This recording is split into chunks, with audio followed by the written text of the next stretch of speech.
All he ever wanted was to be an artist, to pour his soul onto a canvas. In those days, he had someone who believed in him with every single brushstroke.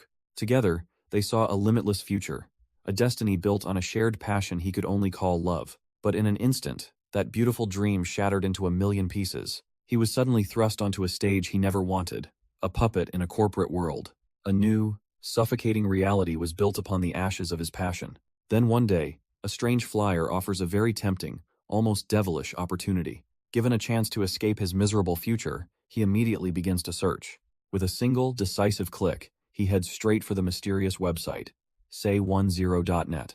He doesn't hesitate for a second, scrolling right past the fine print without a care in the world. The fine print blurs by, completely ignored in his rush for a new beginning. With a single, fateful click, he accepts the terms and dives headfirst into the unknown.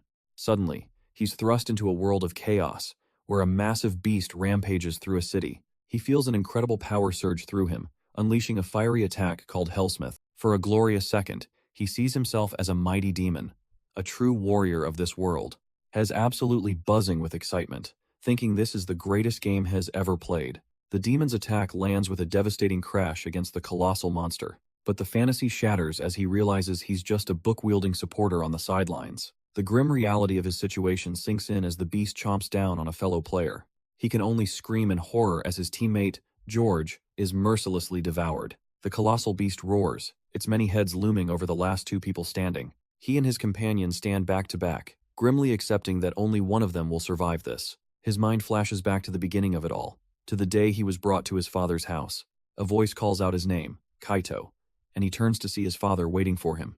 This man was a stranger to him then, the powerful CEO of the world's largest tech company. A young Kaito, though nervous, tried his best to be polite as he was introduced to the family, but his existence was immediately ignored, his stepmother pushing his hand away without a word. All her affection was saved for her own son, his half-brother, Riku. While the family doted on the brilliant heir, Kaito was forced to watch from the shadows, an outcast. He quietly slips a hand into his pocket, clutching a small, sharp-edged object for comfort.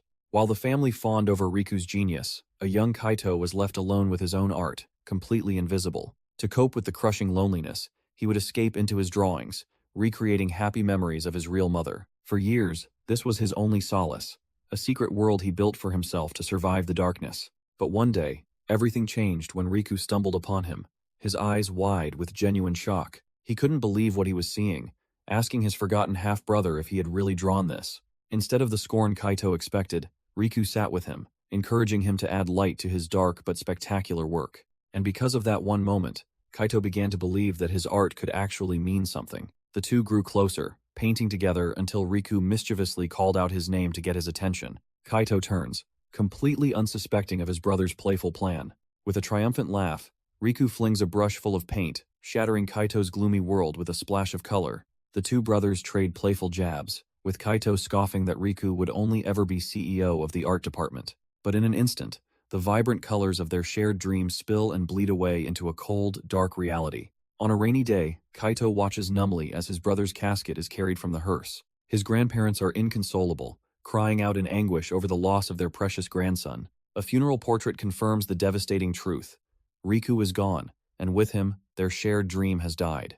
Kaito stands alone in the downpour, his body racked with a grief so deep it feels physical. Inside, he sits isolated while the adults argue about stocks and the company's future. Even now, his grandfather approaches, coldly informing him that arrangements have been made for him to attend university. This isn't a choice. It's an order to not disappoint his brother's memory and to prepare to take over the company. Kaito clenches his fist, the grim realization washing over him.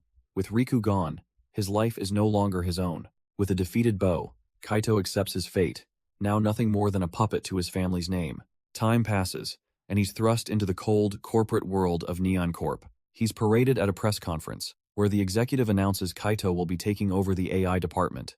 The reporters immediately hound him with sharp questions about the ethics of his new project. But one question cuts deeper, asking how it feels to be replacing his dead brother, Riku. Kaito completely freezes, unable to speak, forcing the older man to awkwardly intervene.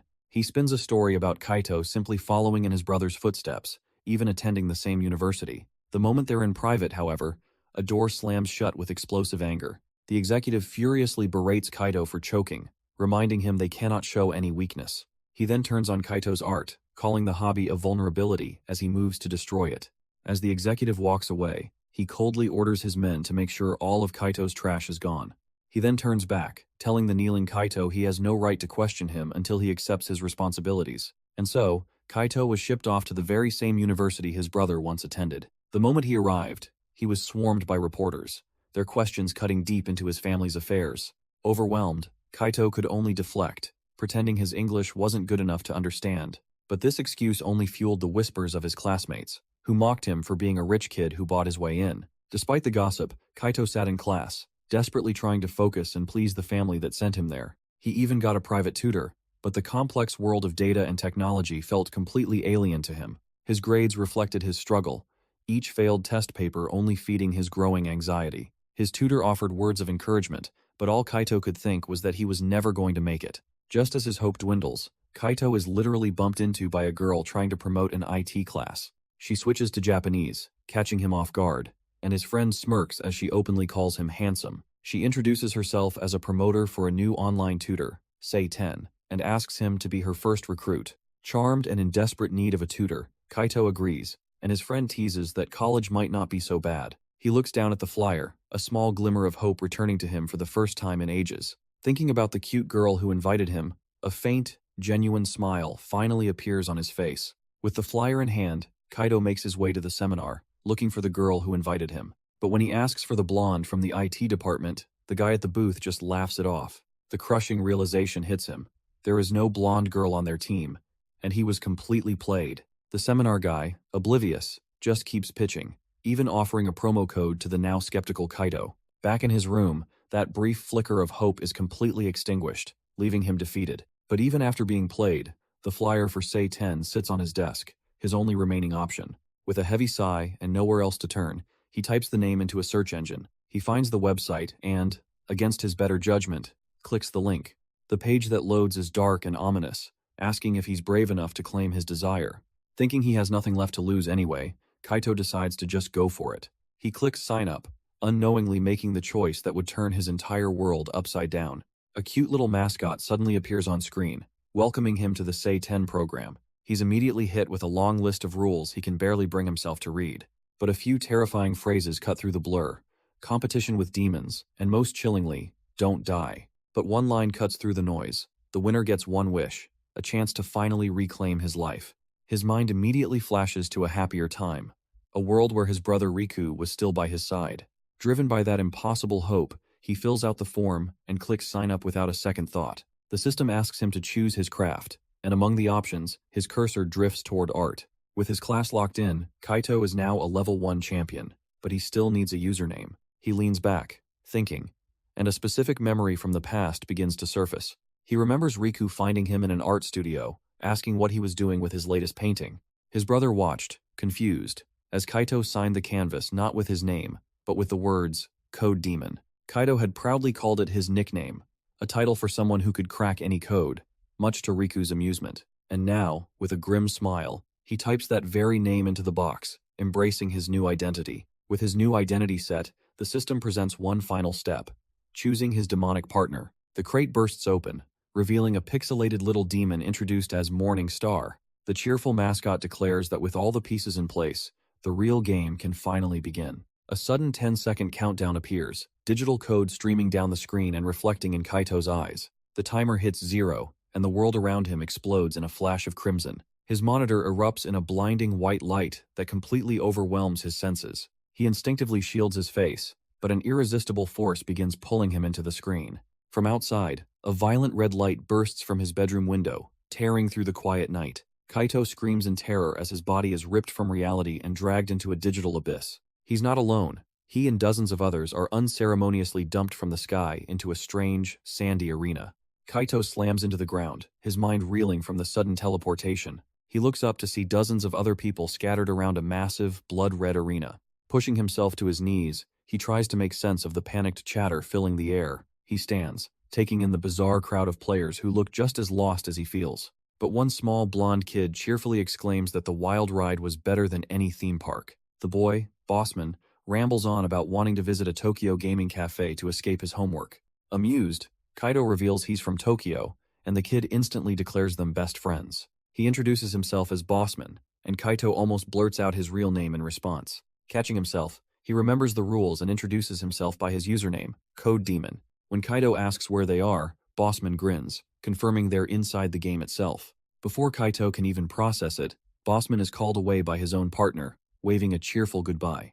As Kaito waves back, a massive demonic shadow falls over him, landing with a heavy thud. He turns to face a towering red demon, who sneers down at him, calling him the dimwit he's stuck with. Ah, right, his demon partner. Kaito tries to brush off the insult, figuring his bark is worse than his bite. He attempts a polite introduction to Morningstar, but the demon just scoffs before a new voice cuts in. A chibi mascot appears on a brilliant stage, welcoming all the champions to the certamen. The host, Say-Ten, then introduces a stoic winged demon named Kane, the umpire who will enforce the rules. In the crowd, a few other players, like the cocky shooter, watch on with cynical smirks. Say-Ten then announces the first round, an escape room inside a massive pyramid. The other players are completely bewildered, wondering what any of this has to do with tutoring or nursing degrees. With a smug little grin, Say-Ten reveals that the answers to their questions were on the flyer all along. Tahaten digs out the paper and finally reads the fine print he'd so carelessly ignored. He and Mamba slump in defeat. They'd been completely duped by the terms and conditions. The host then announces a 10-minute preparation period, a brief calm before the storm. Suddenly, a glowing sketchbook and quill materialize in Kaito's hands as his game profile appears. A wave of relief washes over him. Holding his art tools again feels like coming home. His demon partner, Morningstar, however, looks on with pure disgust, calling the choice pathetic. Kaito insists it's not, explaining that, as an artist, he can draw almost anything. Morningstar just scoffs, mocking him about scaring enemies away with a drawing of a potted plant. Fired up, Kaito retorts that in a game world, even a simple drawing can become a deadly weapon. Morningstar explodes, yelling that he's a real demon who needs a champion, not some art student. He gets right in Kaito's face, demanding our hero just draw what he's told so they can survive. But Kaito's attention drifts to the other players, who are all just casually lounging around. Just as Morningstar snaps at him to pay attention, a new player approaches to explain the situation. She introduces herself as Juzfishin, revealing most players have been here for an hour already. Morningstar glares, clearly wanting her to get lost and leave them alone. Kaito, however, smoothly shushes his demon and introduces himself as Code Demon, eager for more info. Morningstar tries to pry Kaito's hand away as Juzfishin confirms he was the last one to arrive. The realization hits Kaito. He's starting this death game at a serious disadvantage. When she asks his skill set, he confidently says he chose art, earning a derisive laugh from his demon. Juzfishin reveals she's a programmer who has already been altering the game's code with her demon. Kaito admits he has no idea what his art skills can do, so she encourages him to give it a shot. Taking her advice, he cracks open his sketchbook for the very first time. With a flourish of his quill, he begins to sketch on the blank page. He confidently announces his first creation, a simple drawing he calls a demon trap. A small, glowing, plant-like object begins to materialize from the ink on the page, but it suddenly erupts into a massive, snarling monster plant, shocking everyone around him. The other players can't believe he created something so powerful in just 5 minutes. Even Morningstar, with his arms crossed, has to admit to himself that it's not bad. The other players, however, immediately start scheming about how to use his power to draw them cash and solve all their problems. Juzfishin can't hide her awe at his power, admitting his creation is absolutely fire. But before anyone can process it, a blaring alarm declares that their preparation time is up. The sudden announcement catches both Kaito and his demon partner completely off guard. From her throne, the game's mascot announces that the deadly certamen is about to begin. In a flash of blinding light, the entire arena shatters and reforms around them. The players are suddenly teleported into a vast, ancient tomb, utterly confused about their objective. One player, Mamba, immediately starts to panic, crying that he can't breathe and wants out. In his frantic desperation, he takes a careless step, activating a glowing pressure plate on the floor. With a heavy clank, the stone tile sinks, springing a trap hidden within the ancient walls. A volley of arrows shoots past Kaito, one of them tearing straight through the panicking player's shoulder. The arrows pierce straight through Mamba, his glasses flying off as his demon partner watches helplessly. He collapses to the ground, his HP bar hitting 0, as Kaito stares in utter disbelief. The sheer terror of the situation dawns on Kaito.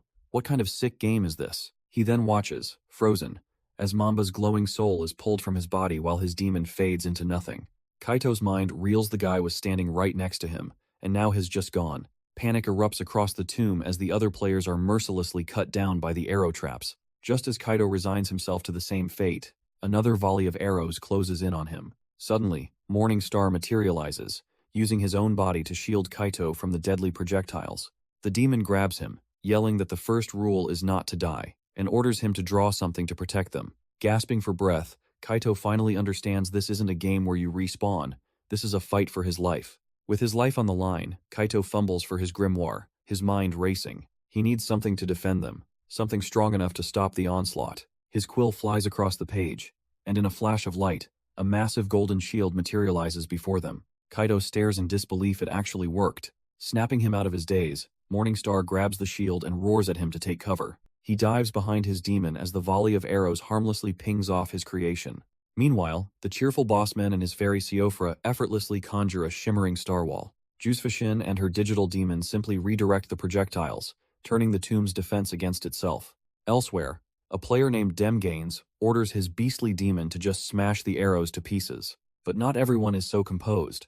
One cheerleader is frozen in terror while her Medusa demon begs her to fight back. Overwhelmed by fear, the cheerleader finally snaps and runs away, leaving her own demon behind.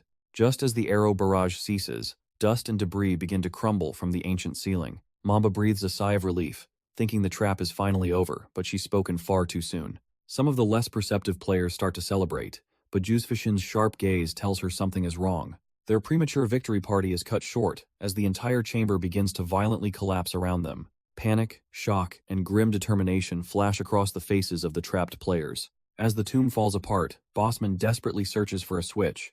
Just like in the movies he's seen, one player wails about his dad's Lamborghini, while another looks on, completely unimpressed by the melodrama. But the cocky shooter has a different plan, telling his shadowy demon it's time for some raw firepower. His demon eagerly complies, transforming into a massive, swirling bazooka of pure dark energy. With a triumphant cry, Shooter fires a massive beam of dark energy straight into the ceiling. The blast only accelerates the collapse, and an enraged Loralee screams that he's made things worse. Shooter just scoffs back, callously asking if she's really that stupid.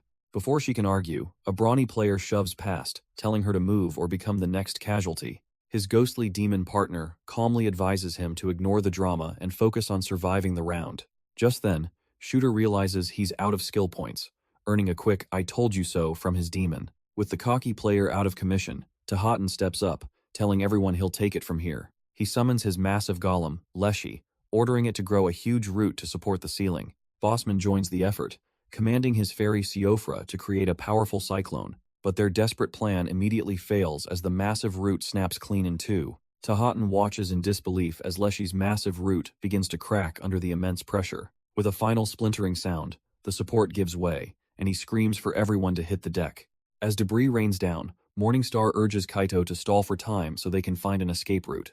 But Kaito pauses, a different, more direct idea forming as he grips his artist's quill. With a flash of inspiration, he begins to draw, and Morningstar suggests creating a pillar. A column of pure energy erupts from the ground, shooting straight up towards the collapsing ceiling. His demon, now in chibi form, is absolutely livid, questioning how this flimsy art project will save them. Kaito calmly reveals he used all their skill points on this one move, leaving Morningstar speechless. The full-size demon strains against the pillar, lamenting how he'll ever win with this reckless amateur. But with a final, booming slam, Kaito's creation locks into place, holding the ceiling firm. For a moment, it seems his wild plan worked, as the other players cheer for Code Demon. Tahatin celebrates their newfound safety, but a tiny chip echoes from the support, and just like that, the entire pillar cracks apart under the immense pressure. "See? I told you so," Morningstar gloats as the players scatter in terror once more. Kaito is frozen in shock. His desperate all-in gamble has completely failed. A massive slab of stone breaks loose, looming directly over his head. With a furious roar, Morningstar abandons his pride and dives to save his partner. He shoves Kaito to safety an instant before the boulder obliterates the spot where he stood. Grabbing him by the shoulders, the demon drills into him the importance of protecting his health points. The lesson sinks in. Kaito now understands that one mistake means ending up lifeless on the floor. Kaito watches as Mamba creates a haze dome, unimpressed that he's only saving one other person. Suddenly, a boisterous player named Demgains steps forward, telling his demon it's time to clear the debris with one punch. He and his demon roar as they wind up a powerful, energy-infused strike. The Raging Bull attack slams into the ground, obliterating the rubble in a brilliant flash. With the path cleared, Demgain stands confidently amidst the settling dust, a smug grin on his face. He thinks to himself that with the small stuff handled, it's time to get to the real work. Announcing it's squat day, he prepares to use his hunker skill to support the ceiling itself. With a powerful shout, he braces his arms against the stone, successfully halting its descent. Another brawny player named Ogre offers a hand, but Demgains proudly calls this a mere warm-up. Elsewhere, Juzefishin realizes they can't hold out forever and orders her demon to hack the room and find an exit. Her demon's hacking is a success, overriding the system and identifying multiple escape routes. Realizing any door should work, Juzefishin prepares to execute the escape plan. Suddenly, both she and her demon sense a critical alert from another part of the room. She quickly calls out to the others, pointing them towards the newly discovered exit. Meanwhile, Mamba desperately tries to pull Demgains away, but the musclehead scoffs that the ceiling is lightweight. In a flash of blue light, his demon flickers and vanishes as his skill points completely drain out. Demgains collapses, utterly spent, as Mamba scolds him for his recklessness. Mamba rushes to help him up, urging him to hurry before it's too late. But Demgains angrily pushes him away, too proud to admit he needed saving yet again. With Demgains down, Ogre screams in agony, unable to hold the crushing weight of the ceiling by himself. Mamba tries to reason with Demgains, insisting they need to work together to save Ogre and escape. But Demgains furiously grabs him, reminding him that he came back for him, not some other dead weight. Meanwhile, the players who already made it through the exit are celebrating their victory. Left behind, Ogre screams in terror, pleading for his life as the ceiling descends upon him. With a sickening crush, the massive stone slab slams down, silencing his cries forever. Demgains smirks, smugly telling Mamba they would have been pancakes if they'd stayed to help. Unaware of the sacrifice, the rest of the survivors cheer, ecstatic to have made it out alive. But amid the celebration, Bossman frantically looks around, calling out for his friend, Code Demon. His happy expression fades to panic as he realizes Kaito is nowhere to be found.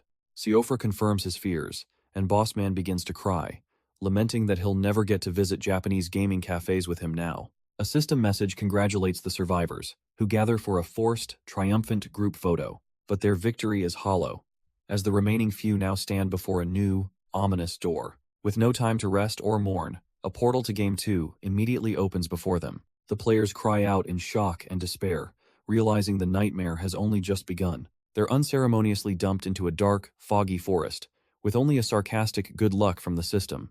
Before they can even get their bearings, dozens of glowing red eyes begin to pierce the darkness around them. But as the group nervously moves forward, we see a familiar face among them. Kaito is alive! A relieved Bossman eagerly asks his friend how on earth he managed to survive the first room. Kaito just scratches his head with a sheepish grin, about to downplay his near-death experience. In a flashback, we see the truth. He and Morningstar were trapped, far from the exit, as the ceiling came crashing down. With the room collapsing, Morningstar pressures Kaito for a plan to stay in the game. But their argument is cut short by a desperate cry for help echoing from nearby. They find Ogre, another player, pinned by a massive slab and unable to move. Kaito immediately runs to help, ignoring Morningstar's furious protests to save themselves first. He declares that Hez not leaving anyone behind, it's either all of them or none of them. Reaching the trapped player, Hez told it's useless. Ogre is too large to fit through the shrinking exit. Morningstar groans in frustration, completely convinced they're all about to die. But as Kaito analyzes the impossible situation, a brilliant idea begins to form. If they can't escape horizontally, he realizes, then maybe they can just go down. He quickly sketches a new creation, and his UI shows him spending his last points as Morningstar prepares to receive it. Kaito shoves his creation a glowing jackhammer at Morningstar, who can't believe this is the master plan. With a frustrated growl, the demon takes the tool, clearly hating every second of this. Morningstar slams the jackhammer down, shattering the stone floor with incredible force. As the ceiling crumbles, Kaito coughs through the dust, screaming for his partner to hurry. Suddenly, a red hand grabs Kaito's shirt, yanking him completely off guard toward the new opening. Being dragged into the hole, he desperately reaches out and grabs Ogre's leg, refusing to let go. The sheer force of the pull rips Ogre's trapped arm from its socket as he's brutally freed. Kaito lands hard in the cavern below, gasping for air after their violent escape. He shakily gets to his feet, brushing himself off as the dust begins to settle. Ogre survived, but at a horrifying cost. His arm is gone, and his health is in critical condition. Hearing a pained groan, Kaito whips around to see the state of his companion. He rushes over to Ogre, who clutches the bloody stump where his arm used to be. Overcome with relief and pain, Ogre thanks him for not leaving him behind to die. Kaido tells him to save the thanks, opening his grimoire to see what he can do. He's out of SP, but a desperate idea forms he could sacrifice his own HP to fuel the spell. A green light erupts from the book, weaving ethereal bandages around Ogre's wound. The big guy thanks Code Demon again, and Kaido, now critically low on health, just smiles it off. But their moment is cut short by an impatient Morning Star, jackhammer in hand. The demon sarcastically congratulates them on their escape, gesturing to the empty cavern around them. Then he finally snaps, yelling that for all their trouble, they're now completely and utterly lost. Kaito crosses his arms, sarcastically asking if the demon wasn't smart enough to put a GPS on the drill. But Morning Star just scoffs, revealing a screen that's already tracking the other champions. He's actually a little impressed, realizing Kaito had planned this far ahead.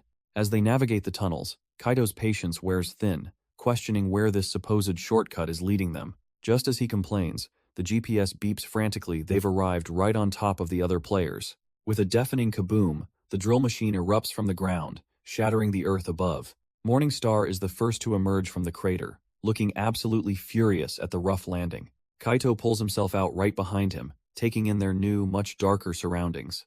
But instead of other players, they're met with a forest full of wailing, spectral figures closing in. A grim look crosses Morning Star's face as he identifies the terrifying horde by name. Rion. Morning Star explains that the Rion is a terrifying entity that consumes the souls of wanderers, turning them into extensions of her own power. Kaito realizes they're in deep trouble, fighting a monster that uses the very mist around them as a weapon. But the fog triggers a distant memory, a lantern festival with his father and his brother, Riku. He remembers how the fog at their mountain retreat would always vanish with the warmth of the morning sun. A brilliant idea flashes in his mind, a potential key to their survival. He immediately flips open his sketchbook, a plan already forming. With focused energy, he sketches a powerful sword with a sun-like star for its guard. As the ghostly screams intensify, Morning Star impatiently tells him to get a move on. A flash of light erupts as the drawing becomes real, a gleaming golden sword materializing in the demon's grasp. And just in time, as the Rion horde, a swarm of shrieking red-eyed skulls, finally attacks. With the Rion horde swarming them, Kaito screams for Morning Star to attack. The demon swings the golden blade with immense force, but it phases harmlessly through the ghosts. He stares in disbelief. His powerful slash did absolutely nothing to the spectral skulls. As the horde closes in, Kaito frantically shouts that he needs to press the button on the hilt. Morning Star roars in frustration, complaining that Kaito's gadgets are too complex for a death battle. Grumbling, the demon finally clicks the gem embedded in the sun-shaped guard. Instantly, the blade ignites with the brilliant, searing light of a miniature sun. With a triumphant grin, Morning Star unleashes a massive, horizontal arc of pure golden energy. The blinding light vaporizes the entire Rion horde and burns away the suffocating fog. As sunlight streams through the trees, Juicefishin admits she thought they were goners until Code Demon arrived. But not everyone is impressed. Shooter scoffs at the others for fawning over Kaito like he's some kind of king.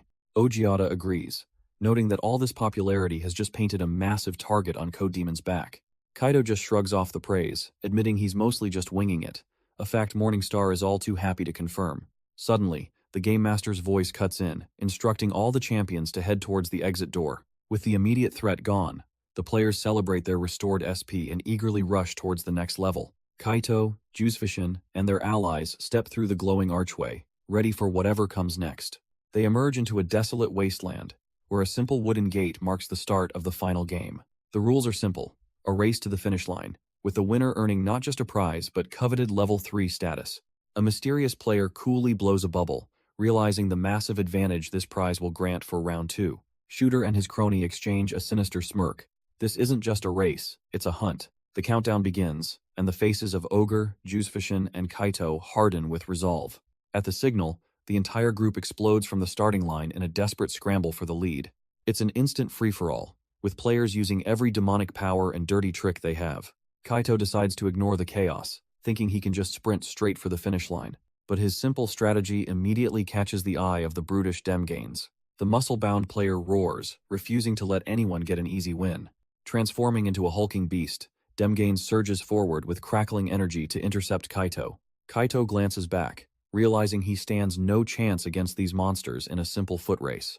But a confident smirk spreads across his face as he pulls out his sketchbook and quill. With his powers, he'll just have to create his own advantage on the fly. With a flash of light, Kaito's demon Morning Star appears, holding the freshly drawn scroll. The creation unfurls into a giant paint roller, a ridiculous weapon Kaito believes will be enough to slow them down. Demgain scoffs at the pathetic display, ordering his demon to use lightning speed to blow right past them. But as Morningstar swings, the roller unleashes not paint, but a wave of thick, golden adhesive. The charging beast runs headfirst into the trap, crashing violently into the ground, completely stuck. Kaito looks back with a wild, triumphant grin, his gamble having paid off perfectly. He offers a quick, insincere apology as he sprints past the helplessly ensnared Demgains. Enraged and humiliated, the brute can only struggle in the goo, screaming after the fleeing Kaito. His eyes burn with pure hatred as he vows that the clever little scumbag is dead. Trapped but not broken, Demgains roars with murderous intent, promising he's coming for him. With Demgains neutralized, Kaito and Morningstar make a desperate break for the finish line. He's completely exhausted, pushing past his physical limits with pure willpower. The goal is so close he can almost taste it, urging himself to just keep going. From their perch, the game's demonic hosts watch the unfolding chaos with casual amusement. But his path is suddenly cut off by Shooter, who mockingly asks if he really expected a free pass. The vengeful player reveals a massive Gatling gun, eager to pay Kaito back for his earlier tricks. Just then, Demgains charges in, furiously declaring that the trigger-happy punk won't steal his prize. Shooter glances back with a smirk, coolly asking who died and made him the boss. He confidently declares that Demgains' feeble demon stands no chance against his open-range weapon. A flash of light later, Demgains can only scream his demon's name in frustrated disbelief. But Demgains' demon activates a safeguard, effortlessly tanking the hail of bullets. His skull-headed partner simply shrugs off the attack, unimpressed by Shooter's firepower. Enraged, Demgains screams that Kaito is his prey and his alone.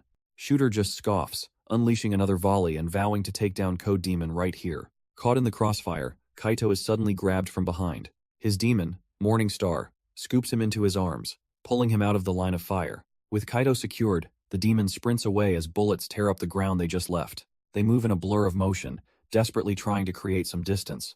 Morningstar then launches them high into the air with a powerful blast, escaping the barrage. Airborne but not safe, Kaito realizes they can't just keep dodging, they need to fight back. Kaito desperately searches for a plan, something big enough to stop both of his pursuers. As they plummet, Morningstar shouts his name, demanding a solution. With a sudden burst of confidence, Kaito tells his demon to leave it to him and opens his book. His pen flies across the pages, sketching out the tools for their desperate counterattack. A massive shield, the Defender, materializes from his art, glowing with golden energy. But he's not done yet, calling out the name of his second creation. A molten rocket. Morningstar slams his hand into the ground, bracing them for a hard landing. They touch down, Morningstar holding the shield while Kaito shoulders his new rocket launcher. From afar, Shooter just scoffs, completely unimpressed by their little defensive posture. He tells them to think again, and unleashes a furious storm of bullets from his minigun. The hail of bullets harmlessly pings off the golden shield as Morningstar protects his master. But Kaito reveals this was never about defense, coolly stating that he has a plan of his own. The rocket launcher he sketched into existence begins to glow, brimming with fiery power. With a roar, he unleashes his ultimate creation, the lava bed, aiming it right at his attacker. A massive molten projectile streaks across the battlefield, a harbinger of total chaos. Shooter can only watch in stunned silence, as the ground before him erupts in a shower of fire. From another part of the field, Demgains seethes with rage, wondering what this idiot has done now. The attack carves a massive, impassable river of lava right through the arena. Shooter desperately calls for a heat-resistant tank, but Aisha informs him they're completely out of SP. All the other players stare in utter despair at the molten chasm, their path to the finish line now blocked. From across the lava, Morningstar openly mocks Shooter's earlier bravado, while Kaito smirks in satisfaction. Shooter's face contorts with rage, absolutely furious at the big red demon's disrespect. He desperately screams for his allies to hurry up and help him find a way across the molten chasm. But on another front, Demgains' demon, Kabuto, crackles with energy, preparing to make his move. With an electrifying burst of speed, he leaps high into the air, easily clearing the impassable obstacle. He roars that those idiots on the other side are his to deal with.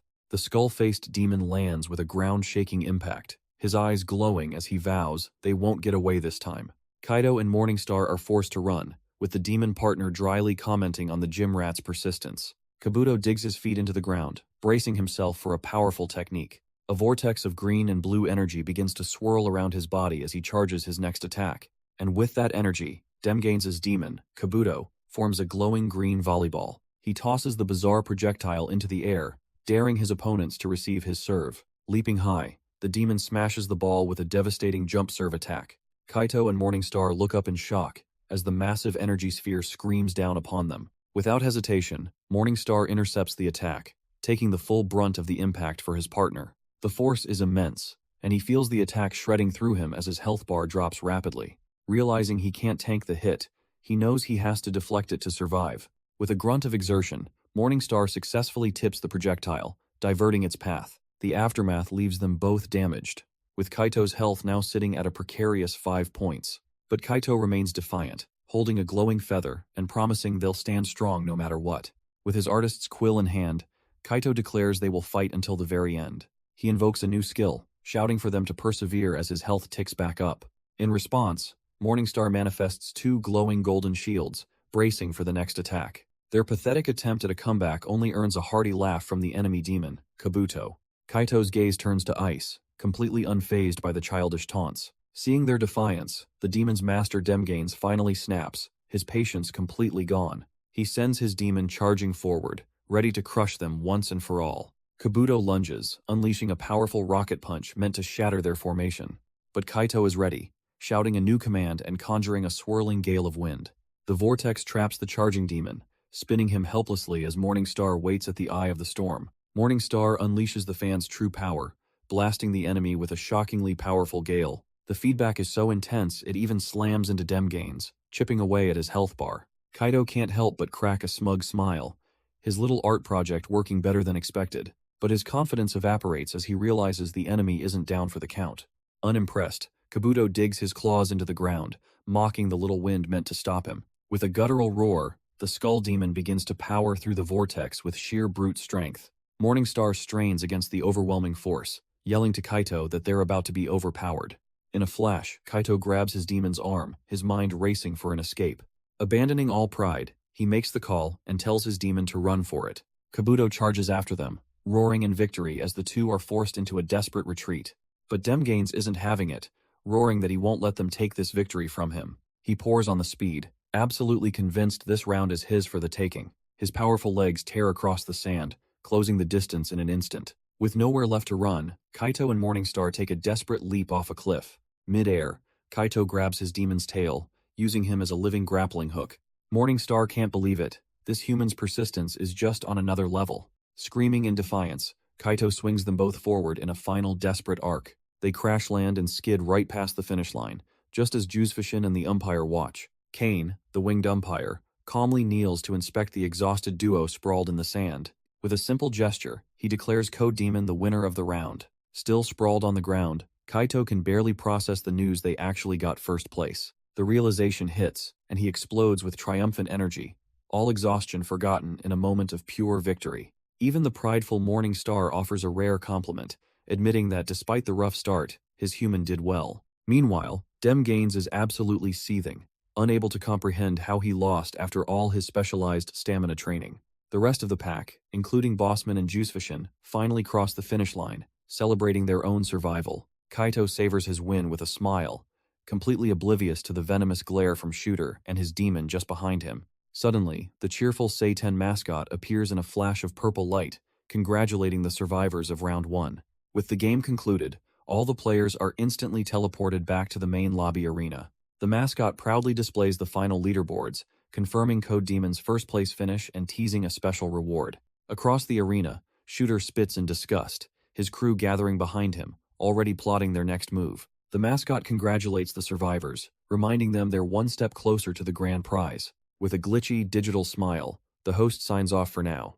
In a cascade of binary code, the players are all forcibly logged out of the game world. The mascot's parting words linger, as Kaito's empty desk awaits his return. A brilliant flash erupts from his monitor, signaling his consciousness being pulled back. Kaito's form materializes from the digital stream, reassembling right in his chair. He snaps back to reality, clutching his head as the insane experience sinks in. A wave of pure ecstasy hits him for the first time in his life. He actually won. His mind races with the implications of the game's tech, until a gruff voice complains about his new prison cell. Kaito spins around in sheer panic, finding Morningstar sitting on his bed, impossibly outside the game. Morningstar casually explains that, like it or not, they're stuck together until the certamen is over. The demon then picks up a pair of Kaito's boxers, utterly disgusted by the flimsy human garment. Mortified, Kaito lunges forward and snatches his underwear back from the bewildered demon. Yep, he's definitely real, and somehow even more annoying in person. Kaito demands to know how he's physically here, but Morningstar admits he has no idea either. The demon simply says all that matters now is focusing on winning, because their journey has just begun. Kaito realizes he's right. He needs this powerful, obnoxious demon to survive the game and claim the prize.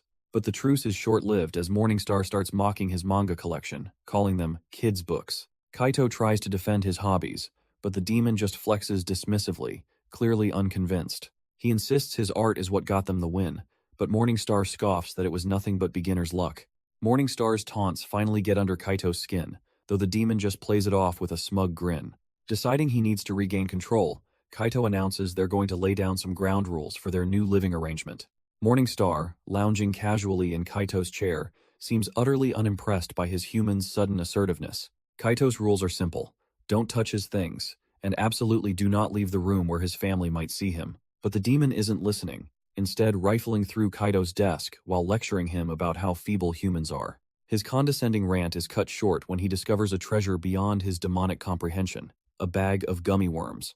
Despite claiming Head never lower himself to human standards, Morningstar can't help but admit these sugary snacks are incredible. Kaito's anger flares as he sees his snacks being eaten, but the demon issues an ultimatum: a daily supply of gummies, or no cooperation. Completely defeated, Kaito can only mutter about what a jerk the demon is before quickly promising to buy more candy. Triumphant, Morningstar dons a sleep mask and tells his new partner to get some rest, having clearly won this round. Kaito tries to turn in for the night, but his new demonic roommate is already passed out in his chair.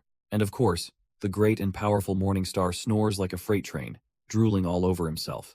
Despite the noise, an exhausted Kaito finally manages to get some much-needed sleep.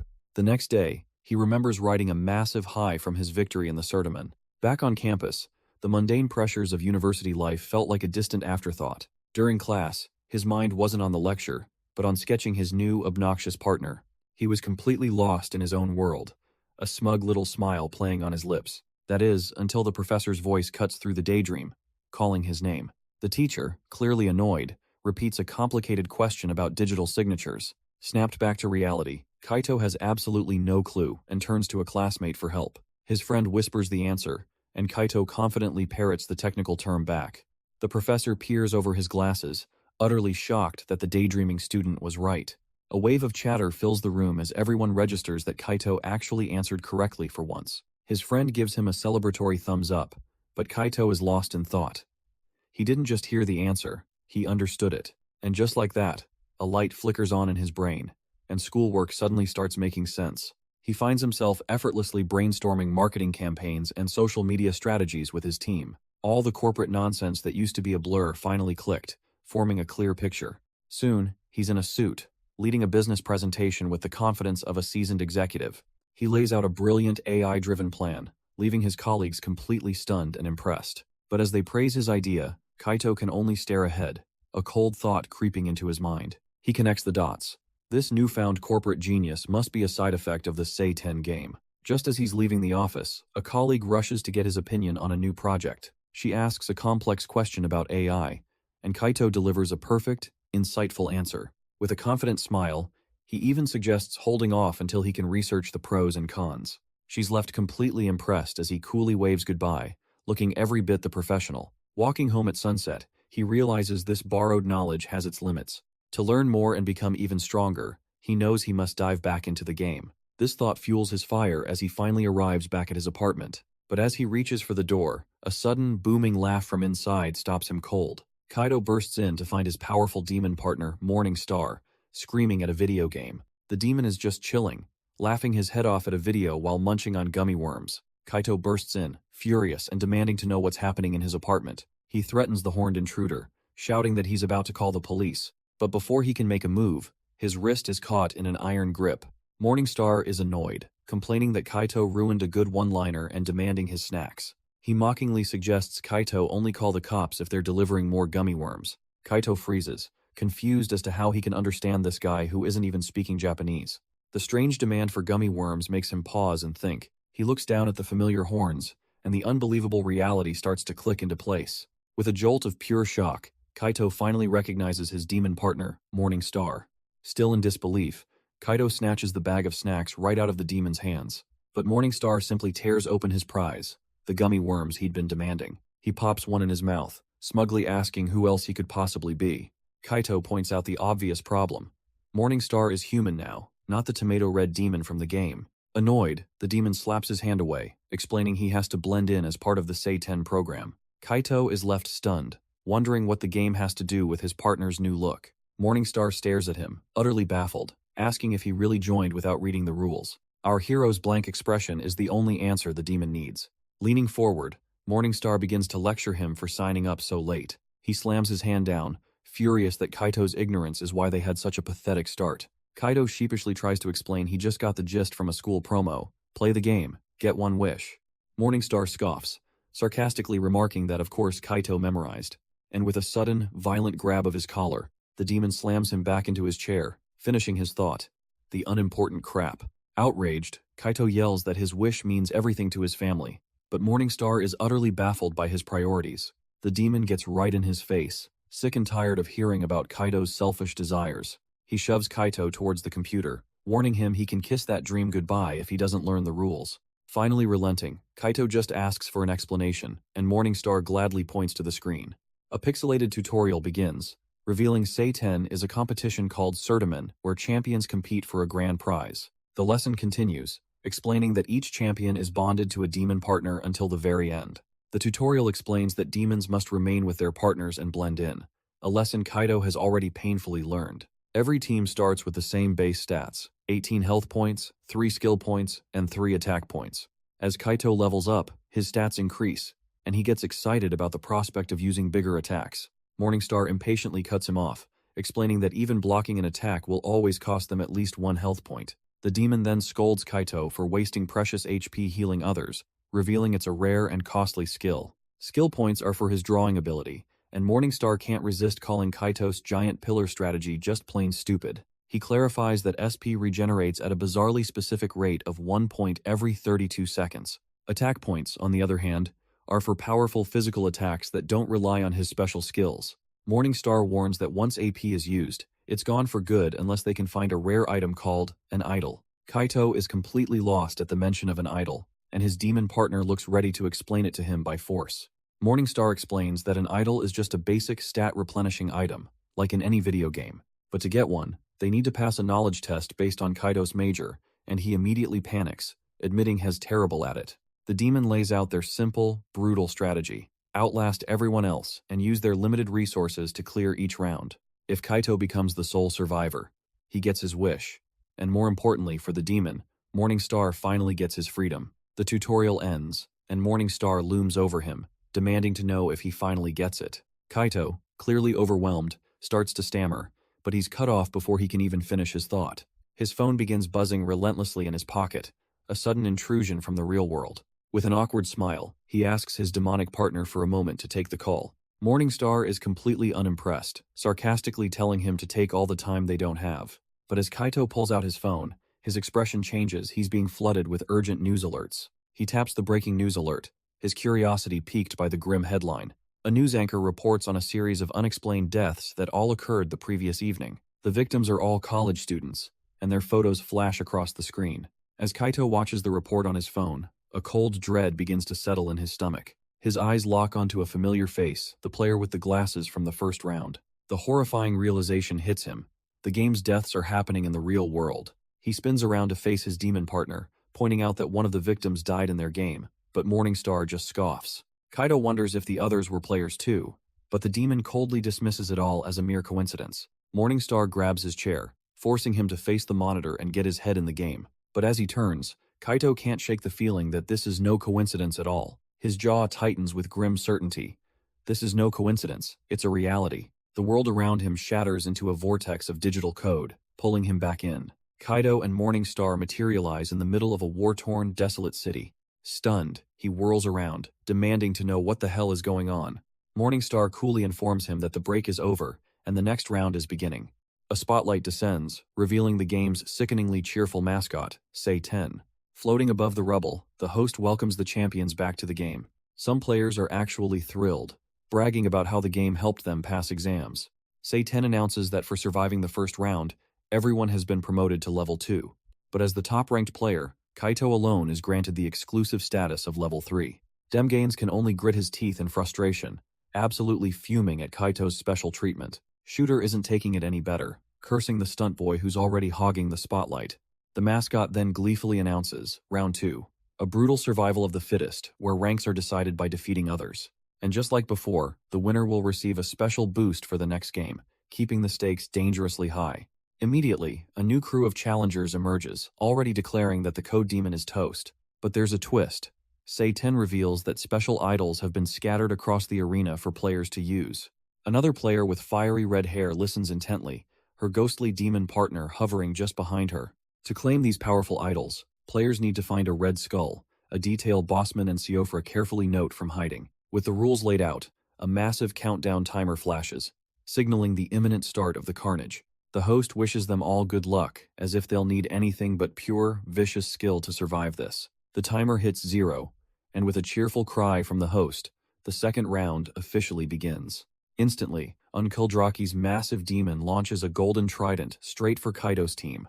Morningstar whips his head around, alerted to the surprise attack just a moment too late. The powerful demon can only curse under his breath, caught completely off guard by the ambush. An explosion tears through their position, and Kaito's health bar immediately drops from the blast. Shooter emerges from the smoke, guns aimed, gleefully ordering his crew to give Kaito hell. As T-Pain's Reaper demon swings its scythe, Morningstar instinctively shields his master with his own body. The blade gashes across the demon's back, a vicious strike meant to take Kaito out of the game. Morningstar's feet dig into the ground as he braces against the overwhelming force of the blow. Kaito cries out his partner's name, watching helplessly as the wounded demon protects him. As the deep gash bleeds on Morningstar's back, Kaito's health bar plummets into the red. But it's not just virtual damage. A searing pain erupts in his own shoulder, a perfect mirror of the wound. A chilling memory surfaces. This has happened before. The strange connection between him and his demon. The horrifying realization finally sinks in. He can actually die in this game, just like the others. Morningstar's desperate roar for Kaito cuts through the haze of his spiraling panic. While fending off another demon, he screams at his master to snap out of it and start drawing. Kaito looks up, his eyes wide with fear amidst the fiery chaos surrounding them. But that fear quickly hardens into focus as he reminds himself, this is a game he must win. If he doesn't protect his HP, his one chance to change his fate and see his brother again is gone. With grim determination, Kaito raises his quill, ready to unleash his artistic power. With his resolve steeled, Kaito declares it's time to turn the tables on their attackers. His quill flies across the page, rapidly sketching out a sword and a heavy shield. He swings the magical quill, pouring his energy into bringing his creations to life for Morningstar. Instantly, the demon is armed with a gleaming golden shield and a sharp baselard. Seeing this, Shooter scoffs at their defensive play and orders his own demon to open fire. The enchanted shield easily deflects the shots, though Morningstar grumbles that Kaito's hesitation nearly cost them. But his battle instincts suddenly scream as he senses another enemy approaching from behind. T-Pain's Reaper demon materializes from the shadows, swinging its massive scythe down upon him. Morningstar reacts in a flash, his new sword clashing against the Reaper's deadly weapon. He grins, unimpressed, taunting the grim specter that its attack was far too weak. But just as he mocks the Reaper, a massive purple fist slams into Morningstar from the side. The blow connects hard, and Kaito's own health bar plummets from the shared damage. The elephant demon, Gajasura, sneers that he's talking big for someone on the brink of death. Morningstar, however, isn't impressed, landing a sharp counterstrike and calling the beast overconfident. And, as if things weren't bad enough, another player, Ojiota, reveals his own sinister power. He summons a grotesque, goblin-like demon, Atasaya, ordering it to go eat. The creature licks itself with a disgusting slurping sound, ravenous for more power. Ojiota points right at Morningstar, promising his demon a feast if they take down the frontrunner. Now surrounded, Kaito watches in alarm as his exhausted demon recognizes yet another enemy. With a roar, Ojiota unleashes his skill, Dragon's Breath, channeling immense power into his demon. Morningstar screams for Kaito to think fast, as he's engulfed in a massive explosion of fire. Kaito can only cry out his partner's name in sheer horror. The attack wasn't from the front, but a cheap shot from Demgain's Skull Demon that sends Morningstar's health into the red. The agonizing damage instantly transfers to Kaito, who violently coughs up blood. He clutches his chest, gasping that he can barely breathe, his ribs surely broken. Struggling to his feet, he wonders how he can possibly fight back when he can barely even move. But then, through the haze of pain, a desperate idea sparks in his mind. He calls out to his battered demon, telling him they only have one shot left. Kaido gives the order. They'll use their strategy from Game 3 to buy time and find an idol. His eyes narrow with cold focus, ready to execute their last-ditch plan. With broken ribs and fading consciousness, Kaido whips out his pen, frantically sketching their only way out. Morningstar manifests the drawing into a massive energy cannon, his health bar blinking on fumes. The demon grins, impressed with the firepower his master just created out of thin air. Meanwhile, Shooter approaches Demgains with a proposition, suggesting they team up against their common enemy. But Demgains scoffs at the offer, possessively declaring that Kaito is his prey and his alone. Shooter's patience wears thin, unable to believe this musclehead's ego is getting in the way. Refusing to listen, Demgains powers up with a furious roar, vowing that Kaito is his to finish. Annoyed, Shooter orders his own crew to give chase, the temporary alliance already falling apart. The Skull Demon surges forward, its master's single-minded rage propelling it toward its target. Kaito stops running, telling Morningstar that fleeing is useless. It's time to turn and fight. Kaito shoves his demon's concern away, telling him to back off. He doesn't need a coach. With a wicked grin, Morningstar aims his new toy and fires a glue grenade right at the pursuers. The shell explodes, raining down splatters of thick, green adhesive all over the street. Ogiota and his demon are instantly caught, unable to move as the goo hardens around them. T-Pain and Uncle Draki's elephant demon are also trapped, their charge brought to a sticky halt. Shooter glances back, annoyed that Kaito has pulled yet another one of his magic tricks. Even the rampaging Demgains finds himself stuck fast, though his skull demon leaps over the mess. Seeing his rival immobilized, Shooter can't help but mock him for his carelessness. He smugly turns to leave his trapped allies behind, ready to chase Kaito alone. But his gloating is cut short as a stray glob of glue smacks him right across the face. Furious and completely stuck, Shooter can only scream impotently as Kaito and Morningstar vanish into the distance. The pair ducks into a ruined building, desperate to find a moment of peace amidst the chaos. But the sounds of battle rage on as other players are effortlessly wiped out by a devastating dragon's breath. Suddenly, Morningstar grabs Kaito, yanking him to a stop before he can run any further. He slams his master against a pillar, warning him that top-tier champions are nearby and they need to lay low. Kaito, weary and bruised, silently agrees with his demon's grim assessment. Just then, a deep red glow emanates from further inside the building, revealing a floating skull idol. His eyes lock onto the objective, a potential turning point in this desperate fight. He immediately points it out to Morningstar, realizing this could be their chance. With renewed purpose, the two cautiously advance towards the glowing artifact. Their path leads them to a glowing green pit, and Morningstar groans at the thought of yet another tunnel. Peering down, the demon sarcastically tries to cheer Kaito up, noting at least they didn't have to dig this one. As they climb down the ladder, Kaito argues that his partner can't take credit for any work, since all he did was draw the tool. They land at the bottom in a grim, rubble-strewn chamber, where the idol's red glow illuminates a pool of blood. Stepping into a new area, they find themselves in a strange lab, with Kaito's health now dangerously low. He asks how far the path goes, but Morningstar advises him to save his SP instead of wasting it on a map. Kaito clutches his chest, relieved they found the idol, as he knows he's running on fumes with almost no HP left. But his demon reminds him that simply finding it isn't enough. He has to pass a difficult knowledge check. Morningstar mocks his master's confidence, but Kaito retorts that his demon has just been slacking off too. Their bickering is cut short as a swarm of robotic mosquitoes appears, with one immediately attacking a panicked Kaito. Kaito freezes in shock, completely unprepared for the sudden ambush. His confusion quickly twists into pure terror as the swarm closes in. He scrambles back as Morningstar identifies the robotic insects as Beelzebub's spawn. The demon frantically tells Kaito to forget saving SP and just do something, now. With no time for a complex strategy, Kaito decides a simple solution is best. He quickly draws a can of bug spray, draining his precious SP to create it. Morningstar immediately snatches the materialized can, ready for some pest control. He unleashes a massive cloud of pesticide, blanketing the entire swarm. The demon watches the fumes rise, commenting that it's been years since he's seen these things. With the threat neutralized, Morningstar gives Kaito a rare, genuine compliment for his quick thinking. But the brief moment of victory is cut short as Morningstar spots something new in the room. An old arcade cabinet appears, and Kaito muses about his love for retro games, confusing his demon partner. The screen suddenly flashes on, revealing not a game, but a high-stakes quiz for bonus stats. Kaito's casual reaction infuriates Morningstar, who screams that their lives depend on him passing this test. The first question is one Kaito has failed before, forcing him to quickly rack his brain for the answer. His fingers find the controls, tapping in the answer he hopes is right this time. The machine lights up, confirming his choice of 7 layers is correct. Immediately, a second question about email protocols flashes onto the screen. With growing confidence, Kaito's hands move swiftly across the arcade buttons. He locks in Pop 3, acing the second question and proving his knowledge under pressure. The third and final question appears. A simple conversion of bits to bytes. Kaito's eyes narrow with intense focus, the answer already clear in his mind. Without a moment's hesitation, he slams the button for 128 bytes, locking it in. The quiz machine confirms his perfect run and asks if he's ready to finish. With a quiet confidence, Kaito hits the yes button, his work here done. A blinding flash of purple light erupts from the screen, engulfing both Kaito and Morningstar. Back in the ruined arena, Ogiata roars in frustration, realizing his target has vanished. He screams at George, who's desperately trying to escape the grasp of Mamba's ghostly demon. Shooter seethes, internally blaming that trigger-happy Kaito for this entire mess.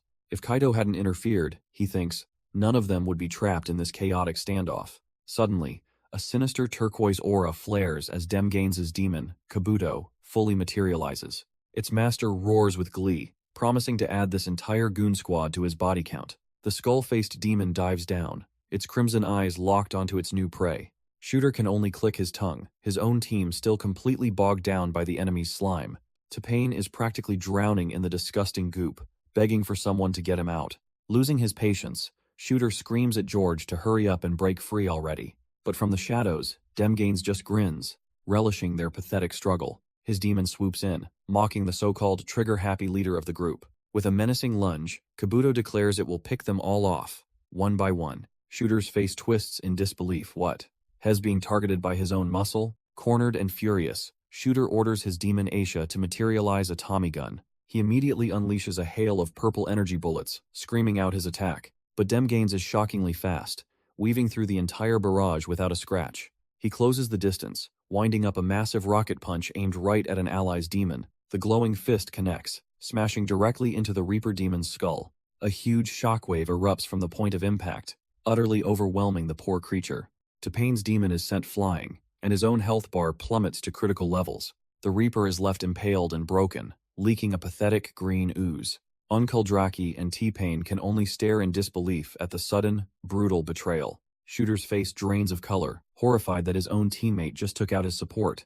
And just like that, T-Pain's health bar hits zero, his body slumping lifelessly to the ground. His glowing soul drifts away from his corpse as the traitor, Demgaines, watches on impassively. Shooter completely snaps, roaring that he's going to murder Demgaines for what he's done.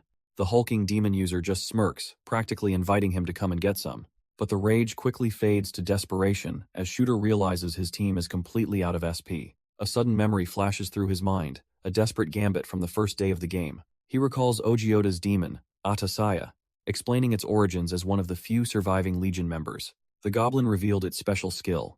It could absorb allied demons to overcome a lack of SP. By consuming them, it could wield their unique abilities for a full 10 minutes. The catch, however, was a steep price. The absorbed demons would lose a third of their HP when time ran out. The memory is clear. Shooter had confirmed with Atasaya that merging was an absolute last resort, far too risky for normal use. But with his back against the wall, Shooter roars that they have no choice, ordering his team to let the goblin absorb their demons. Ogiota and George are fired up, ready to commit to this all-or-nothing gambit to take down the traitor. Demgaines just laughs, mocking his old leader for not having the guts to face him one-on-one. With the order given, Shooter's shadowy demon Aisha lets out a final, guttural roar. A violent, crimson energy erupts, beginning to devour the demon whole.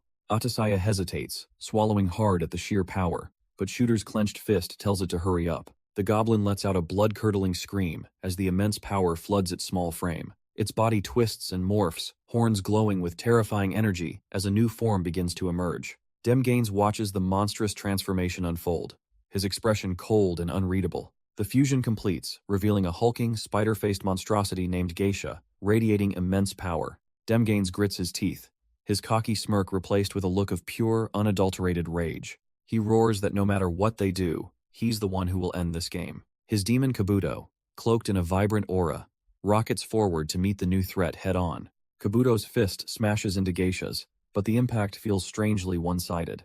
The fused demon's massive hand easily envelops Kabuto's fist, stopping the attack dead in its tracks. With his demon caught and completely overpowered, Demgains can only watch the struggle. Geisha effortlessly slams Kabuto into the ground with a devastating, bone-shattering smack.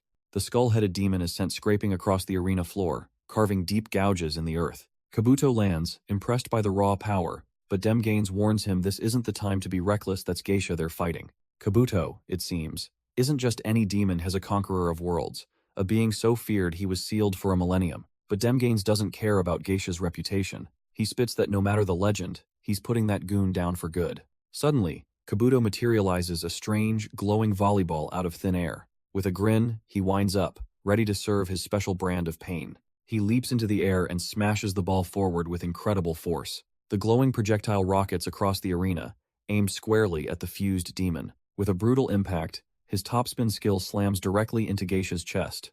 Shooter cries out his demon's name as projectiles rain down around him. Geisha stumbles back, mocking Demgains, and asking if that was his best shot. But Shooter is sweating now, realizing with dread that as long as Demgains is standing, this fight is far from over. Shooter glares from the sidelines, absolutely refusing to let his team lose to this one arrogant punk. Demgains clicks his tongue, a little surprised that his flashy attack wasn't enough to finish them. A wicked grin spreads across his face as he decides he'll just have to beat the life out of them himself. But before he can act, Geisha unleashes a devastating counter, a massive energy blast called Supernovae. The attack slams into Kabuto like a missile, and Demgains yells at his demon for being so reckless. With his towering demon as a shield, Shooter taunts the traitor, telling him he's bitten off more than he can chew. Demgains realizes they can't block it, but maybe, just maybe, they can deflect it to minimize the damage. He screams a plan at Kabuto, use the attack's own force to push off and roll away from the impact. With a desperate heave, Demgains puts his body into it, trying to redirect the overwhelming blast. The supernovae attack erupts, but Demgains and Kabuto somehow survive the initial blast. He staggers to his feet, panting and battered, but still defiantly standing after the massive attack. Before he can even recover, Geisha's hand shoots out and violently grabs him by the face. Even while being crushed, the traitor has the nerve to mock his opponent, asking if that's all it has. The fused demon glares back, retorting that it was about to ask him the very same question. Seeing his chance, a gleeful Uncle Draki screams for Geisha to finish him off right now. At its master's command, Geisha executes a devastating body slam, smashing Demgains into the earth. The powerful demon stands tall over the crater, its immense power leaving a trail of destruction, and at the bottom lies Demgains, unconscious and utterly broken, his health bar nearly empty. Meanwhile, Kaito stands before a glowing screen, the fate of his mission hanging in the balance. He and his demon partner, Morning Star, watch anxiously as he silently begs for a positive result. His desperation is palpable. He's not asking for much, just a simple passing grade to survive. Suddenly, the arcade-like machine dings to life, flashing a triumphant, "Congratulations." Kaito throws his fist in the air, a wave of relief washing over him as his stats fully recover. A healing light envelops them both, and Morningstar dryly remarks he was this close to having to kill Kaito himself. Kaito whips around, absolutely stunned by his partner's casual threat. As they begin to digitize and teleport away, he can't help but stare at the demon in disbelief. Their forms dissolve into streams of data, preparing to return to the battlefield. Kaito looks back one last time, wondering how he got stuck with such an unbelievable partner. They rematerialize in a ruined landscape, and while Kaito notes the new location, Morningstar is focused on their fully restored stats. The demon immediately gets down to business, demanding Kaito draw him a powerful but cost-effective weapon. A confident smirk crosses Kaito's face. He knows just the thing for the job. With a few quick strokes of his quill, a glowing war axe takes shape on the page. Morningstar summons the weapon, impressed with the result and the manageable 2-point SP cost. But their moment of preparation is cut short, as a massive piece of rubble suddenly plummets towards them. The ground erupts as the debris slams down, Kaito cursing their terrible luck. Morningstar grabs his master and yanks him out of the immediate blast zone. They sprint for their lives as the entire overpass collapses right where they were standing. Kaito pants out a thank you, but the demon just glares, asking if he's cursed since things are always trying to fall on him. Kaito realizes with a jolt that the collapse wasn't an accident. Something brought that building down on purpose. Suddenly, a colossal golem bursts from the rubble. It's Leshy, Tahatan's own demon. In the distance, Tahatan himself is ensnared by vines, desperately pleading with his partner to listen to him. But the golem just glares down, declaring his master weak and vowing to win the game to end his own torment. To Kaito's horror, Leshy begins to absorb his struggling master right into his wooden body. Morningstar grimly explains that demons thrive on fear, and consuming a host is the ultimate way to grow stronger.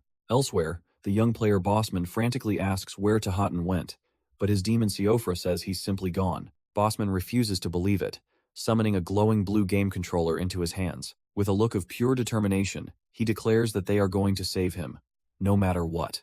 He unleashes his attack, Starblade, sending a swirling torrent of pink energy stars hurtling forward. The Starblade attack smashes into the rogue golem, but Leshy just scoffs at the feeble attempt. With a single, brutal counterattack, he sends Bossman flying through the air like a ragdoll. The young player crashes to the ground, his health bar dangerously low as he struggles to breathe. Siofra watches in horror, her hands clutching her head in pure despair for her fallen master. But that despair quickly hardens into fury as she turns to face the towering demon. She roars that Hez the one who's made a mistake by underestimating her. Leshy's only response is a wide, mocking grin, completely unimpressed by the fairy's bravado. He lifts his massive, vine-covered leg, preparing to stomp the life out of both of them. But from the sidelines, Kaito suddenly grabs Morningstar, telling his own powerful demon to wait. A sudden whoosh zips past Siofra, who looks up in shock at the last-second intervention. A shimmering blue barrier erupts from the ground, blocking the golem's stomp just inches from Bossman and Siofra. The glowing restraints materialize around Leshy's limbs, a digital trap he clearly wasn't expecting. The rogue demon roars in confusion, wondering what on earth these strange new bindings are. From a safe distance, Juzefishin confirms the sequence is complete, her demon Metatron having successfully trapped the beast. Bossman, still on the ground, thanks Juzefishin profusely for the clutch save, his little fairy Siofra echoing the sentiment. But their relief is short-lived as Leshy's face contorts in pure rage, calling them all imbeciles. Juzefishin's confident expression immediately shatters into one of pure shock. With a surge of raw power, the golem flexes, and cracks begin to spiderweb across the digital cage. He bellows for his freedom, shattering the restraints into 1,000 glowing shards. Realizing her trap has failed, a panicked Juzefishin turns to Metatron, knowing they have to try something else, and fast. Before she can react, Leshy's massive fist slams into Juzefishin, sending her flying. The blow connects with a sickening smack, her health bar plummeting to critical levels. Her eyes widen in shock and pain as she's thrown completely out of the fight. Watching his ally get taken down, Kaito grits his teeth, deciding he can't just stand by any longer. He tells his team they need to defeat an opponent to get ranked, and taking down Leshy saves Bossman too. Kaito turns to Morningstar, ordering him to use his blade to slice through the golem's vines with minimal energy cost. The enraged golem roars, unleashing a torrent of thorny vines toward its next victims. Bossman cowers in terror, covering his ears from the deafening scream. His fairy Siofra bravely throws up a magical barrier, trying to shield her master from the onslaught. A confident smirk spreads across Morningstar's face. He agrees. His blade is more than sharp enough for the job.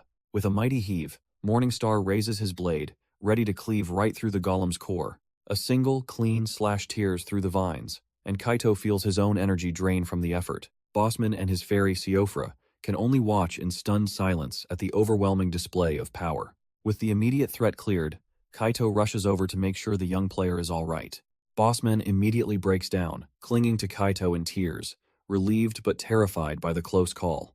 Kaito calmly reassures him, telling him to just hold on and let his skill points recover. But his attention is suddenly ripped away as he spots Juzefishin, lying motionless in the debris. He hurries to her side, and she weakly manages to whisper his game name, Code Demon. A wave of panic hits Kaito as he realizes just how severe her injuries are. He knows Morningstar warned him, but seeing her fade, he realizes he has no other choice. With no other option, Kaito pours his own life force into Juzefishin, her health bar slowly ticking upwards. Her eyes flutter open, and she weakly asks if Code Demon was the one who saved her. Now sitting up, she thanks him as Bossman cheers, but Kaito just says he's returning an old favor. Their reunion is cut short by an angry Morningstar, who yells at Kaito to stop flirting and focus on the battle. A completely flustered Kaito shouts back that she is definitely not his girlfriend. Suddenly, the giant golem Leshy speaks, offering Morningstar one single opportunity to stand down. It reveals a deep-seated hatred, promising to make the false king suffer as it did for 1,000 years. Morningstar dodges a vine whip, retorting that the golem seems to have forgotten they all suffered together. He continues to evade, admitting that he understands the creature's desire for revenge all too well, and because of that shared thirst for vengeance, Morningstar declares he will not back down, poising for a final strike. Leshy scoffs, mocking Morningstar for being weakened by his bond with a mere human. But Morningstar defends his partner, admitting that while Kaito can be slow on the uptake, it's that very partnership that guarantees he's going to win this whole damn game. Kaito is taken aback, a flicker of emotion crossing his face at the demon's unexpected loyalty. He steels himself, knowing their path to victory is a shared one. With renewed determination, he shouts the order to chop down this overgrown beanstalk. Morningstar grins, leaping into action and swinging his massive axe with all his might. The powerful strikes land one after another, tearing through the golem's massive form. Leshy screams in agony as its body finally starts to break apart, its health hitting critical, and with a thunderous crash, the ancient, vengeful creature is brought down for good. With the battle seemingly over, Kaito's team stands together amidst the dust and rubble. Morningstar can't resist a final taunt, telling the fallen Leshy that its cockiness was its downfall. He turns his back on the wreckage, adding that he never really liked the overgrown plant anyway. But celebrating a victory before the enemy is truly dead is a rookie mistake. The demon's eyes widen in alarm as he senses something is terribly wrong. In a flash, vengeful vines shoot up from the ground, wrapping tightly around Morningstar's body. The ambush catches everyone, binding Kaito and his allies as their health begins to drain. Lesh's face emerges from the tangled mass, smugly asking, "Who's the cocky one now?" Kaito groans in agony as the vines constrict, the crushing pressure intensifying. Trapped and furious, Morningstar can only curse his own carelessness as the tables turn. Juicefishin and Bossman struggle helplessly, crying out as the vines crush them. Kaito realizes, with dawning horror, that if this continues, his entire team will be eliminated.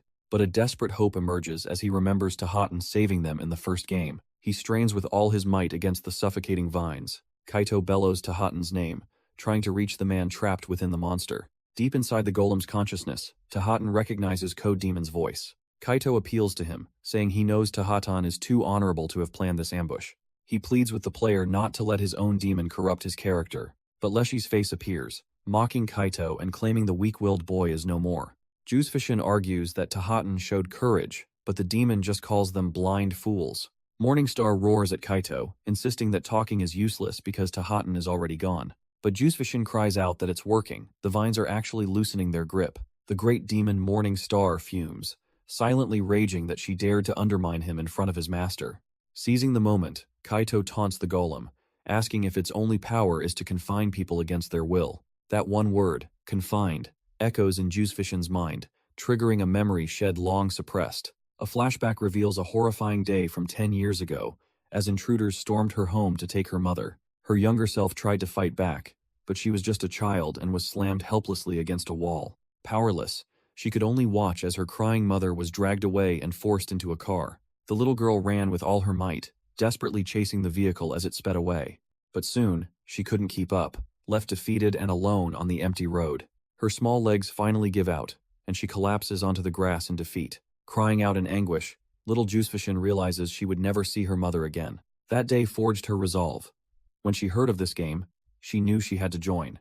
She would win at any cost, all to reclaim the family that was stolen from her. Back in the present, that same fire burns in her eyes as she roars, refusing to be held down again. The golem, Leshy, seems almost taken aback by this sudden, fierce defiance. With no other option, Juicefishin bites into the thick vines, choosing death over being a puppet. Leshy scoffs, cruelly asking if she wants to see her mother again, warning that resistance will only doom her. But she screams back that it knows nothing, shattering the vines with a burst of raw power. At that exact moment, Morningstar flinches as a strange, glowing vine appears on her own arm. Juicefishin feels the vines slacken, and a spark of hope ignites. He actually did it.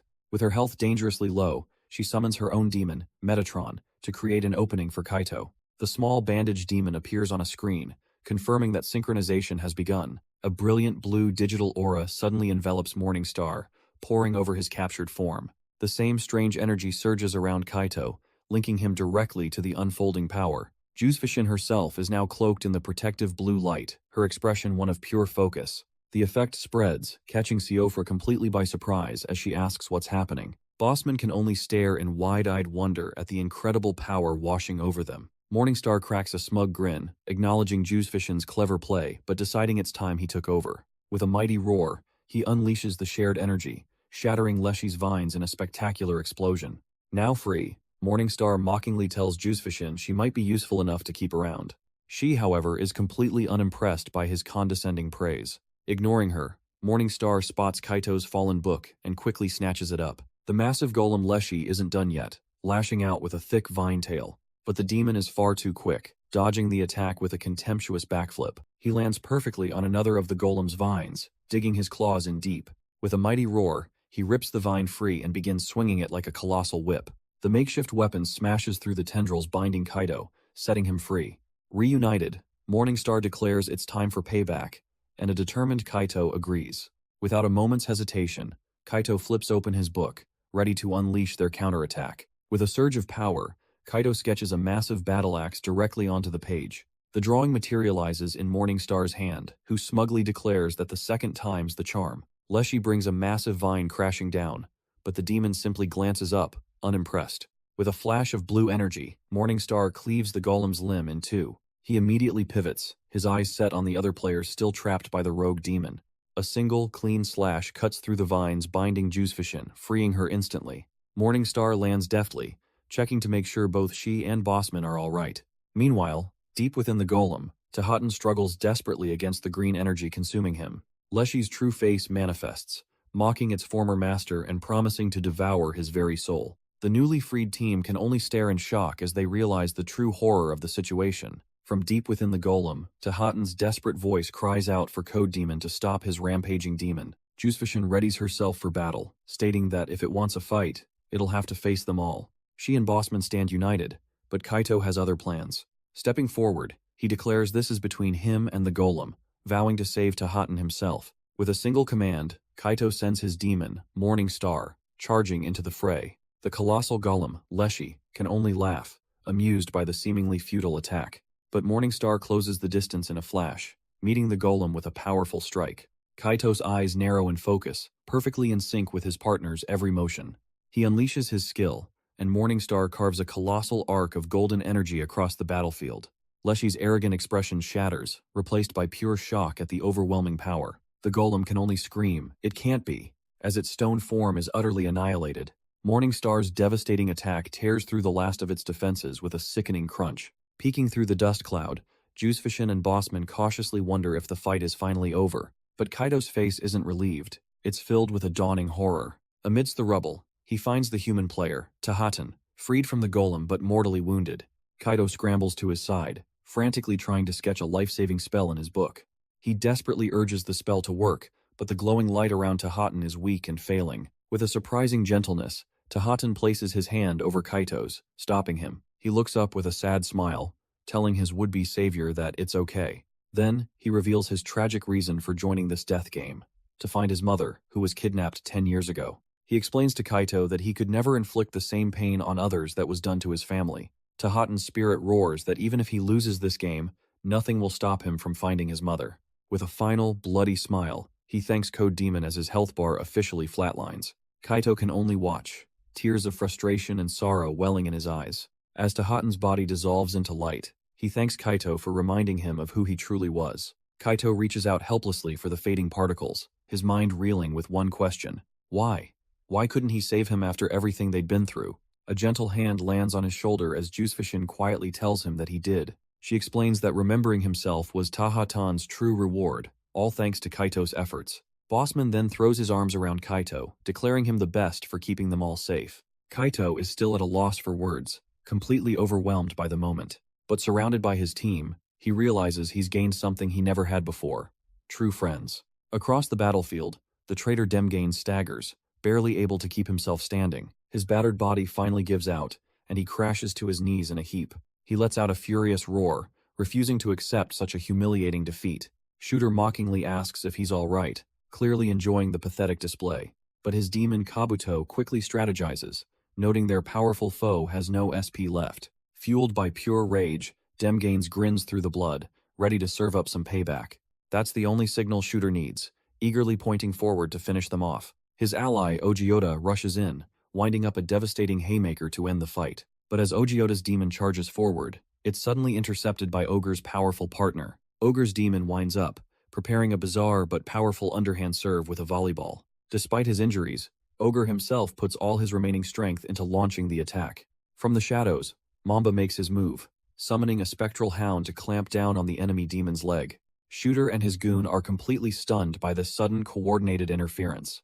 With a vicious slam, the ghostly hound smashes Ogiata's demon straight into a pillar. The hound holds its prey down as Ogre's demon stands guard, the tables having completely turned.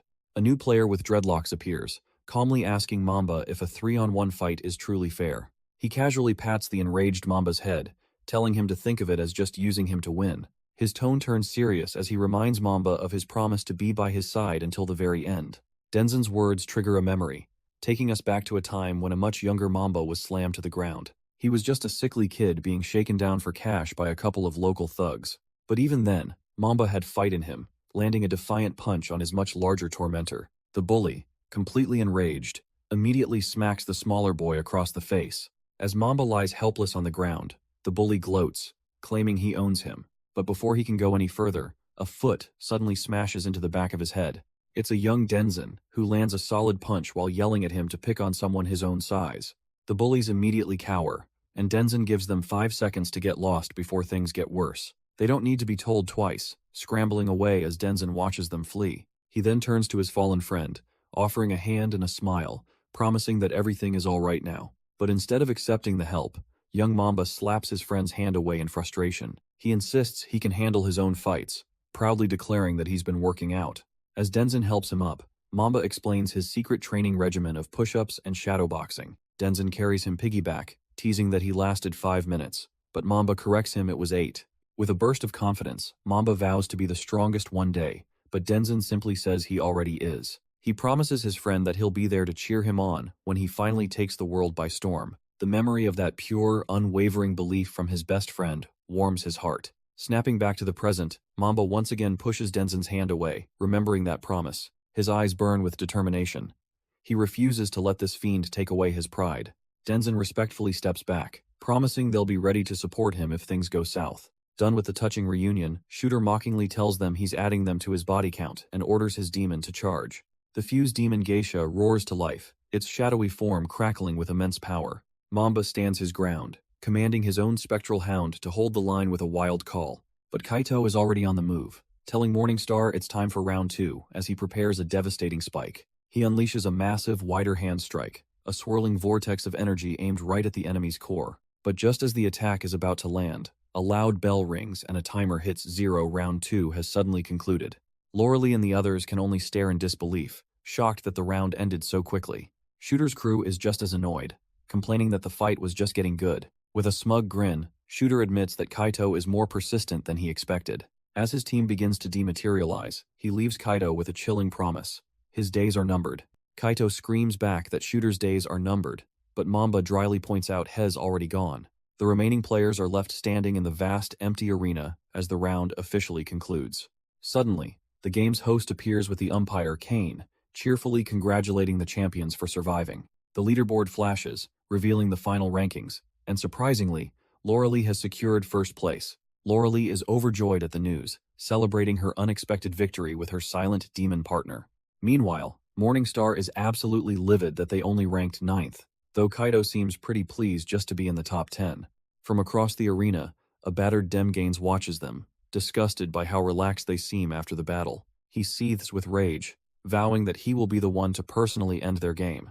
As Loralee hugs her demon, the host announces that the survivors have proven themselves to be the strongest. And with a final "until next time," all the players are teleported out, their forms dissolving into streams of light.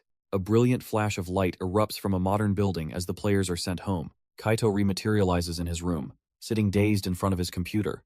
Morningstar immediately starts complaining, furious that they dropped from 1st to 9th place. Kaito tells him to get over it, insisting they have much bigger things to worry about. But as he speaks, a sharp pain suddenly lances through his chest, making him cry out. He clutches himself, completely bewildered by the sudden and intense agony. His demon partner just scoffs, mockingly calling it the losing pains for not securing first place. Morningstar warns him that without a solid game plan, the challenges ahead will be far worse. Still reeling, Kaito realizes he has the same bruises from the game and demands to know why. A chilling thought then dawns on him: the game's promise to make him smarter might mean the consequences are all too real. His mind races as he connects the dots. The mysterious deaths of other players must mean the game's consequences are terrifyingly real. Just as the dread sets in, his phone starts buzzing insistently in his pocket. He pulls it out to see a call from a Mr. Shimura, while a tiny morning star complains they should be training.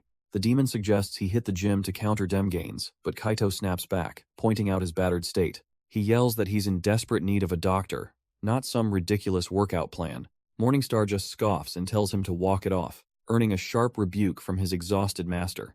As they bicker, Kaito quickly shushes his demon to answer the call, putting on a brave face for the caller. He politely assures the man on the other end that he's not interrupting anything at all. The caller, his father, cuts straight to the point, inviting him to a dinner reservation in 30 minutes to discuss something important. Caught completely off guard, Kaito stammers for a moment before reluctantly agreeing to be there. On the other end of the line, his father coldly confirms the meeting is set and hangs up. Kaito wonders what this is all about, as his father has never asked to meet like this before, while Morningstar absolutely loses it. He calmly explains to his fuming demon that this is important, even if a being from hell can't possibly understand why. To appease him, Kaito suggests Morningstar devise a workout plan to counter dem gains, leading the demon to discover the apartment's private gym. The demon's mood flips instantly, cracking his knuckles with a wicked grin, completely fired up to get stronger. Morningstar is in paradise, pumping iron and declaring it far better than fighting screaming goblins back in hell. Kaito tells him not to overdo it, but the demon just scoffs, telling him to enjoy his tea party and be ready for prep when he's back. Now alone, Kaito gets ready in the bathroom, the pressure of his two lives weighing on him. He carefully covers up a bruise with concealer, his mind unable to escape the lingering horrors of the death game. A vivid memory of Mamba's brutal injury flashes through his mind, fueling his fear that the game and reality are starting to merge. The memory of another fallen player, Justin, surfaces, a grim reminder of the game's brutal cost. He's left to wonder if getting hurt is this bad. What horrors await those who actually lose? Back in the real world, Kaito steps out of his car, fully composed in his corporate suit. He's immediately ambushed by a flash of cameras and a barrage of questions from the press. With a practiced smile, he deflects their inquiries, promising answers at next week's demo. But he recalls a recent meeting that put him on edge more than any death game: dinner with his father. The conversation was cold and formal, his father first confirming his homework was submitted before anything else. His father then chides him for his tardiness, but makes a strange request to stop being addressed as sir. Kaito pauses mid-bite, completely stunned when his father asks to be called father from now on. Flustered by the sudden shift in their rigid dynamic, he can only wonder at the reason. His father admits he's been hard on Kaito since his brother's death, but praises his resilience. He explains that Kaito's creative perseverance is exactly what the company needs to grow. With a rare, genuine smile, he says that he's proud of him, just as his mother and brother would be. Overwhelmed by the sudden praise, Kaito finally manages to thank him, calling him father. The man then offers Kaito the lead on a major project, redesigning the company logo, and Kaito eagerly accepts. The scene shifts to Morningstar, who finishes a brutal workout session with a heavy clang of weights. He immediately chugs an entire bottle of water, trying to recover from the intense exercise. But as his stomach growls, he knows it's time for his favorite post-workout snack, gummies. He proceeds to tear his entire room apart, frantically searching for his hidden stash. A horrifying realization dawns as he clutches the empty containers. There's no way he ate them all already. With his stomach rumbling, Morningstar laments that Kaito isn't around to restock his precious gummy supply. The powerful demon is officially hangry, the craving for sweets driving him to the brink of madness. With a frustrated slam of the door, he decides he'll just have to find some himself. His desperate search leads him to a glowing beacon of hope on a dark street corner, a gummy vending machine. He stares at the rows of sugary goodness, his salvation tantalizingly close behind the glass. But as he approaches, he senses something is off. His own reflection seems to move independently, and he instinctively calls out for it to wait. Shaking it off, he presses his face against the machine, drooling over his precious treasure. A sly grin appears as he taps the glass, a ghostly tail phasing right through the solid surface. Soon, spectral hands join in, reaching through the machine to grab the candy he so desperately desires. He violently shakes the vending machine, enraged that his ghostly powers aren't working on it. As he starts kicking the machine, a random passerby points out the obvious: "You need cash." Morningstar grabs the poor guy by the collar, demanding he cough up some money for the cause. The terrified man quickly explains that the convenience store right there should have the same snacks. Taking the human's advice, the demon marches purposefully toward the 2-4-hour store. But of course, he has no time for doors, simply kicking his way inside with a loud thud. He quickly finds his treasure trove, gathering an entire armful of gummy worm bags with a smug grin. He dumps his haul on the counter, only for the game-obsessed clerk to casually ask for $45. Furious, Morningstar slams the partition, yelling that he was told he wouldn't need cash here. He's about to get violent, but a security guard in the back orders him to pay up or scram. Morningstar can't believe it. Now some mortal jelly roll is ordering him around.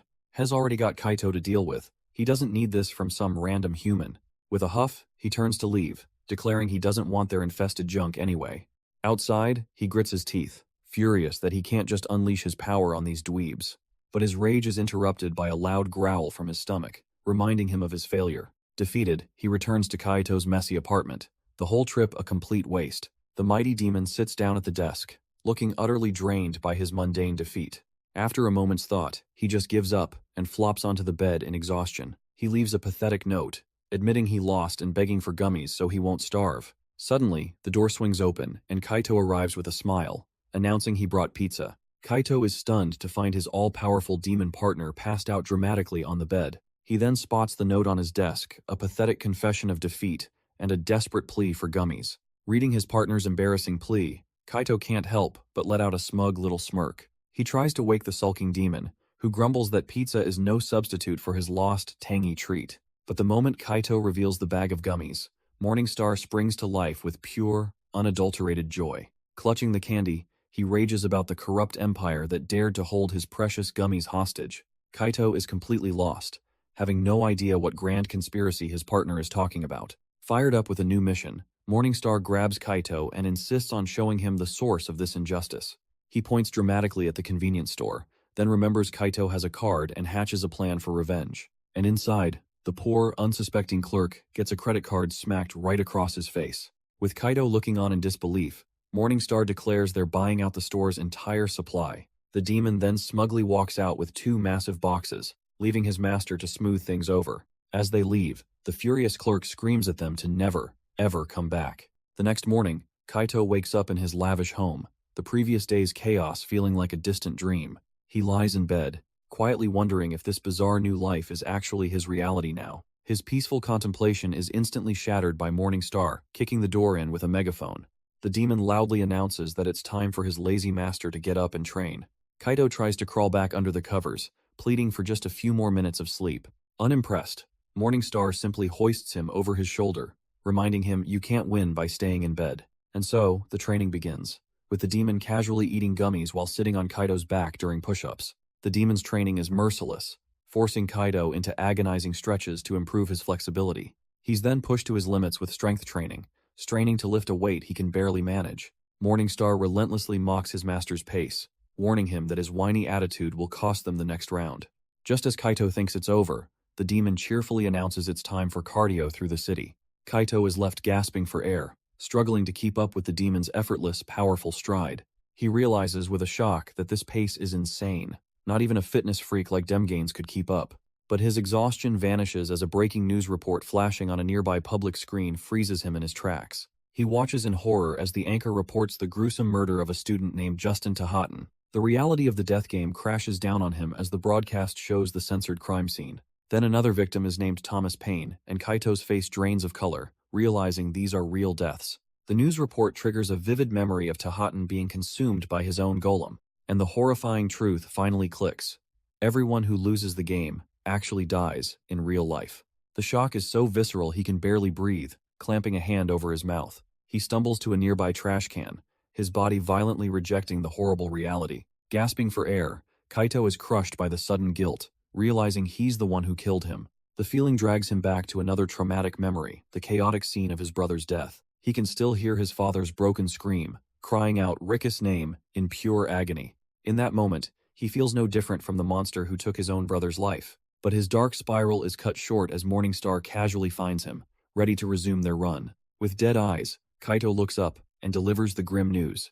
Tahatan is gone, Morningstar. But Morningstar is completely unfazed, grabbing Kaito and asking what the big deal is. He coldly states that people die every day, so why should this one be any different? The sheer callousness of his partner's words sends a jolt of fury through Kaito. It's a chilling reminder of the demon's true nature, one that sees human life as trivial. Snapping, Kaito grabs Morningstar by the shirt, screaming that this is his fault, that he's a murderer. But the demon just shoves his hand away, retorting that Kaito should be grateful he's not dead too. Those words suddenly click in Kaito's mind, and a horrifying realization begins to dawn. He accuses Morningstar of knowing all along that the game meant real death in the real world. Morningstar finally explodes, yelling that of course he knew, but Kaito was too weak to handle the truth. Overwhelmed, Kaito can only scream at him to shut up as a nearby mother and child stare at the scene. Kaito's fury erupts as he screams that he trusted Morningstar, reminding him that humans only get one life. He flashes back to the precious time he shared with his brother, moments he cherished before Riku passed away. The thought of killing for mere entertainment is sickening, and he demands to know how Morningstar could drag him into this. But the demon just scoffs, retorting that Kaito sealed his own fate the second he clicked enter on the contract. Kaito defiantly declares he's quitting, but Morningstar mocks his naivety, asking if he really thinks it's that easy. The grim reality is laid bare. Fail to log in, and you die, because he literally sold his soul to the devil. But instead of breaking, Kaito's despair hardens into a new resolve. Hell, find a way to break the contract for everyone. He shoves his stunned partner aside, vowing to destroy the entire game if Morningstar won't help him. Morningstar calls him crazy, explaining that this death game has been toppling civilizations for centuries. Unfazed, Kaito declares that taking down systems is what he does, and he only needs to find a single vulnerability. Morningstar's words hit him hard. The contract was sealed the moment he clicked enter. Kaito is thrown back into the memory of that night, sitting at his desk. He remembers pulling up the ominous Say 10 website, his cursor hovering. He even recalls changing the language, a simple click that would change everything. Deep down, he knew the demon was right. He had willingly walked into this. The warning had been crystal clear. Once you hit enter, you forfeit your soul. He grits his teeth, frustrated by his own desperate choice back then. This naivety, this desire to change his fate, is a burden he now carries alone. From the doorway, Morningstar watches his partner's agonizing realization. But with this cursed knowledge, Kaito opens his laptop, determined to find a way out. Without a word, Kaito walks past his demon partner, ready to take the fight outside. The door slams shut, leaving Morningstar alone in the now empty apartment. He carries his resolve with him, determined to claw his way out of this darkness. His search for an escape route leads him back to the bright, mundane world of his university. But even in class, he's completely absorbed, trying to crack the code of the Say 10 program. He's so focused that he barely registers his professor calling his name. Annoyed by his student's distraction, the professor puts him on the spot with a question. Thankfully, his friend quickly whispers the correct answer, saving him from public failure. Kaito parrots the response, earning a stern warning to get his head out of his computer. As the day wears on, Kaito continues his secret war from behind his desk. His friend notices his dark mood, but Kaito quickly deflects, blaming it on a work project. The friend buys his excuse, telling him not to overdo it before they part ways for the day. But alone with his thoughts, Kaito knows rest is a luxury he can't afford when death is always looming. The guilt over his brother's fate weighs on him, a constant phantom at his side. He's brought back to reality by a news report about a vigil for Justin, another student who died. The anchor's words about honoring the victim's life strike a deep chord within him. The scene shifts to the gleaming headquarters of the massive tech company, Nian Corp. Kaito, now dressed in a sharp suit, walks towards the office, his expression grim and professional. An off-screen greeting snaps him back to the present moment inside the building. He immediately switches gears, confidently discussing predictive AI with a colleague as if nothing is wrong. His colleague is thrilled, thanking Kaito for his brilliant insight on the project. Kaito maintains a cool, professional mask, but his mind is clearly elsewhere. The meeting shifts to their promotional schedule, with a last-minute stop added in Nebraska. The details show a meeting with the mayor, a seemingly minor and inconvenient detour. Kaito's father immediately scoffs at the idea, declaring they have no time for such a pointless trip. As the team sits in tense silence, Kaito suddenly raises his hand, volunteering to go himself. He calmly explains that it would be a valuable experience, a way to gather data for future events. Looking his father dead in the eye, he frames it as a smart move for the brand's expansion. His father's stern expression softens slightly. He agrees, but on the condition Kaito also handles Seattle. A flicker of triumph in his eyes, Kaito eagerly accepts the terms, his plan now in motion. Kaito arrives in Nebraska, looking every bit the serious corporate professional. He's met with a warm, official welcome, graciously playing the part of Mr. Himura. The local mayor gives him the grand tour, boasting about the state's natural resources. Kaito has to politely endure the local hospitality, trying his best to decline their food. Finally, free from his duties, he tells his driver he has one more stop to make. His car pulls up to a quiet riverside clearing where a small group has gathered, and to his utter shock, he spots a familiar face from the game. Juzefishin. She turns, equally stunned to see him, calling out his player name, Code Demon. They both immediately demand to know what the other could possibly be doing here. She explains she came to pay her respects, and Kaito smiles, revealing he's there for the exact same reason. She tells him she flew out this morning, needing to see the reality of this soul-selling game with her own eyes. Kaito awkwardly apologizes for his English, but she shocks him by fluently switching to Japanese. With a slight blush, she admits she's a closet otaku, a confession Kaito finds surprisingly cute, but with a snap of her fingers, she brings them right back to the grim topic at hand. In a flashback, she remembers thinking the whole selling your soul rule for Say 10 was just edgy nonsense. Yet every time a new unsolved murder hit the news, a cold dread told her it was the game's bloody handiwork. So she hacked the Say 10 database, linked the deaths, and found Justin's address, leading her right to his funeral. She then drops a bombshell. She never expected to see Kaito here, since he and his father are the reason she's in America. A flashback reveals the impoverished slums she grew up in, a world away from her life now. She explains the cartel took everything, but she used her hacking skills to make sure the men who hurt her family rotted in prison. She explains that eventually, the cartel found her, and she was forced to leave home just to stay alive. But thanks to Nyan, she got a new start, using her skills to finally bring justice to those who'd hurt her.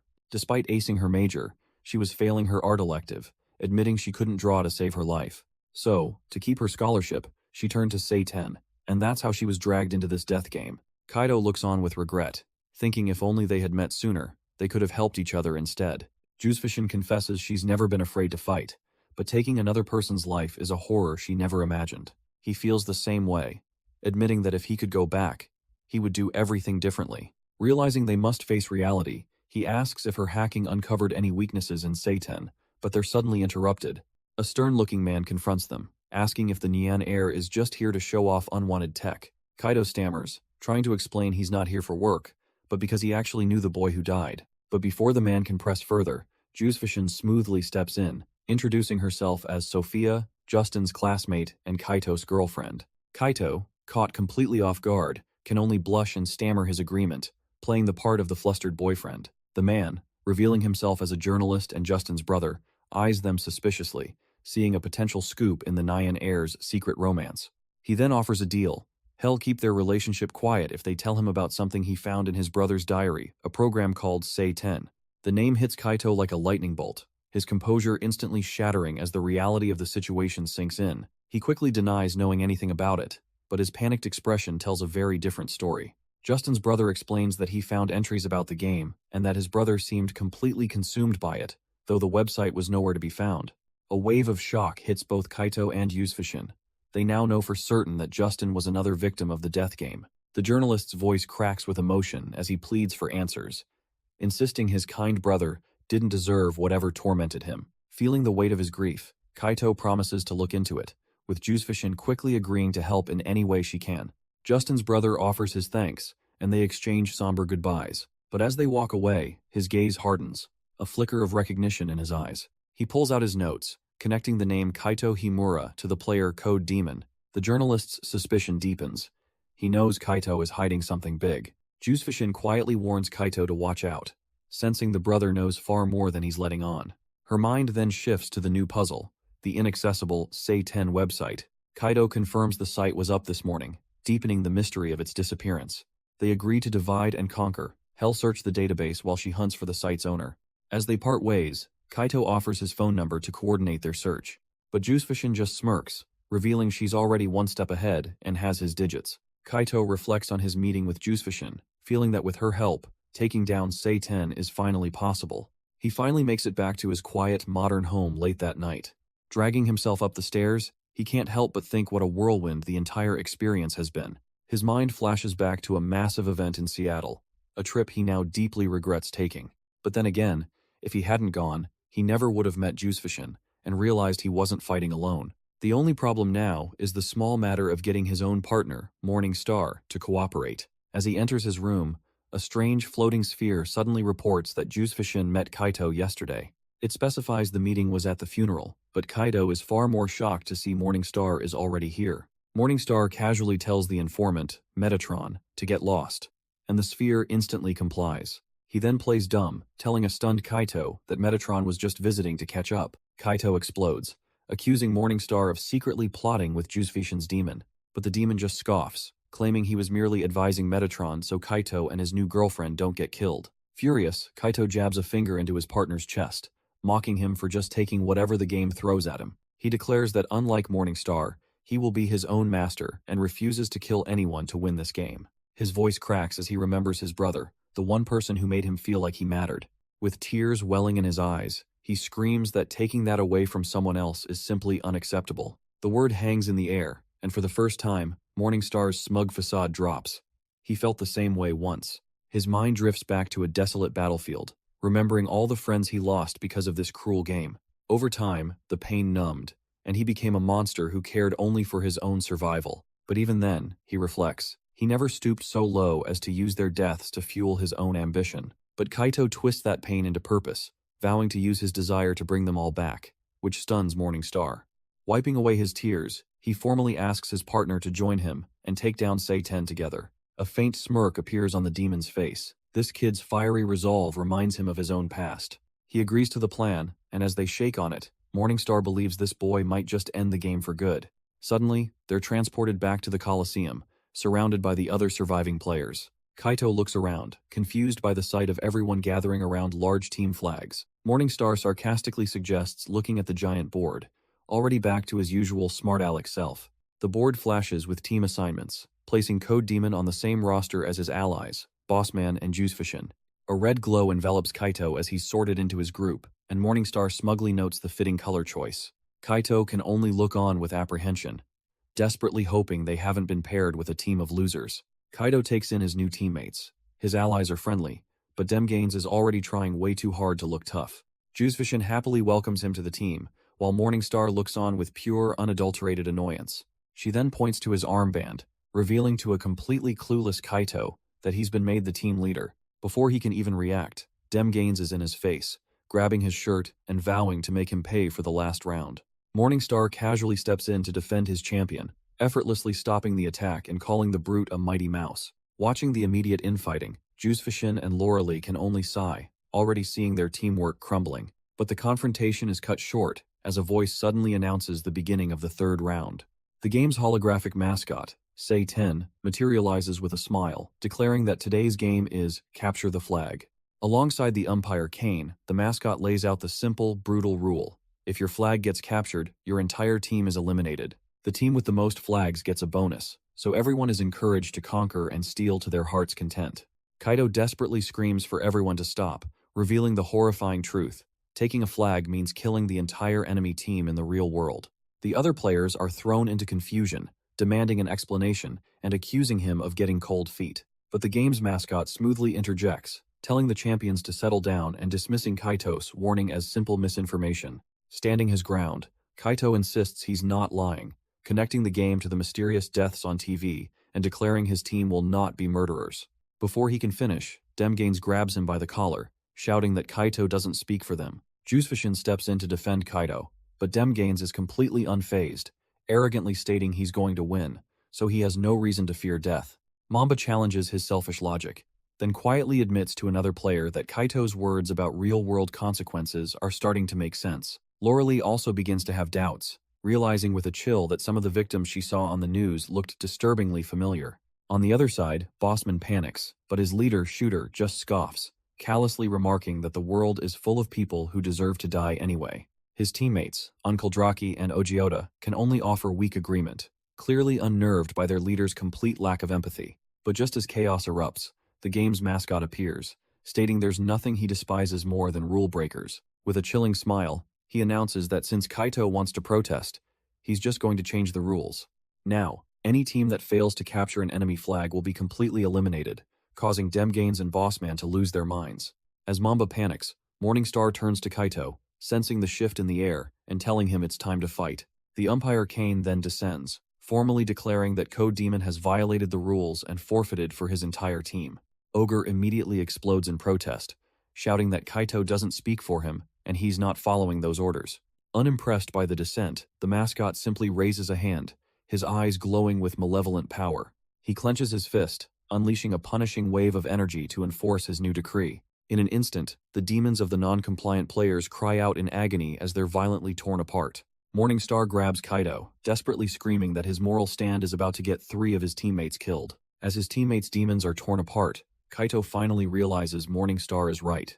This isn't the way. He grits his teeth, accepting that he has no choice but to play, or their blood will be on his hands. With a desperate shout, Kaito reverses his decision, screaming that he and his team will play the game. The umpire Kane smirks, pleased that his little demonstration has brought the rebellious player to heel. Nearby, Juicefishin checks on her dazed demon Metatron, who was caught in the punishing blast. Demgain struggles to get his fallen demon Kabuto back on its feet as other teammates look on helplessly. Kane then addresses the crowd, reminding them they all joined willingly and shouldn't let Kaito's naivety ruin their chances. His words hit their mark, as other players start shouting to ignore Code Demon, accusing him of trying to psych them out. With the crowd now on his side, the umpire snaps his fingers, cheerfully asking if they're ready to begin. The other players erupt in a unified cheer, completely fired up and ready to fight for their own survival. The Game Master, Say-10, announces that Lauralee will get a promised stat boost. But there's a catch. A countdown begins as Kaito realizes the game is starting immediately. Say-10 reveals that whoever takes the red team's flag first will double their HP. With a final, mocking good luck, the Game Master vanishes. Seizing the moment, Shooter points forward with a grin and orders everyone to attack. The entire horde of players and their demons stampedes forward, a chaotic mob hungry for the prize. Kaito watches in horror, a sickening realization dawning on him. What has he done? Lauralee and her demon turn on him, sarcastically congratulating him for inciting a riot. Demgains, crackling with energy, screams that if they don't escape, hell kill Kaito himself. Meanwhile, Juicefishin ignores the chaos, telling her demon Metatron to find them a safe space. Just in time, Metatron's robotic eyes flash red as it locks onto a safe location. With a snarl of concentration, Juicefishin activates her ability, initiating an emergency teleport. From Demgains' point of view, Kaito and the core team are suddenly engulfed in blue light, and just like that, they vanish, leaving the traitor and his allies standing in an empty field. Shooter seethes with rage, promising that Demgains can't run forever. He's a loose end that needs tying. Kaito's group rematerializes in a desolate rocky canyon, finally safe from the mob. But the peace lasts all of 2 seconds before Demgains is right in Kaito's face, absolutely furious. He grabs our hero by the collar, screaming that his little pity party just painted a bullseye on their backs. Juicefishin calmly steps in, telling Demgains to cool it and asking if he has any better ideas. With a smug grin, Demgains admits that no, outside of clobbering Kaito, he's got nothing. Juicefishin states the obvious, as a massive explosion rips through the nearby wall. They need a plan, and they need it now. Morningstar's patience finally snaps, his voice laced with pure annoyance as he calls out his partner's name. He gets right in Kaito's face, reminding him that while he agreed to destroy the game, he never signed up to die for Kaito's indecisiveness. The harsh truth sinks in, and with a surge of resolve, Kaito realizes he has to find a way to prove he's here to stay. He knows the only way to win this round is to protect their flag with something truly impenetrable. As his quill scratches across the page, a colossal golden fortress erupts from the desert floor, stunning his allies. Kaito then confronts Demgains, declaring that their personal feelings don't matter, they're a team, and they will survive this together. With his demon partner now standing behind him, Kaito confidently announces to the group that he has a plan. He strides into his new creation and firmly plants their team's flag into its fortified base. The team is now safely enclosed within the fortress, their objective secured behind a wall of stone and iron bars. Kaito turns to face his team, ready to swallow his pride and offer a sincere apology. Mamba listens with feigned indifference, as Kaito admits he knows his words won't fix their situation. Lauralee closes her eyes, silently processing the sudden shift in their leader's attitude.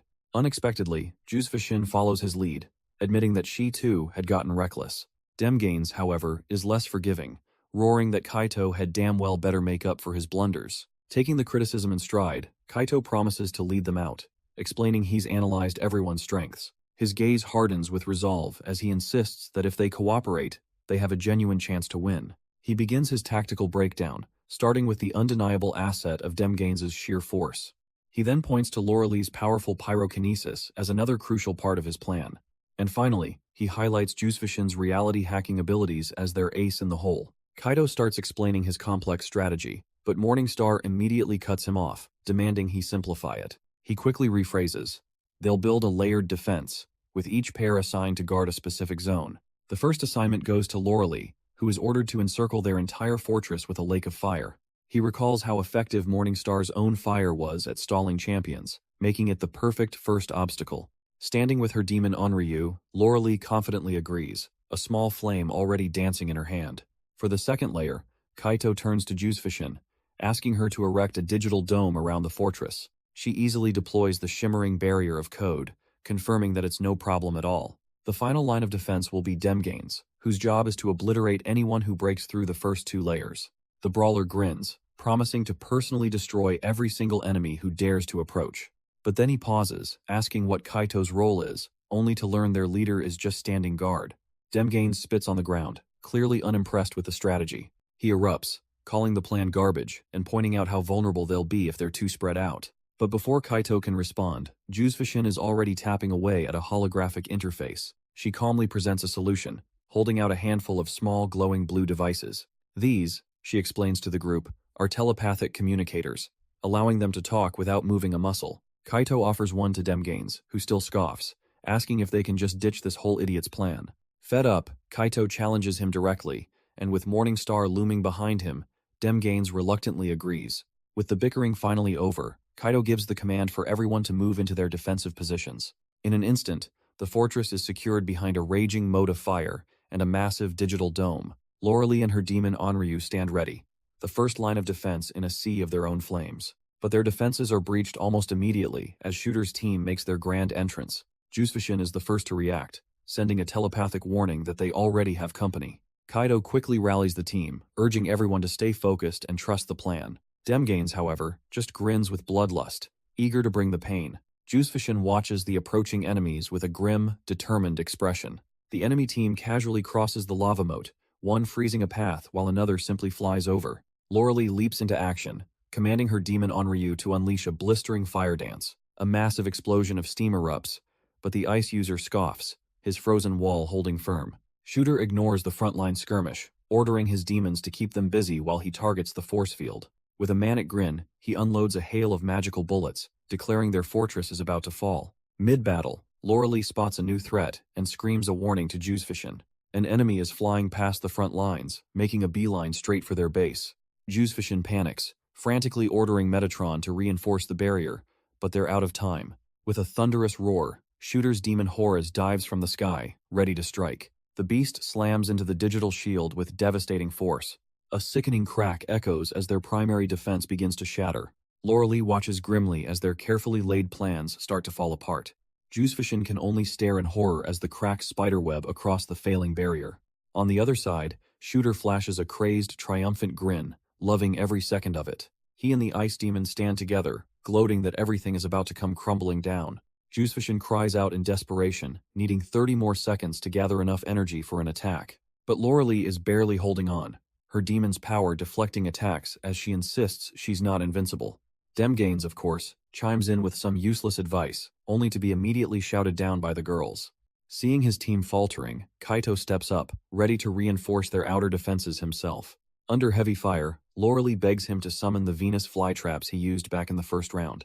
With a confident smirk, Kaito gets to work, his pen glowing as he brings his art to life. A swarm of monstrous, snapping plants erupts from the ground, catching the enemy players by surprise. Seeing an opening, Loralee turns to her demon, Onryu, who grins with a thirst for vengeance. Unleashing its full power, Onryu sends a tidal wave of spectral hair surging toward their attackers. But on the other side, Shooter spots the crack in their main barrier and orders his team to break through. Horus, the enemy's prized demon, smashes through the ice barrier with a powerful kick. But its confident assault is cut short by a sudden, shocking development. The winged demon Tengu is just as stunned by what it sees. Kaito's monstrous Venus flytraps have sprung their ambush, chomping down on the surprised demons. The enemy team descends into panic as Subo cries out that his health and energy are nearly gone. Loralee smirks, enjoying the sight of their perfect counterattack turning the tables. With the path now clear, Team Red presses forward as the plants finish off the stragglers. Morningstar proudly tells Kaito that this is what happens when he finally commits to a plan. Juzefishin thanks her teammates for the opening and prepares to set up more traps. But before she can act, the entire battlefield begins to shake violently. As the ground trembles, Juzefishin frantically orders her companion Metatron to configure a defensive sandbox. But it's too late. A massive water serpent demon breaches the floor right beneath them. A warning is shouted to Demgains that an enemy team has broken through and is making a beeline for the entrance. Unfazed, Demgains simply smirks, confident that this little breach is nothing to worry about. Kaito, ever the strategist, calls out to him, offering to draw up some support. But his arrogant teammate just laughs, questioning why he would ever need help from an idiot. He boasts that he's on a completely different level, and will stop the entire enemy push himself. Turning to his demon partner Kabuto, he announces, it's time to use their new technique. With a mighty roar, Kabuto unleashes the Shooty Ram, a powerful charge that sends the entire enemy squad flying. Demgain stands triumphantly over the fallen players, mocking them for not even making it past the foyer. Kaito's face drains of color as he realizes the horrifying truth of the situation. Meanwhile, Kabuto stands triumphantly over the defeated players, eyeing the 3 flags ripe for the taking. Kaito screams at them not to grab the flags, desperately reminding them it's a death trap. But Demgains just scoffs, retorting that not taking a flag means they lose the game right here and now. He leans down to grab one, mocking Kaito for not learning a single thing about how this world works. Suddenly, a panicked shout from Jusufishin cuts through the air, warning Demgains to get back. A massive force slams into the ground with a deafening crash, instantly taking a huge chunk of Demgains' health. The entire chamber begins to rumble violently, leaving Kaito completely baffled by the sudden chaos. From a safe distance, Jusufishin and her little drone demon can only stare in disbelief at the cause. A monstrous water beast has erupted from the floor, with the glowing souls of the fallen players floating above it. The monster is suddenly confronted by a new player, Thespian, and his massive serpent demon, the mighty Leviathan. Demgains is completely unimpressed, mocking the newcomer as nothing more than a drama dweeb. With a theatrical flourish, Thespian retorts that a peasant like him could never appreciate the fine arts. He promises an unforgettable performance, as Demgains quickly checks if Jusufishin has enough SP to back him up. Ready for a fight, Demgains charges forward, intent on dropping this new dork into the abyss. But Thespian is a step ahead, ordering his demon to unleash a devastating tidal wave. A massive torrent of water and stone erupts, blasting across the battlefield. As Jusufishin looks on in shock, Demgains shouts at her to get ready for his move. Thespian is caught off guard as Demgains appears with a volleyball, claiming he also appreciates the finer things. He then leaps into the air, slamming the ball down in a powerful jump serve right into the incoming attack. Realizing what he's doing, Jusufishin screams for her drone to activate nullspace. Metatron begins compiling the skill, but the cost is high, completely draining her SP. The combined attack slams into Leviathan's armored scales with explosive force. Thespian watches in disbelief as the supercharged volleyball shreds through his defenses. A smug grin spreads across Demgains' face. His ridiculous plan actually worked. Jusufishin praises the teamwork, but he scoffs that she was just following his lead. Elsewhere, Kaito's head snaps up as faint whispers warn him of approaching danger. He and Morningstar are already on the move, desperately trying to create some distance. Thrown into disarray, Thespian's team retreats, arguing about who to blame as they flee. Demgains relays the intel, warning a nervous Loralee that the enemy team is coming her way. Kaito hears the distant fighting, and Morningstar just smirks, admitting he was getting bored. Meanwhile, a red-haired ally holds back a breach, yelling for Kaito and Demgains to keep moving. The two of them hurry down a set of stairs, deeper into the enemy's territory. But as Kaito turns the corner, his eyes go wide with absolute shock. Standing before him is a whole new enemy squad, with his supposed ally, Bossman, among them. He can't believe what he's seeing. Why would Bossman be with them? The young player looks terrified, stammering an apology that he was forced to betray them. But a massive centaur demon silences him, sneering that Thespian didn't die for his excuses. Suddenly, the entire area is flooded with light as massive stage lights switch on. A charismatic player named Chaos takes the mic, smugly announcing that Team Red's escape is over. Chaos launches into a full-blown pop idol performance, declaring that Kaito's time is up. He gloats about seizing the advantage, but Morningstar just sighs at yet another weirdo in this game. The centaur demon, Arav, absolutely loses it, roaring that he'll make the little demon eat those words.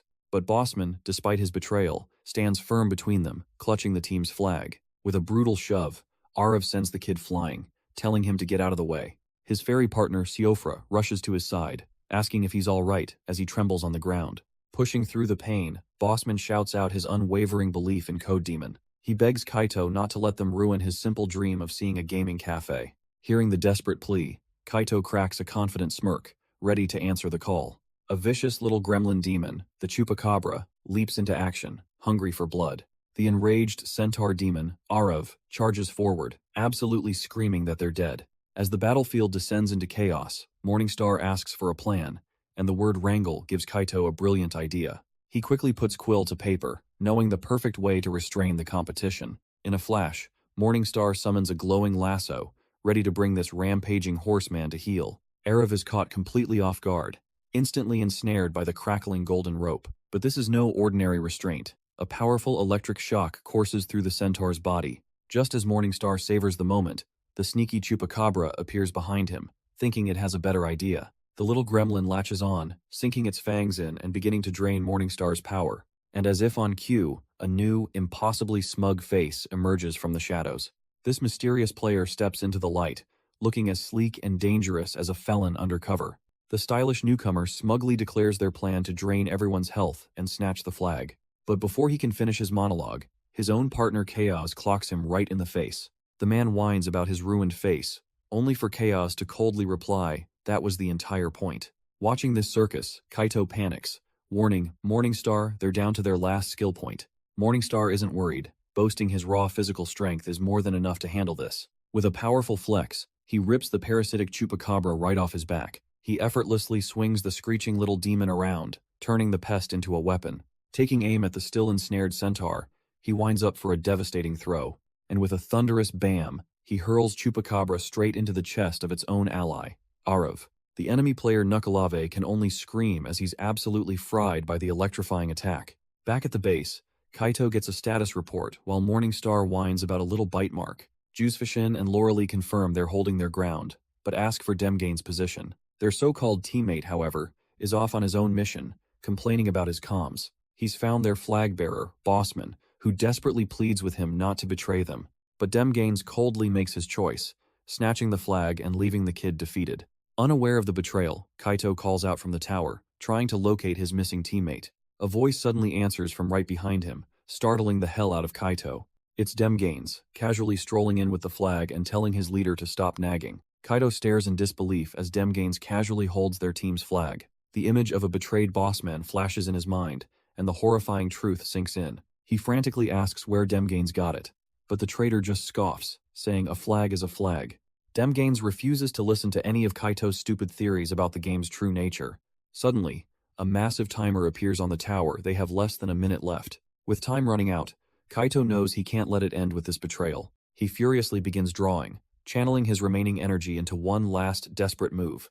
A brilliant golden spear materializes in his hand, and he snatches the flag right back from Demgains. But instead of running, Kaito shoves it back at him, screaming that he has to take it. Pinned to the floor, Demgains furiously vows to destroy Kaito for this humiliation. But Kaito just shoves the flag into his hands, screaming at the traitor to shut up and take it.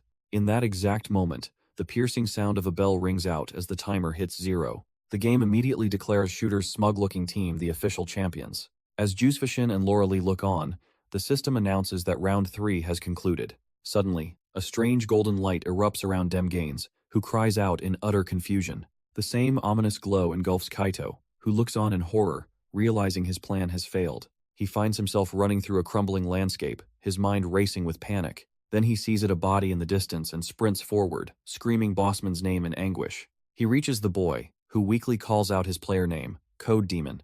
Kaito cradles his dying friend, who desperately asks for his contact info so they can meet in Japan. He gives him his real name, Kaito Himura, a connection to the world outside this nightmare. With a final, radiant smile, the boy introduces himself as Matthew, or Matty, to his friends. Kaito makes a solemn promise to call him the second they return to the real world. But the vision shatters, and as Matty dissolves into golden light, Kaito is left clutching at empty air. His grief explodes into a raw, desperate scream, shouting his friend's name into the fiery sky. From behind, Demgains callously mocks his pain, telling him to grow up over some kid not advancing. That's the final straw, and Kaito turns, his eyes burning with pure, unadulterated rage. Fueled by grief, Kaito lands a solid punch on Demgains, roaring about the consequences of his betrayal. He follows up with a desperate, wild flurry of blows, demanding to know why Demgains wouldn't just listen. But the musclehead just scoffs at his stupid flag plan and sends Kaito flying with a single, brutal counter. Kaito collapses to his knees, utterly spent, as Demgains smugly tells him he should be grateful. As the brute raises a monstrous fist to finish the job, a powerful clawed hand suddenly intercepts the attack. Morningstar effortlessly restrains Demgains, allowing Kaito to scream that Matty is gone because of him. He tells the traitor to remember Matty's name when it hits the headlines, a promise that finally stuns Demgains into silence. Before things can escalate further, Juzefishin moves in, gently holding Kaito and telling him to stop. She supports her trembling leader and promises they will fix this as a team, trying to mend their broken morale. Suddenly, the game's cheerful mascot appears, congratulating the champions for surviving round 3. The remaining players collapse in a mix of exhaustion and relief, as the game declares Team Red miraculously survived. But for Kaito, there is no joy, only gut-wrenching sobs as Jusufishin quietly supports him. A massive leaderboard appears, announcing Team Black as the round's decisive winner. Jusufishin leans in, trying to reach her broken leader through his haze of grief. She reminds him that strength is measured by how many times you get back up. She needs his help to find the game's weakness, and Kaito can only manage a slow, heavy nod. Internally, however, he feels completely empty, believing there's nothing left for him to give. Because ever since Bossman died, his nights have been filled with nothing but torment. Hez haunted by the memory of his friend's smiling face, a ghost he can't escape. His dreams are filled with Bossman's tearful last words, thanking him for their safety. Hez tormented by the memory of his friend's simple wish to visit a gaming cafe. Kaito wakes with a gasp, and Morningstar is there to remind him he's no longer in the game. The demon offers to talk, sensing his partner is on the verge of breaking. But Kaito pushes him away, weakly insisting that he's fine. He turns his back as the door slams, admitting to himself that his will to survive is fading. Back in the real world, his university lectures feel distant and meaningless. The goal of destroying the death game now seems like an impossible, unobtainable dream.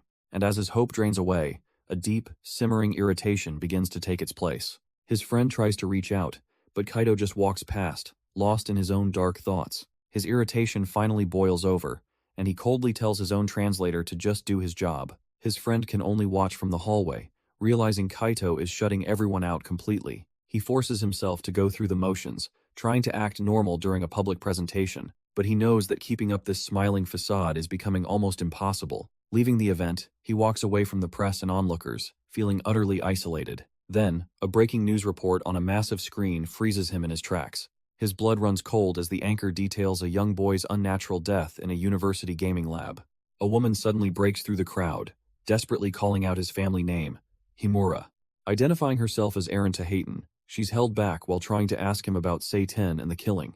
Once inside the car, the pressure finally breaks him, and he smashes his fist against the window in pure rage. The car speeds away, but the desperate cries of Aaron Tahayton echo in Kaito's mind. He finally arrives back at his lavish, empty house, looking utterly defeated. Dragging himself inside, he quietly enters his room, seeking a moment of peace. But his eyes land on a memento from the past, a Sei-ten sign-up banner from the day it all started. The carefully constructed walls around his heart crumble, and he begins to sob uncontrollably. His grief explodes into a silent, agonizing scream as he completely loses his composure. The sudden noise startles Morningstar, who looks up from his workout, confused. Kaito, now in a blind rage, grabs a desk and screams that this is all his demon's fault. Before he can smash it, Morningstar quickly moves to restrain him, trying to calm him down. But Kaito is far beyond reason, violently shoving his partner away with a furious command to back off. The fight drains from Kaito as he leans against his demon, apologizing for his outburst. He admits complete defeat, saying Morningstar was right, there's no way they can ever beat Sei-ten. But his demon explodes with rage, reminding Kaito of the promise he made to find a way to win. While yelling, Morningstar furiously scribbles on a notepad, telling Kaito to stick to that promise. He shoves the pad forward, revealing a crude drawing of their enemy, ordering him to show no mercy. The strange tactic works, snapping Kaito back to the memory of his friend Bossman's final moments. He thinks of everyone who died, and the promises he made, realizing he can't give up now. A fire returns to his eyes as he looks up, declaring his full name with renewed conviction. Morningstar mockingly holds up the drawing, pretending he couldn't hear Kaito's quiet resolve. So Kaito screams his name, lunging forward as his partner demands to know what he's going to do. With a furious roar, Kaito slams his fist into the training dummy, screaming his true goal, to destroy Sei-ten. He's left panting and exhausted, having poured all his renewed conviction into the workout. Suddenly, a hand grabs his shoulder, and Kaito looks up, startled and drenched in sweat. Morningstar grins, giving him a backhanded compliment about his form, noting his uppercuts need work. Leaning in, the demon warns him that if he slacks off, he'll be Morningstar's next target in the game. Later that night, the two find themselves on a quiet beach, Kaito sitting silently by the waves. His partner walks over and offers him an ice cream cone, a surprisingly normal gesture. As they eat, Kaito looks over and sincerely thanks the demon for everything he did for him today. Morningstar pauses, seemingly caught off guard by the genuine gratitude. He then opens up, admitting he understands loss, having seen so many friends die that he became numb to the pain. He explains that if they can win without killing, They'll defy the game's very nature and capture everyone's attention. Morningstar looks on with a sharp, knowing grin, asking if his partner is ready to see this plan through. With renewed purpose in his eyes, Kaito turns back, ready to commit to their new path. Suddenly overwhelmed with gratitude, Kaito tackles the demon in a hug, shouting that he's the absolute best. Morningstar freezes, completely stunned by the sudden affection as Kaito rests against him with a smile. The demon flails, trying to push him away while Kaito insists it's just a hug, not a death sentence. Later, after another grueling training session, Kaito twists the cap off a much-needed water bottle. He takes a long drink, exhausted but still pushing himself harder than ever before. As his demon partner continues exercising in the background, Kaito's phone suddenly buzzes to life. He glances at the screen, his expression shifting to one of pure, utter disbelief. On the phone, Kaito is stunned to hear from Sophia, realizing she really did have his number. He reassures her he's doing better, ironically thanking Morningstar's workouts for finally letting him sleep. Sophia reveals she's also been losing sleep investigating Satan and has developed a new theory. She explains that the game's website is malicious, and she needs offline hardware to dig deeper safely.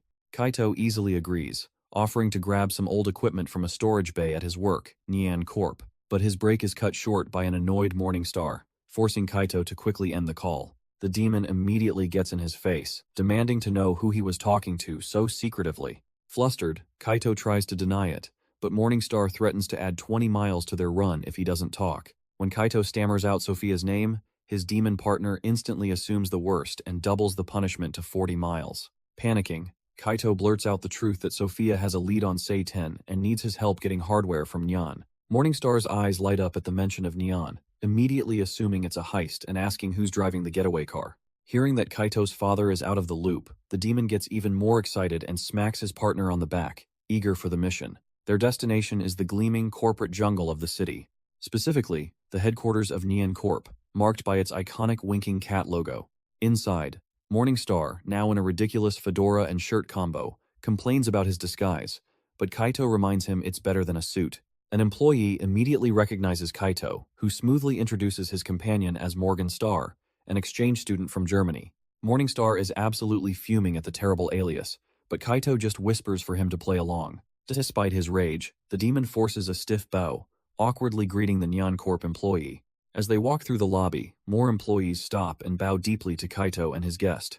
The constant bowing breaks the mighty demon, who internally screams that this polite human ritual is a torture worse than anything in hell. Kaito leads them to an access door, telling his demonic partner to quit being a baby, which only enrages Morningstar further. But his anger fades as he looks down into the massive, bustling Nyan Corp warehouse below. While Kaito checks their mission details, the demon glances over his shoulder and is utterly baffled by their next objective. Their getaway vehicle is a ridiculous cat-themed ice cream truck, and Morningstar immediately assumes it's for some nefarious purpose. As they load up, Kaito struggles with the heavy boxes while Morningstar lifts them effortlessly, mocking his master's human weakness.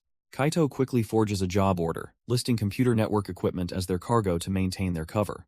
Inside the van, he nervously reminds the demon to obey the speed limit, but Morningstar's smug grin says otherwise. The moment the engine starts, he floors it, sending the cat van screaming out of the loading bay as Kaito hangs on for dear life. Kaito desperately shouts the next turn from the GPS, trying to navigate through the demon's reckless driving. But Morningstar, with his selective hearing, thinks Kaito said go faster and yanks the wheel, nearly missing the turn entirely. With a final, desperate scream of his demon's name, Kaito holds on as the cat van drifts wildly around a city corner. The vehicle screeches to a halt right in front of their destination, scattering startled pedestrians. Leaning out the window, a gleeful Morningstar announces their special delivery, while Kaito empties his stomach on the pavement. Inside, Kaito furiously tells the demon he's driving on the way back, but Morningstar just scoffs at his master's concern. As Kaito nervously checks his reflection and fixes his hair, Morningstar suddenly realizes this isn't just a mission, it's a date. Kaito frantically denies it, insisting they're just partners, but the demon smirks, unconvinced by his master's primping. Flustered and out of arguments, Kaito tells him to shut up, and finally knocks on the apartment door. The door swings open to reveal Sophia, who greets a suddenly shy Kaito with a warm, welcoming smile. Morningstar impatiently shoves past them with the boxes, forcing Kaito to apologize for his partner's terrible manners.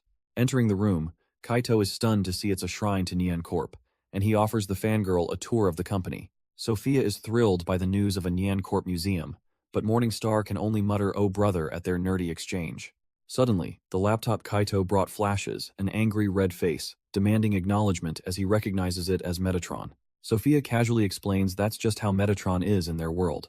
Much to Morningstar's disappointment, he was hoping for a cool robot. Getting down to business, she asks for his theory, and Kaito declares with certainty that the Sei-10 program is a Trojan horse. She compares it to a phishing scam, luring unsuspecting victims with a harmless offer before compromising their entire system. But instead of stealing money, Sei-10 tricks players into a far more sinister contract, signing over their very souls. The explanation triggers a memory for Kaito, the blonde girl at school, who handed him the flyer for the tutoring site. He realizes in horror that she must have been Sei-10, and Sophia confirms it, revealing she was tricked by a similar disguise. To prove it, Sophia explains they need hardware capable of capturing the hidden data exchange and exposing the game's backdoor. But just as Kaito is about to respond, a sharp, insistent knocking on the door cuts their secret meeting short. Sophia coolly agrees to answer the door, leaving a tense Kaito to watch from behind. She opens it with a bright smile, welcoming the visitor and casually mentioning Kaito is there too. Kaito's expression shifts to one of pure shock as he recognizes the man in the doorway. The newcomer introduces himself as Denzin Jamal, a small, grumpy cat demon standing at his feet. From his corner, Morningstar cheekily observes that it looks like their date night is officially cancelled. Denzin firmly shakes Kaito's hand, noting that pretty much the whole world knows who he is by now. He compliments Kaito on his gutsy speech to Sei-10, admitting it really opened his eyes. Denzin begins explaining his own research, concluding that the devil's one constant is a desire for power and chaos. His theory is so alarmingly accurate that it wipes the playful smirk right off Morningstar's face. Even Denzin's own demon is floored, its jaw dropping in disbelief at its master's insight. As Denzin's demon barks frantically, Morningstar hushes it, cryptically stating it's best if the humans figure this out themselves. Kaito overhears the commotion, but Morningstar quickly plays it off as just a casual chat between demons. Denzin explains he met Sophia by chance and, using his access as a news intern, has already found old articles describing events just like Sertaman. The bombshell drops. This isn't the first time the game has been played, a possibility Kaito had never even considered. With his Nyan Corp access, Denzin believes he can track down these past players, provided he can do so without getting caught. Sophia smirks, offering to provide him cover in exchange for that tour of Nyan he still owes her. A flustered Kaito quickly agrees to the deal, happy to have her on board. Denzin smiles, satisfied that their new alliance is falling into place perfectly. He rises with fiery determination, swearing hell never let Sei-10 take his soul or the person he's sworn to protect. With their goal set, Kaito, Sophia, and Denzin clasp hands, officially forming a pact to bring the death game down. As the sun sets, Denzin and his demon partner sit in their room, the ominous face of Sei-10 glowing on the monitor. Meanwhile, across the city, another day begins for another player caught in this twisted game. A young man, a student athlete, sleeps peacefully, blissfully unaware of the dangers ahead. His tiny demon partner urges him to rest, reminding him how rough the last round was, but he just scoffs. Rummaging through his fridge, he insists he can't lie around with an important volleyball game coming up. This isn't just any match, he thinks. His focus-sharpening scouts are going to be there. He carefully pops in a contact lens, his determination unwavering. But his demon pleads again, insisting his body simply can't handle the strain of it all. He angrily snatches the little creature, shouting that his body can take it and not to underestimate him. He has enough distractions. If he doesn't pass his math test, his coach won't even let him play. He's haunted by the words of another player, thoughts of a dead kid replaying in his mind. Pushing past his limits, the volleyball player runs himself ragged, trying to escape the guilt. His little demon pleads for him to stop, but Alex ignores it, forcing himself to go just a little further. As he sprints through the city, a breaking news report flashes across a public screen. The anchor details the tragic death of Matthew Serapes, questioning its link to other student deaths. Overwhelmed with rage and grief, Alex grabs a nearby trash can as his demon cries out his name. With a furious shout, he kicks the bin over, sending trash scattering across the pavement. He runs off, tormented by the thought that he might somehow be responsible for it all. He's always used pain to fuel his ambition, believing it was always a choice between him and them. But now, faced with the grim reality, he begins to question if he's been making the right choices. While storming through campus, Dem Gaines slams right into another student. He whirls around, ready to start a fight, yelling at the guy to watch where he's going. But the other student turns, and Kaito's familiar face stops him cold. Great, of all people, it's Code Demon. They awkwardly try to leave for class, but it's too late. Suddenly, his demon Kabuto materializes, urging Kaito to wait and hear his master out. Demgains is completely mortified as Kabuto calls him out for being too shy to speak. After a clumsy attempt to start a conversation, they decide to find a quiet place to talk. Sitting on a park bench, Demgains finally gets to the point, telling Kaito he saw the news. He solemnly acknowledges that Matthew was Kaito's friend, and that the death was just as they'd feared. With a surprising look of empathy, he admits he'd never forgive himself or the killer if that happened to his own friend.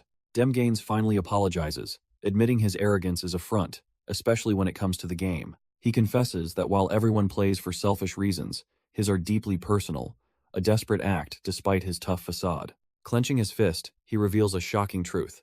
All he wants is to be normal, to not need whatever he's holding. Kaito, seeing this raw vulnerability for the first time, quietly asks if he's alright. As Kaito starts to offer sympathy, Demgains quickly shuts him down, insisting he hates being pitied. Kaito is stunned, realizing that one of the strongest players he's faced is fighting a secret, painful battle. So he makes an offer. He'll help find a cure, even using his Nyan Corp connections to fund the treatment. Demgains can't believe it, asking why Kaito would help after everything. But Kaito has a bigger goal now. He reveals his new alliance with Sophia and Denzin, which leaves Demgains completely floored to hear Denzin's name. With grim determination, Kaito explains their plan to destroy the game itself, telling Demgains it's the least he can do. Demgains rejects the one-sided offer, insisting that if the game can take lives, there must be a way to get them back. Kaito is floored by the idea of reverse engineering the code to resurrect the dead, a possibility he had never even considered. Stretching casually, Demgains offers his own skills as an engineer to help figure it out. He lays out his terms. If Kaito helps him protect the person he cares about, he'll help bring Bossman back and get his cure. With a confident grin, Kaito immediately agrees to the deal, sealing their new pact. The two former enemies shake hands, finally introducing themselves by their real names, Alex and Kaito. As he walks away, Kaito reflects on the strange twist of fate that led him to find common ground with his rival. His thoughts are suddenly cut short by the sound of girls fawning over someone nearby, wondering if he's an idol. And there he is, Morning Star in his human disguise, asking a group of students if they've seen his dweeb Kaito anywhere. Morning Star grabs a furious Kaito, insisting he wouldn't be caught among these pests if it wasn't urgent. Morning Star casually reveals the next round starts in 15 minutes, sending Kaito into a full-blown panic about his grades. As they walk, Morning Star sarcastically debates which is worse, death in the game or failing a class. Kaito snaps, telling his demon partner to just chill out and wait for a second. He has a plan. He bursts into his lecture hall, making a dramatic entrance that startles his classmates. Rushing to the front, he tells his professor he has a flight to catch, and offers a tech upgrade to present first. With the professor's reluctant approval, Kaito quickly sets up the presentation, his team looking on in disbelief. He speeds through his part of the presentation, racing against the clock ticking down to the next round.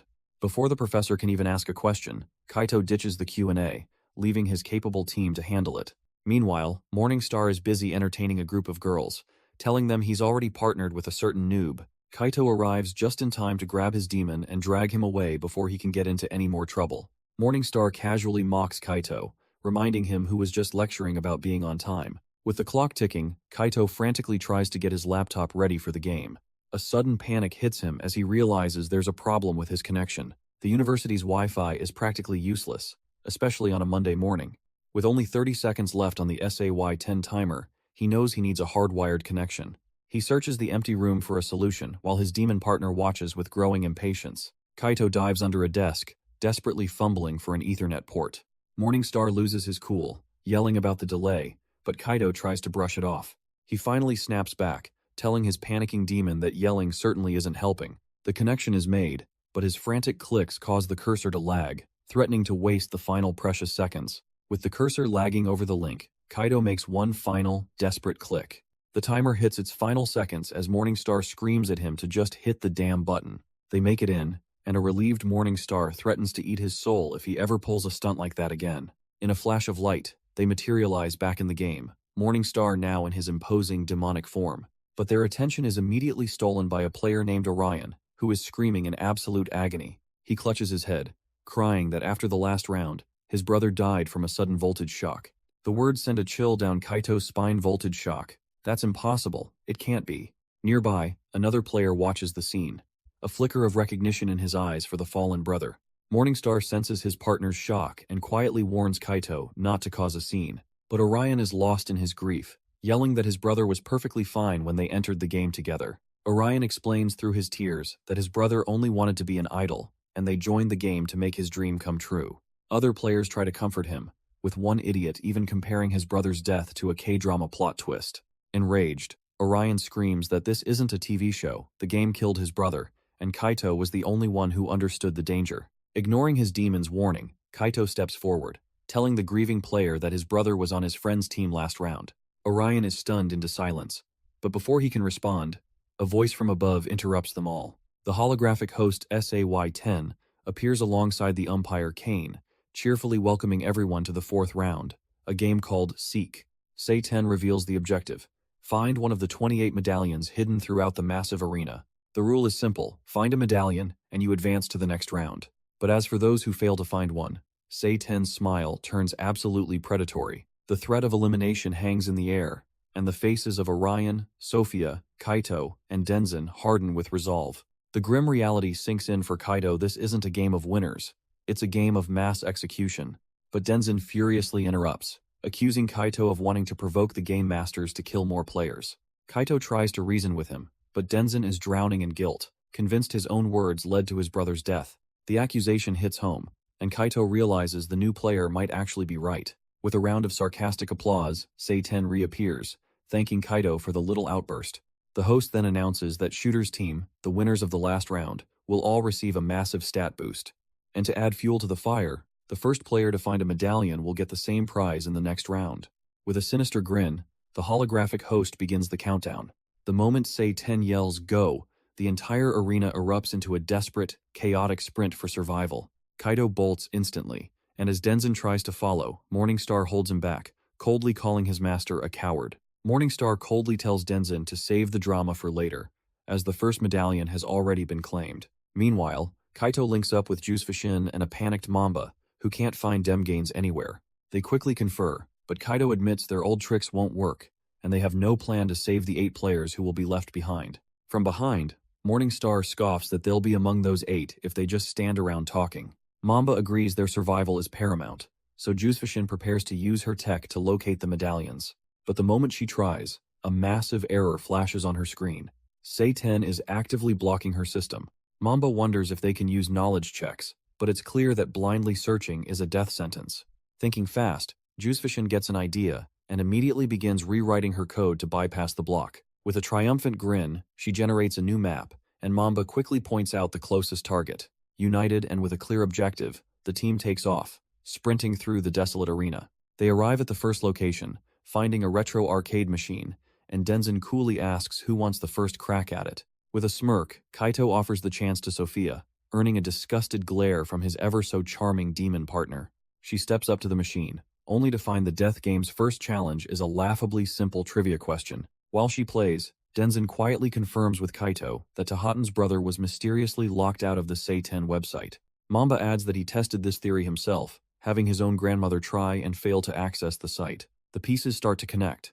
Only active players can see the website, and Denzin theorizes it was a limited-time phishing scam.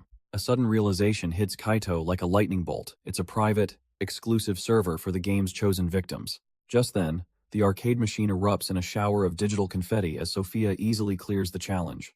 Their prize appears on screen, a simple map confirming their target is still in play and pointing them in the right direction. Denzin's demon leaps into action, its wolf form ready to lead the way as Sophia declares they have their new heading. With their target located, Denzin unleashes his demon hound to pick up the scent. A sharp bark confirms the trail is hot, and Denzin gives his partner a nod of approval. Without a moment's hesitation, he vaults over the railing, urging the team to keep up. The group descends onto the tracks, following the spectral trail into a dark, foreboding subway tunnel. They emerge from the darkness into a desolate, dust-choked construction site. Suddenly, Morningstar's eyes widen in alarm as he senses an imminent threat. He screams a warning just as a massive energy blast rips through the air, sending everyone flying. As the dust begins to settle, a small, familiar, skull-faced demon comes into view. Denzin stares in disbelief, recognizing the creature and calling out its master's name, Alex. The smoke clears completely, revealing Demgains' demon, Kabuto, now in a terrifyingly large and powerful form. Mamba calls out to Alex, but a frantic Demgains grabs him, demanding to know where Denzin is. Before he can get an answer, Kabuto telepathically warns him of incoming enemies. A storm of energy arrows forces a nearly defeated Demgains to throw up a desperate shield. The attack came from a colossal worm demon, with Shooter's entire crew standing ready for battle. A wounded and furious Shooter demands they hand over the medallion for a merciful death. Demgains just scoffs, revealing the prize and taunting Shooter for his carelessness. But in the next moment, it's Shooter holding the medallion, gloating over a fallen Demgains. He had snatched the prize right out of his hands with lightning speed. Enraged, the giant Kabuto tries to grab the escaping thieves, roaring for them to come back. That's the last straw for Shooter, who unleashes his own demon, Aisha, in its terrifying world destroyer form. Even on his knees, Demgains isn't broken, defiantly holding up the medallion and roaring for them to bring it on. Shooter merely scoffs at the display, ordering his demon to crush the player like the bug he is. With a ferocious roar, the shadowy Aisha crashes down, overwhelming the giant Kabuto with sheer destructive force. Watching from a distance, Mamba panics at the sight, but Kaito calmly declares that he's going in. He tells Mamba that this is personal for both him and Alex, and it's his chance to prove their new alliance is solid. Juzefishin quickly backs him up, reassuring a hesitant Mamba that they need to trust Kaito on this. With his team's reluctant blessing, Kaito's focus sharpens as his demon partner, Morning Star, appears behind him. He takes a deep, steadying breath, preparing himself for the chaos he's about to unleash. Opening his grimoire, golden light pours out as he summons a massive serpentine dragon from its pages. A confident, almost predatory grin spreads across Kaito's face as he tells his creation it's time to light it up. With a roar, Kaito unleashes his ultimate creation, the fiery serpent demon, Kagutsuchi. Morningstar rides atop its head, absolutely thrilled, as Kaito watches his new weapon enter the fray. Shooter's demon, Aisha, stares in disbelief, wondering who this new combatant could possibly be. Her master is just as stunned, screaming his demon's name in a panic as his plan crumbles. With a gleeful command from Morningstar, Kagutsuchi lunges forward, ready to scorch the battlefield. Aisha's eyes widen in horrified recognition. She knows that Checkered Shirt, its code demon. The serpent's attack is so wild that even Demgains has to shout for his own demon, Kabuto, to get clear. One of Shooter's allies, Ojiota, desperately yells for Aisha to mount a counterattack. But it's too late. Kagutsuchi sinks its flaming fangs deep into Aisha's arm, her health bar plummeting. Kaito sees his opponent is still standing, and bellows for his demon to keep digging in, giving her no room to breathe. But just as the flames are about to consume everything, a new player named Subo screams for his own demon. The fiery serpent is blasted back by an unseen force, a massive explosion rocking the battlefield. From the smoke emerges Riderith, a powerful ice demon, brushing the dust off his shoulder. His master asks if he's all right, and the demon smirks, ready to put Kaito's new pet into a deep freeze. Before he can make a move, however, Demgains' demon Kabuto drops in to intercept him. With a mighty groundbreaker, Kabuto shatters the terrain, showing he won't let them interfere. Riderith scoffs at the interruption, clearly unimpressed by this skull-faced demon's bravado. He mockingly asks how Kabuto plans to stop him while summoning a storm of massive icicles. But the legendary demon is far too quick, effortlessly weaving through the deadly ice barrage. In a stunning display of power, Kabuto snatches one of the giant icicles right out of the air. With a flick of his wrist, Kabuto hurls the massive icicle right back where it came from. Subo can only scream in denial as Demgains blitzes past, armed with a shard of frozen vengeance. Before the ice demon can even react, Demgains brutally plunges the weapon deep into his chest.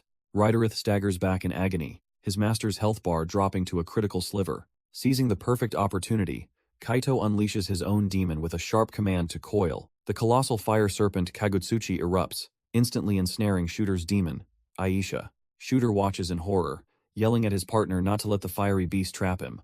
Aisha snarls back, clearly irritated by the useless advice while he's being crushed alive. He strains against the burning scales, trying to rip himself free from the constricting grip. Realizing he's caught, Aisha roars for his teammates to move as he prepares to retaliate. With a final, taunting farewell, Morningstar prepares to detonate himself. Kaito clenches his hands, channeling all his power into a single, devastating move. He roars out the attack's name, unleashing a fiery eruption. A massive explosion engulfs Aisha, a deafening boom ripping through the battlefield. Shooter can only scream his demon's name in a fit of pure, unadulterated rage. The rest of his team panics, calling out to their own partners amidst the chaos. After the dust settles, Demgains grudgingly admits he didn't need the help, but offers thanks. Kaito smirks, revealing the whole attack was just a diversion so Denzin could find a medallion. Amused, Demgains points out that Kaito is still short a medallion himself. Just then, the score updates, and Morningstar reappears, praising their ally as Kaito assures them he has a plan. With their objective complete, Denzin leads the charge to regroup with the others. Meanwhile, Mamba's demon hound sniffs the scorched earth, trying to pick up a trail. Mamba urges his partner on, realizing the intense heat is messing with its senses. Their path is suddenly blocked by two new monsters, a killer ape and a demonic centipede. Jusufishin quickly forms a plan, asking Mamba if he can handle the ape while she deals with the centipede. The spectral hound's claws tear into the sand as it prepares to lunge. Its eyes flare with a vicious green light, baring its teeth at the new enemy. Mamba commands his hound to flank the beast, drawing all of its attention. As the fight kicks off, Jusufishin's fingers dance across her holographic interface. Her small spherical demon's eyes glow, processing her commands to disrupt the battlefield. With a few quick commands, Jusufishin's hack takes hold, causing the demonic centipede to glitch wildly. She grins with satisfaction, announcing she's blinded the beast and giving Denzin the signal to go. While Mamba orders his hound to keep the massive ape occupied, Denzin darts forward to grab their prize. The centipede writhes in confusion, its senses completely scrambled by her digital assault, but her smile vanishes as she realizes with horror that the monster is already recalibrating its senses. Just in the nick of time, Denzin snatches the glowing medallion from its pedestal, securing the objective. As the centipede recovers, Mamba is sent flying by the ape, creating the perfect diversion for Denzin's escape. Safely regrouped, Denzin hands the medallion to a relieved Jusufishin, their teamwork paying off. Wasting no time, she has her small spherical demon begin analyzing the artifact to locate the others. It works perfectly. Jusufishin watches in awe as a map begins compiling, revealing the other targets. As the map populates, Denzin points out their next objective isn't far at all, but his moment of strategic planning is cut short by a sudden, terrifying shadow. A massive, scorpion-like demon descends, its rider demanding they surrender the medallion. The new player, Visago, flashes a wicked grin, promising their journey ends right here. His demon immediately unleashes a blinding flash bomb, overwhelming their senses. His partner, Airwalk, zips past on a hoverboard, taunting them for not backing down. He follows up with his own attack, firing a piercing sting bolt straight at them. Unfazed by the chaos, Jusufishin calmly orders her demon to override and redirect their assault. Her spherical partner's eyes glow with power as it executes the complex command. In a flash of green light, the enemy demon is trapped in a digital cage, leaving Airwalk utterly speechless. With the enemy trapped, Mamba praises Sophia and unleashes his own demon to finish the job. His spectral hound lunges forward, shattering the digital prison with ease. The hound's claws rake across the scorpion demon's shell, cracking its tough exterior. From above, Visago sneers that they still command the skies, but Mamba just scoffs back. The arrogant player can't believe the audacity, shouting that such a thing will never happen. But Mamba's demon is already airborne, firing energy blasts and catching him completely off guard. In a flash of green, the hound clamps its jaws onto the flying demon's wing, dragging it down. As the beast crashes, Jusufishin immediately orders her demon to cage it and lock it down. Dazed from the fall, Airwalk sees stars while his partner screams at him to get up. But it's too late, as Mamba leaps in and slams the hoverboarder face first into the dirt.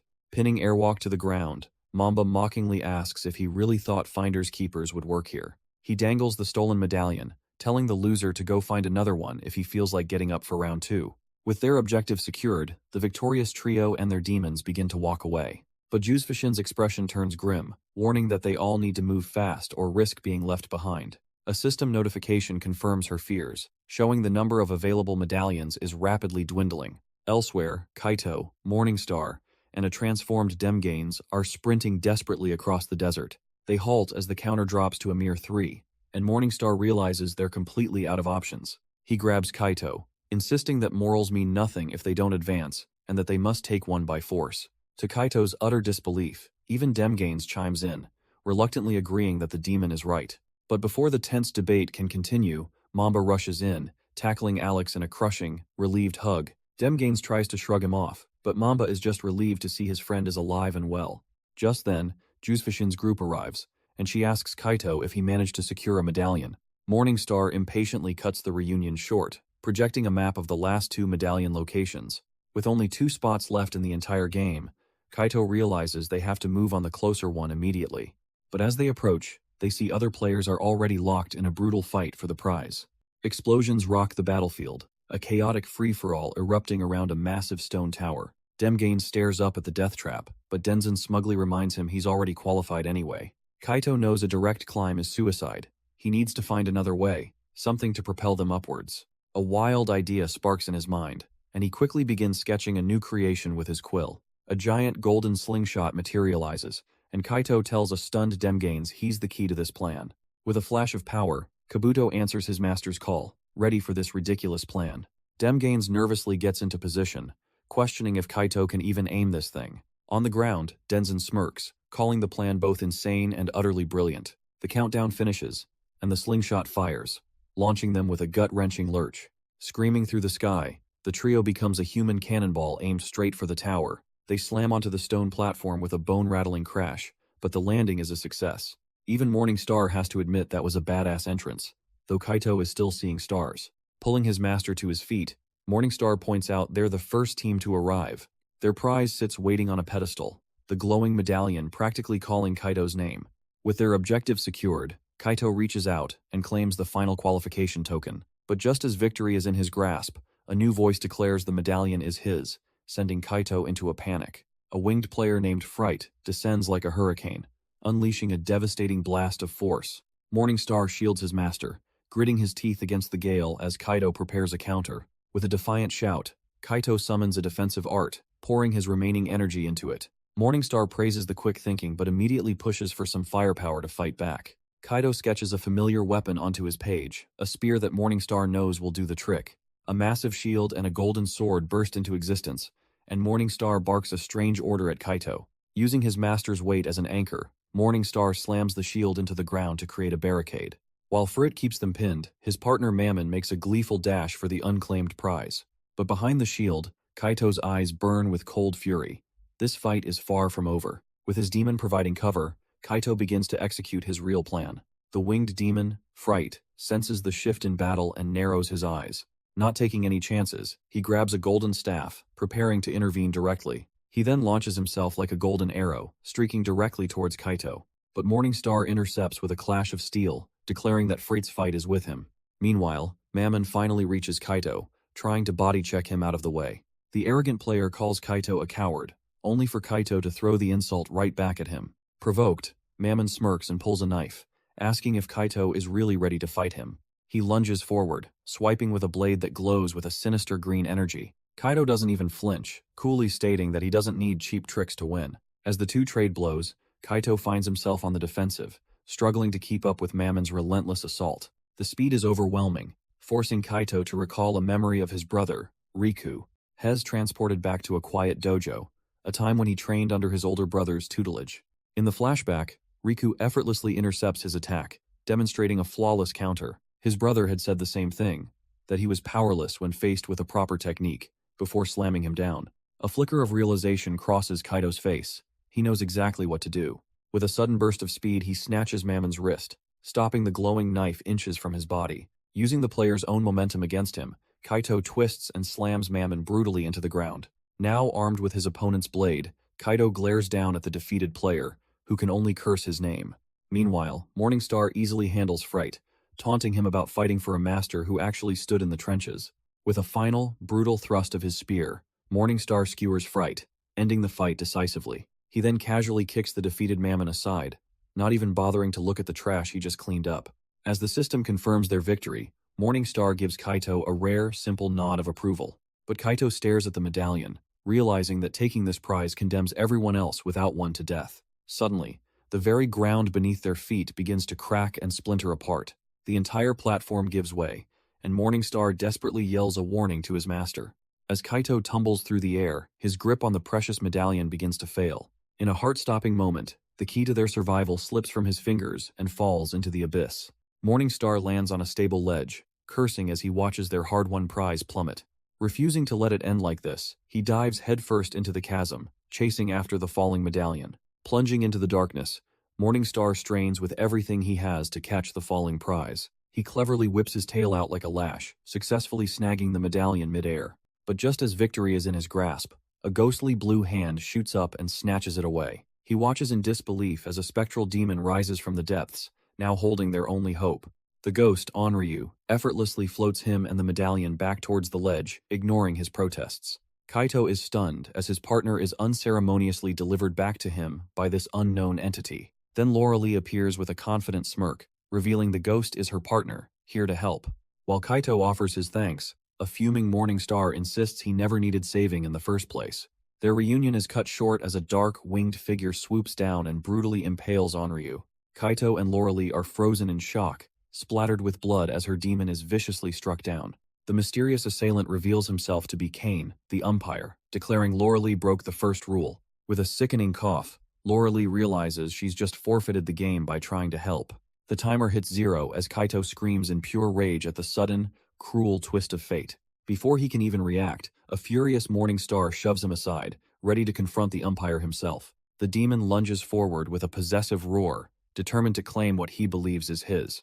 But Kane's eyes simply glow with cold, absolute authority, unimpressed by the outburst. With blinding speed, the umpire brings his foot down in a devastating, crashing stomp. Morning Star is slammed into the ground, pinned helplessly beneath the umpire's overwhelming power. The proud demon can only grunt in pain as he's crushed underfoot like an insect. Kaito watches in horror, screaming his partner's name as he's brutally disciplined by the game's enforcer. With his foot still crushing Morning Star, Kane coldly tells Kaito to keep his champion on a tighter leash. The umpire then turns his gaze to Kaito, delivering a chilling promise that next time, he won't be so lucky. And just like that, Kane vanishes, leaving Kaito alone amidst the fallen bodies of his teammates. Kaito scrambles to his partner's side, desperately asking if he's alright after that brutal beatdown. But Morning Star is consumed by pure rage, vowing to kill the umpire no matter what it takes. His hand closes around the mission reward, but the victory feels utterly hollow. He turns to see Lauralee and her demon, Onryu, beginning to dissolve into golden particles. In their final moments, Onryu apologizes, but her master simply offers a gentle, thankful farewell. Kaito is crushed by guilt, believing he should have done more to prevent this tragedy. But with her last breath, Lauralee introduces herself as Taisha, assuring him it wasn't his fault. But as she fades, Taisha asks with her dying breath if he thinks she'll ever see her baby again. Kaito is overcome with grief, trying to hold her together as she dissolves in his arms. A memory flashes through her mind, a happy life she built for her daughter, doing everything right. But that life was shattered when her ex-partner took their child, declaring her an unfit mother. She swore she would prove him wrong, vowing to become the best nurse to win her daughter back. When nursing school proved too difficult, she turned to the Sei-10 program as a desperate shortcut. All she ever wanted, she confesses through tears, was just to be a mom again. Kaito holds her close, assuring her that no one can ever take that away from her. With her last ounce of strength, she makes him promise to defeat Sei-10, so no one else suffers this fate. Her light finally extinguishes, and the virtual coliseum begins to dissolve around them. As Lauralee's life fades, the cheerful mascot of Sei-10 appears, congratulating the champions on surviving round 4. Kaito and Morning Star are transported back to the real world, but Kaito is a hollow shell of himself. Juzefishin rushes to his side, her voice filled with worry as she asks if he's alright. She gently places a hand on his shoulder, pleading with him to talk to her, but he's lost in silent tears. With a sudden burst of anger, Kaito violently shoves her hand away. Demgain steps in, furious at his behavior, yelling that they survived without killing anyone. Isn't that what he wanted? Morning Star watches from the sidelines, his expression grim, understanding the true cost of their victory. Later that night, the silence of a modern home does little to soothe the turmoil within. In his room, Kaito desperately asks Morning Star how many more people have to die before this game ends. His grief turns to rage as he slams his fist on the desk, screaming for a way to finally stop it all. Morning Star sits impassively as the sound of a door slamming echoes through the house. Unable to contain his rage, Kaito bursts out of the building and runs into the cold night. His face is a mask of pure anguish, fueled by the horrors he's endured. But in his blind fury, his legs give out and he trips hard. He smashes into the ground, the impact knocking the wind right out of him. Coughing and scraped up, he struggles just to push himself off the dirt. He desperately calls out to his dead brother Riku, confessing he can't go on like this. Screaming at the moon, he questions how he's supposed to continue with all the blood on his hands. And from the darkness, Morning Star emerges to witness his master's complete breakdown. Morning Star's sharp gaze meets the unexpected visitor in the night.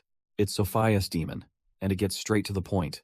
They know the ghost was Onryu. The small demon warns him to tell Kaito the truth, or he risks losing his master forever. He scoffs at the idea, insisting that the game's host is always listening in. But the demon offers a 30-minute window of privacy, and Morning Star accepts, knowing how difficult this will be. With a soft glow, the little demon reassures him that it has always had faith in him. His mind made up, Morning Star gently approaches the broken and defeated Kaito. He takes a deep, steadying breath, preparing for the confession he must now make. Sitting beside his master, he begins to explain the real reason he's fighting to destroy this game.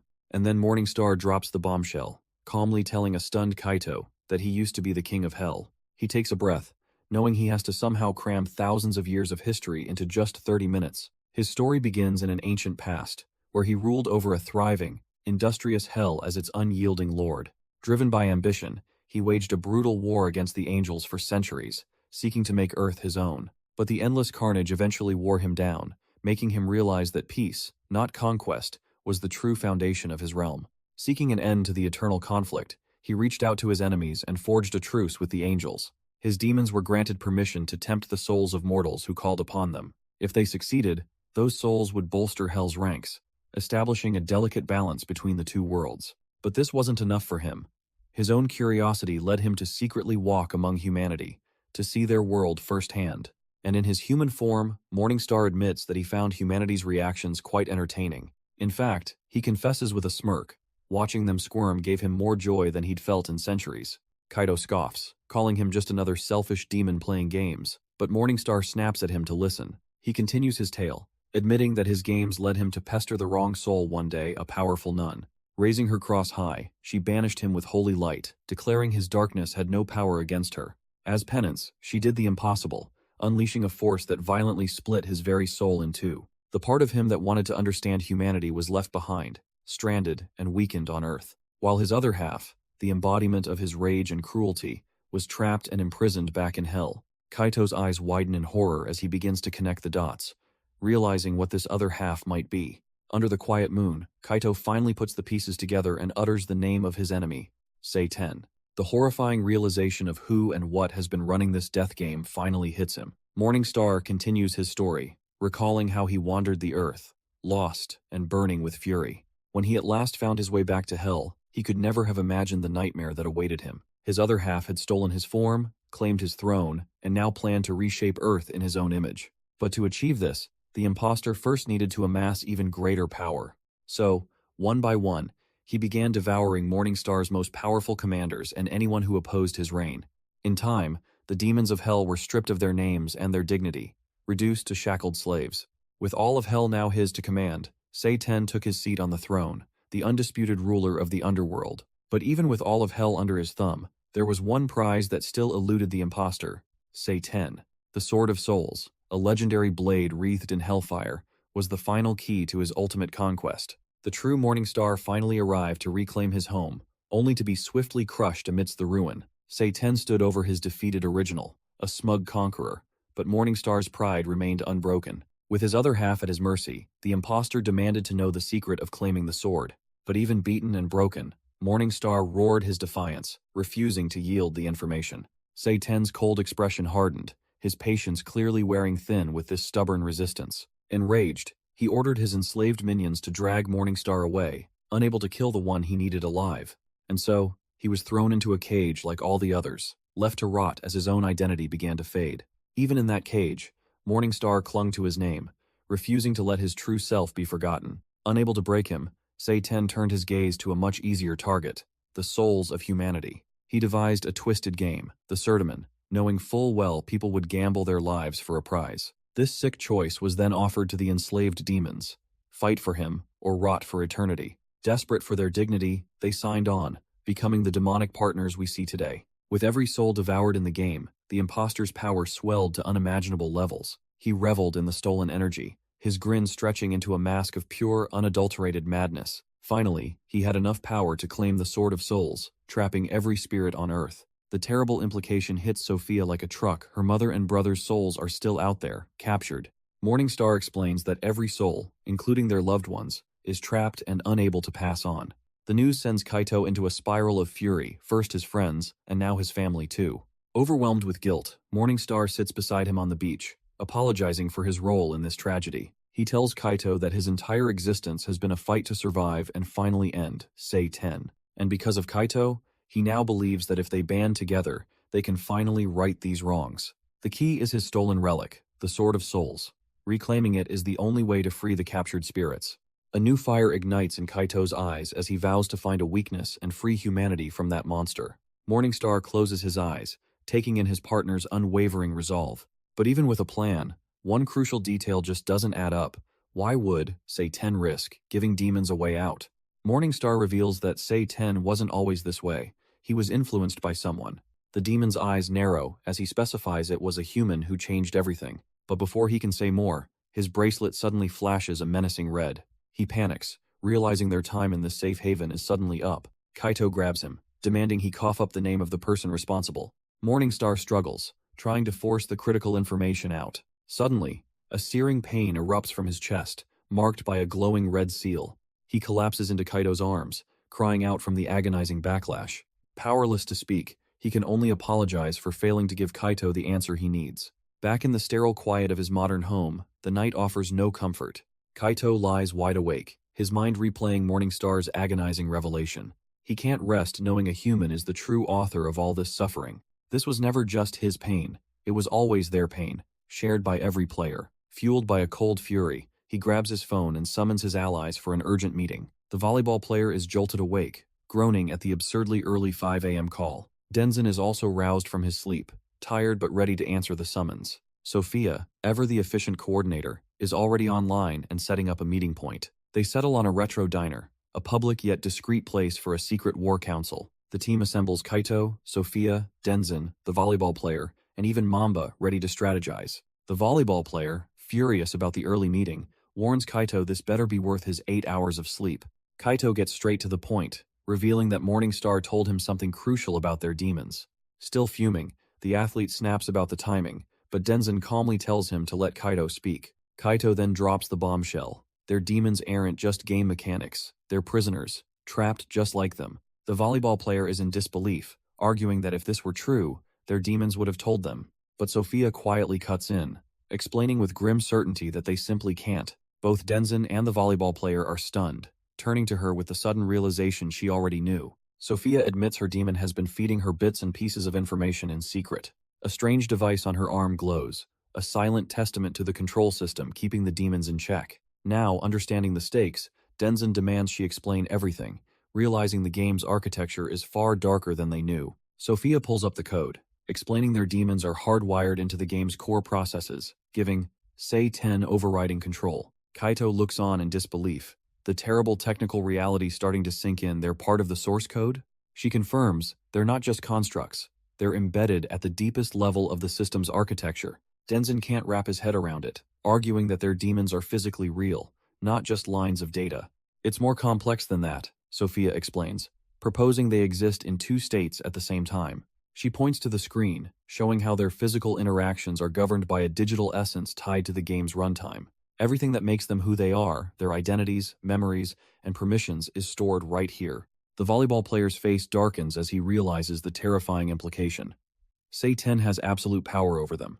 Sophia confirms his fear, stating the system runs on an administrator protocol tied directly to Say 10. He has root control over everything, she says, including modifications, permissions, and even termination. The volleyball player asks the terrifying question, could Say 10 just delete their partners? Sophia stares at her screen, offering a chilling correction. It's not deletion, it's overwriting.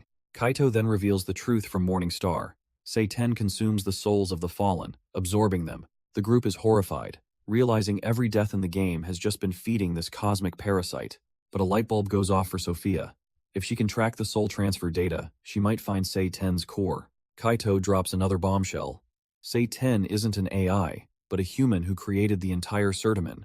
The implication hits Sophia hard. If a human is still pulling the strings from inside the system, they're in deep trouble. Denzin decides they need to get proactive, revealing he's already found 2 past players in the area. Taking command, Kaito immediately decides they'll split up, assigning Sophia to his team. He then pairs the reluctant Alex with Denzin, setting the 2 groups on their separate missions. Kaito lays out their contingency plan with grim resolve, ready to track the targets down himself. With the mission details finalized, the 2 teams are officially ready to deploy. Denzin and Alex arrive at their first location, a desolate house under a dark, ominous sky. Finding the door suspiciously unlocked, Denzin needles a visibly nervous Alex about being scared. He steps inside the pitch-black home, using his phone's flashlight to cut through the darkness. The beam lands on a gruesome scene, a dead body and a bloody message scrawled on the wall. As Alex panics and tries to leave, he clumsily kicks over a chair in the dark. He looks up from the noise, his heart stopping as he realizes they are not alone. The tough guy facade melts away, replaced by pure, unadulterated terror. A silent, shadowy figure has been standing right in front of him the entire time.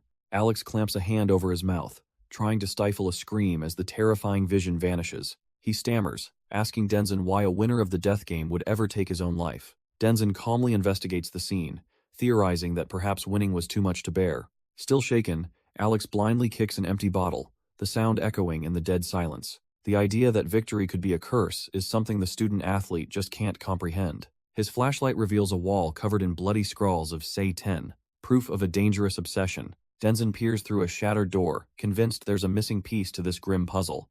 Suddenly, Alex calls out, his light fixed on a strange book sitting on a dusty desk.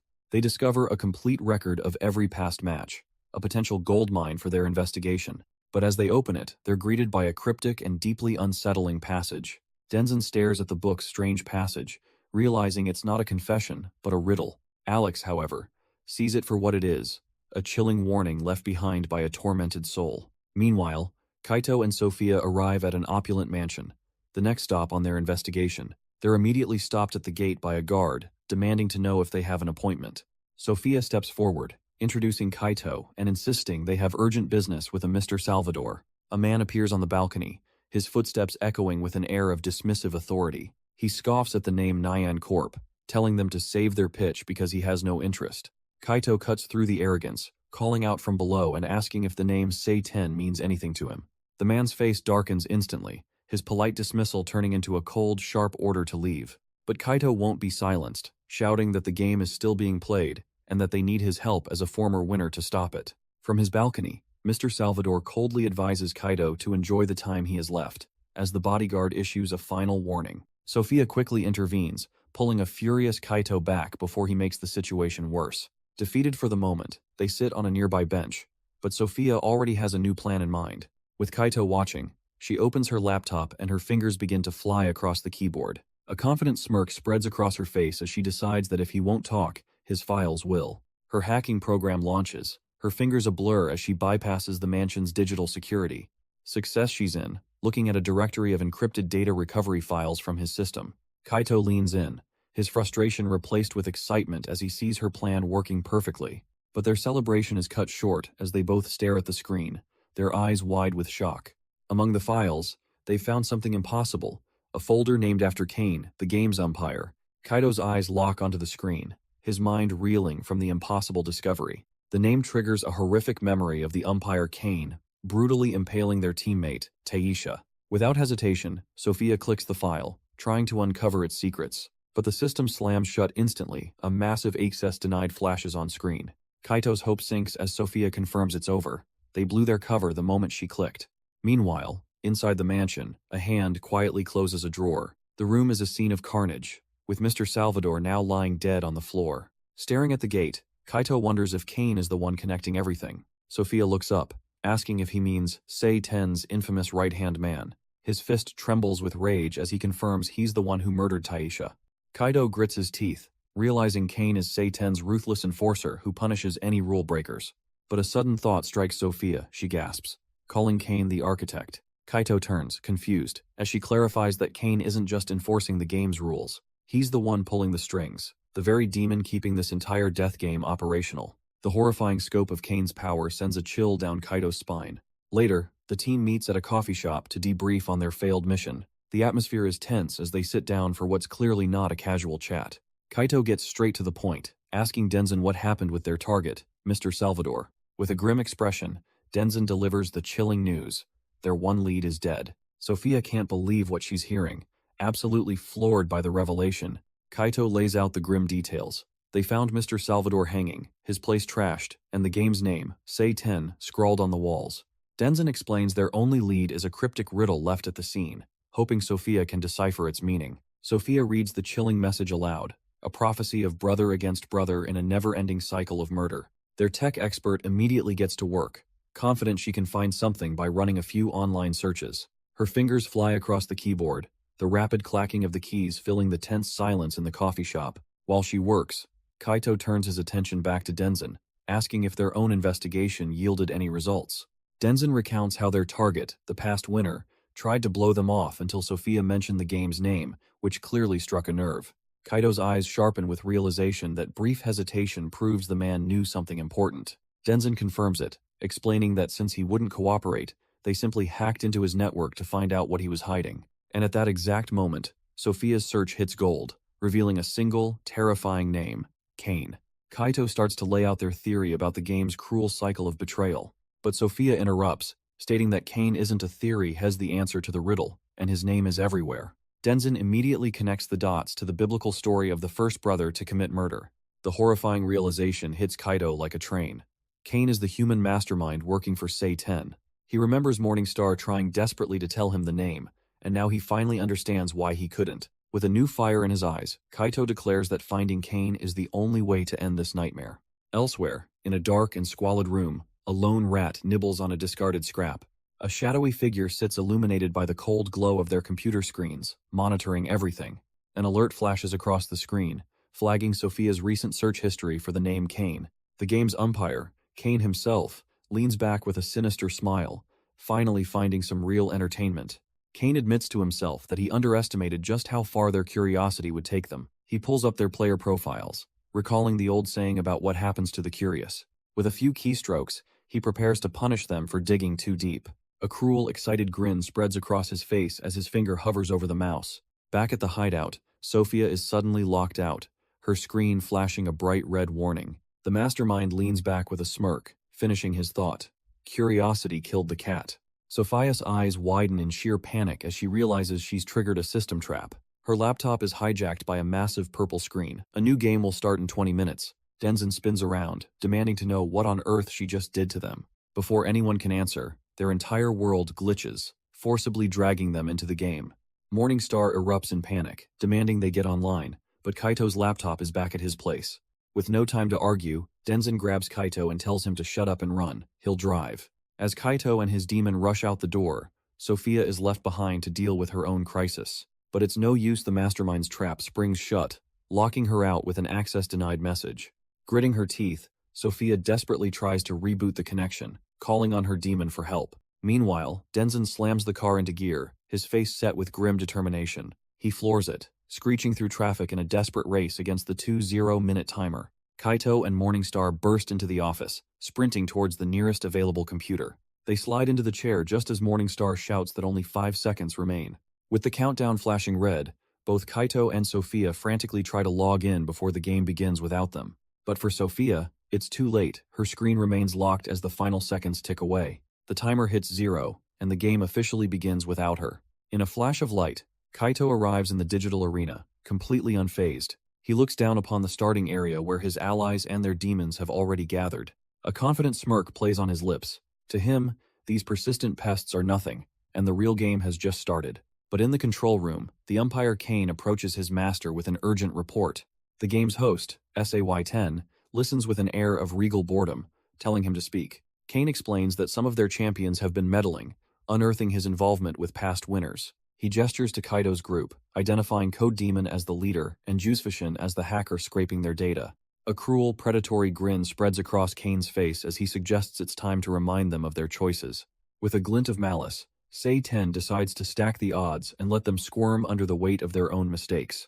Down in the arena, Kaito and his allies stand united, completely unaware of the trap being set. But first, the host declares with a chilling smile, he's going to break their resolve. With a grand, theatrical welcome, he announces the beginning of Round 5 to all the champions. From his balcony, he reveals that this round is called Ruck March. He explains that players will be split into teams of 4 to subdue and carry a crocodile demon through an obstacle course. Kaito's team listens as Sei-Ten adds that they must also solve a puzzle to advance. He then grants a reward for the last round, giving Kaito, known here as Demgains, a bonus to his stats. But his tone suddenly shifts, a cold look crossing his face as he singles out Team Black.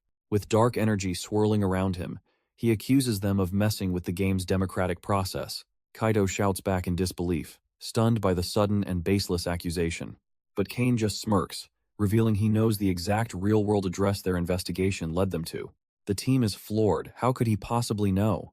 Kaito accuses him of simply retaliating because they're getting too close. Kane mockingly agrees that research is fine, but claims the Code Demon's hacking demands a special penance. With a sadistic grin, he clarifies that this particular penance must be paid in blood.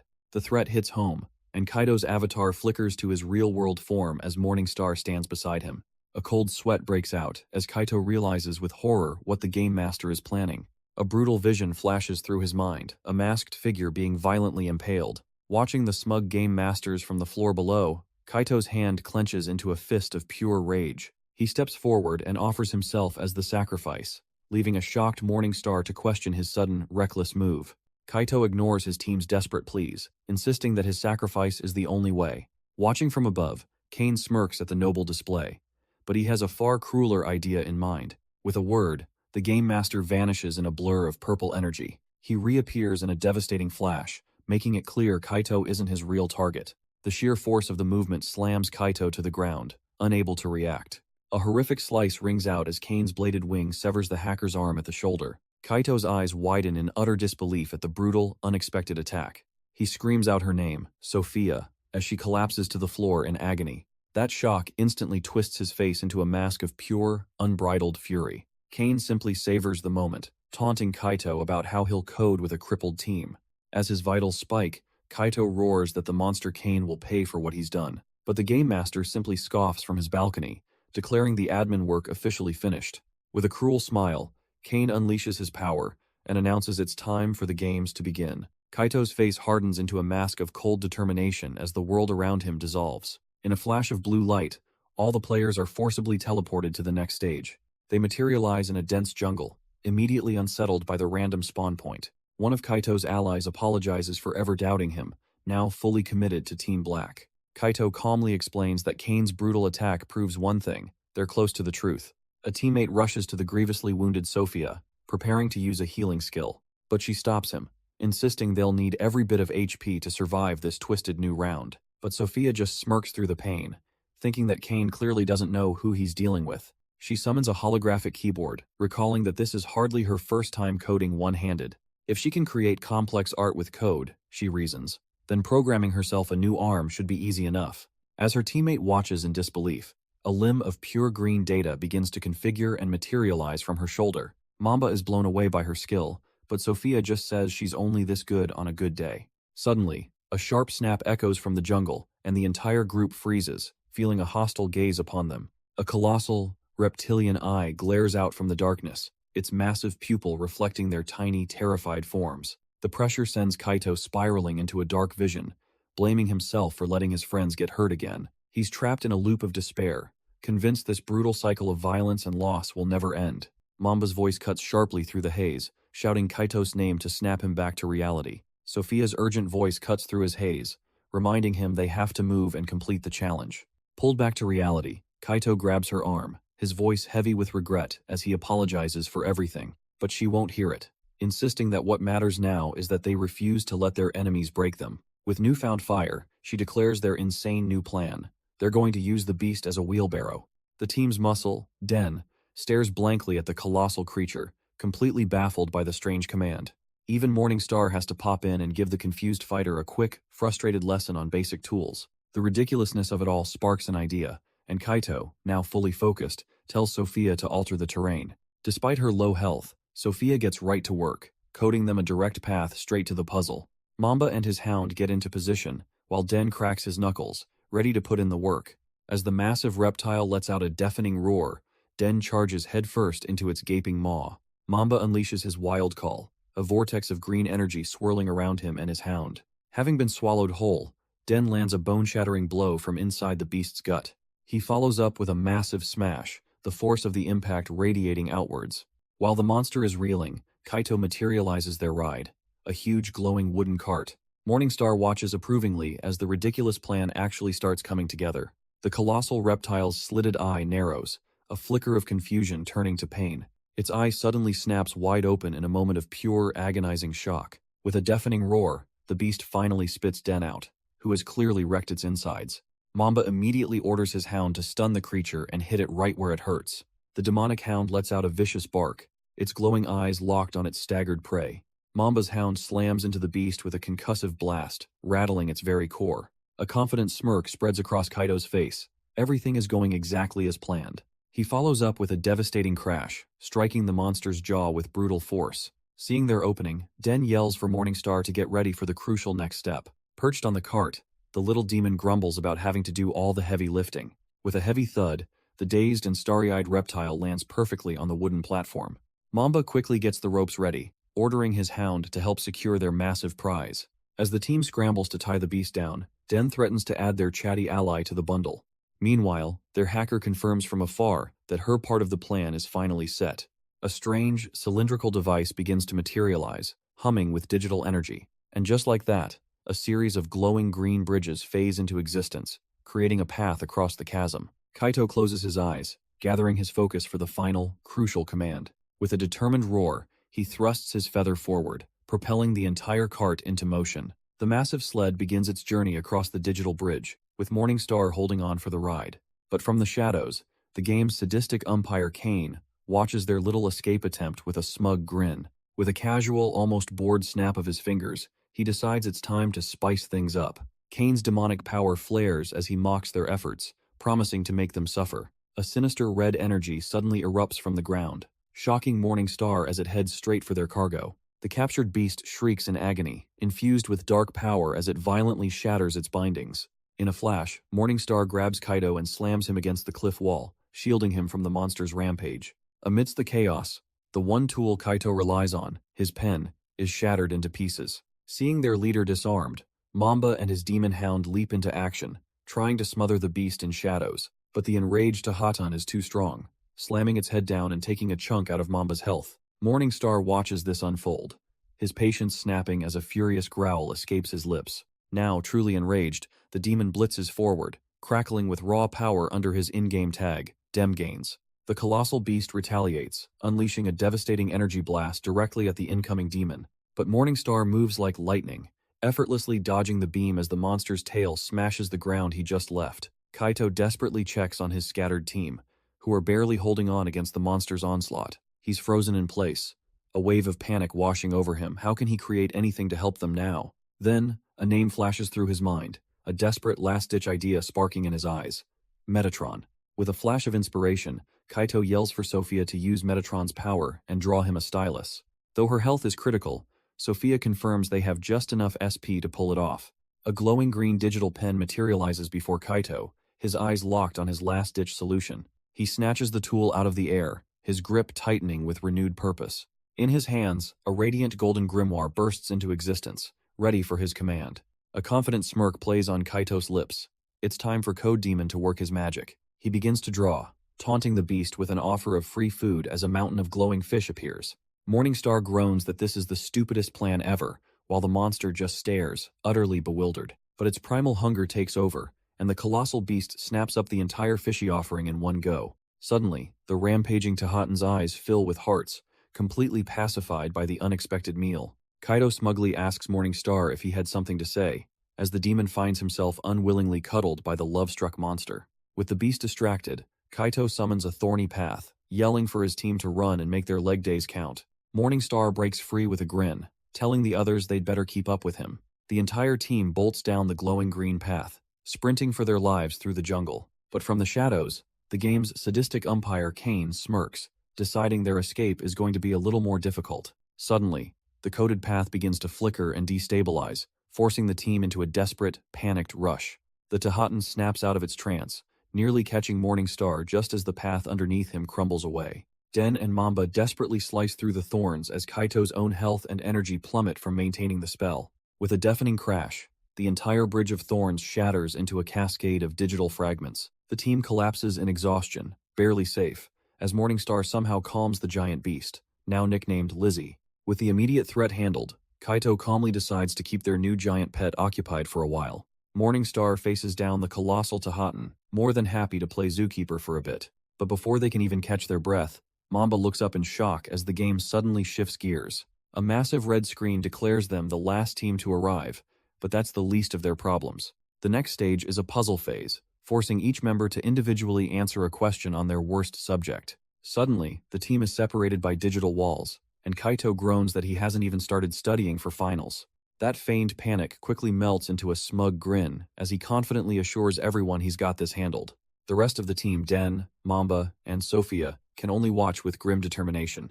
Kaito steps up to his screen, where his worst subject is revealed to be a ridiculously complex cybersecurity question. Without a moment's hesitation, the code demon coolly points directly to the correct, highly technical answer. Meanwhile, Mamba faces his own personal nightmare, a complex chemistry question. But with surprising confidence, he calmly inputs the correct pH value. Next up is the Brawler Den, who's somehow been assigned an advanced algebra equation. He smirks and locks in the solution without even breaking a sweat. Even Sophia, the team's tech expert, gets thrown a curveball with an art history quiz. She coolly selects the correct artist, proving this team's knowledge runs deep. With all answers submitted, they slam the confirmation button, their fates now sealed. The four of them stand united, as the system processes their collective intelligence. A wave of green light washes over them as every single lock clicks open a perfect score. As the team celebrates their victory, a bored Morningstar grumbles about all the anticipation. Morningstar grits his teeth, his annoyance momentarily broken by a vision of a smiling Kaito. His demonic eyes narrow, watching the system display Mamba's transformed state. Elsewhere, the game's host, SA-10, smirks, admitting that Kaito's team does make things entertaining. He floats ominously above the umpire Kane, calling their recent success a real pity. Leaning in close, he reminds Kane that his own life hangs in the balance if the players succeed. With a chilling smile, SA-10 adds that they wouldn't want that to happen, now would they? Back on the field, Morningstar senses the shift in the air, letting out a sharp sound of frustration. The triumphant green glow fades, replaced by an ominous red as the team realizes it's not over. A massive digital timer suddenly appears before them, starting a countdown from 3 minutes. The system delivers one final, taunting message. Solve this last puzzle, before their luck runs out. Kaito stares up at the screen, realizing with a groan that it's another one of their twisted riddles. The cryptic puzzle hangs in the air, a final test of wits against the rapidly falling timer. Sophia immediately puts her demon to work, commanding it to analyze the text for any known answers. But her system overloads and fails, leaving Den to watch the digital chaos in shock. Even Den finds his own immense power completely useless, his demon form locked in place. The situation gets worse, as Mamba is suddenly and violently ripped from his demon partner. Alarmed, Kaido and Morningstar turn to see the source of the commotion. Morningstar demands to know what's happening as he sees his allies trapped and powerless. He looks up through the swirling code to see a lone, winged figure descending from above. A low growl escapes his lips as he recognizes the cruel umpire himself, Kane. With their demons locked away, the remaining players are left to face the glitched-out riddle alone. Morningstar grimly realizes this round is for the champions only, leaving them powerless to help. Den immediately starts to panic, shouting that without Sophia's tech, they're completely lost. But Kaido refuses to let them fall apart, his energy flaring as he rallies his friends to focus. Taking a deep breath, Mamba agrees, forcing himself to think logically through the chaos. Sophia begins reciting the fragmented clues, trying to piece together the riddle's meaning. She and Mamba start throwing out ideas, guessing abstract concepts like truth, love, or freedom. Kaido stares into the digital words, the phrase about costing everything echoing in his mind. Suddenly, a memory of his fallen friend Matthew surfaces, recalling his promise to never give up. He remembers the day they met, when the hopeful boy introduced himself as Maddie, a friend. Then, a memory of Lauralee surfaces, her only wish having been to be a mother again. It all connects in a flash of insight as Kaido shouts the answer to the riddle. Hope. He explains to his stunned teammates that hope is what shines brightest when things are at their darkest. Clutching his chest, he realizes it's free to have, but losing it costs a person everything. The logic is undeniable, and Mamba can only stare in agreement, realizing Kaito is right. Morningstar watches impassively, reminding him that with only 20 seconds left, he still has to solve the puzzle. Kaito rallies his team, and they frantically begin grabbing the floating digital letters. As Den struggles to handle the awkward pieces, Mamba yells at him to just hand them over. Their demon partners watch the timer tick down, Morningstar impatiently calling his partner a noob. With only 4 seconds remaining, Kaito's face twists in a desperate race against the clock. With only 2 seconds left, Kaido frantically shoves the last letters into the solution grid. The timer ticks to its final second as Den watches, his heart pounding in his chest. Sophia's eyes widen, her entire focus locked on the board as the final moment arrives. Just as time expires, the puzzle confirms the answer. Hope. An explosion of pure joy erupts as Den lifts Sophia in celebration, the team screaming in triumph. But far away, in some opulent headquarters, their victory has not gone unnoticed. A well-dressed man smirks, hearing a voice inform him that the team survived his interference. Annoyed, he clenches his fist, crumbling the stone armrest of his throne to dust.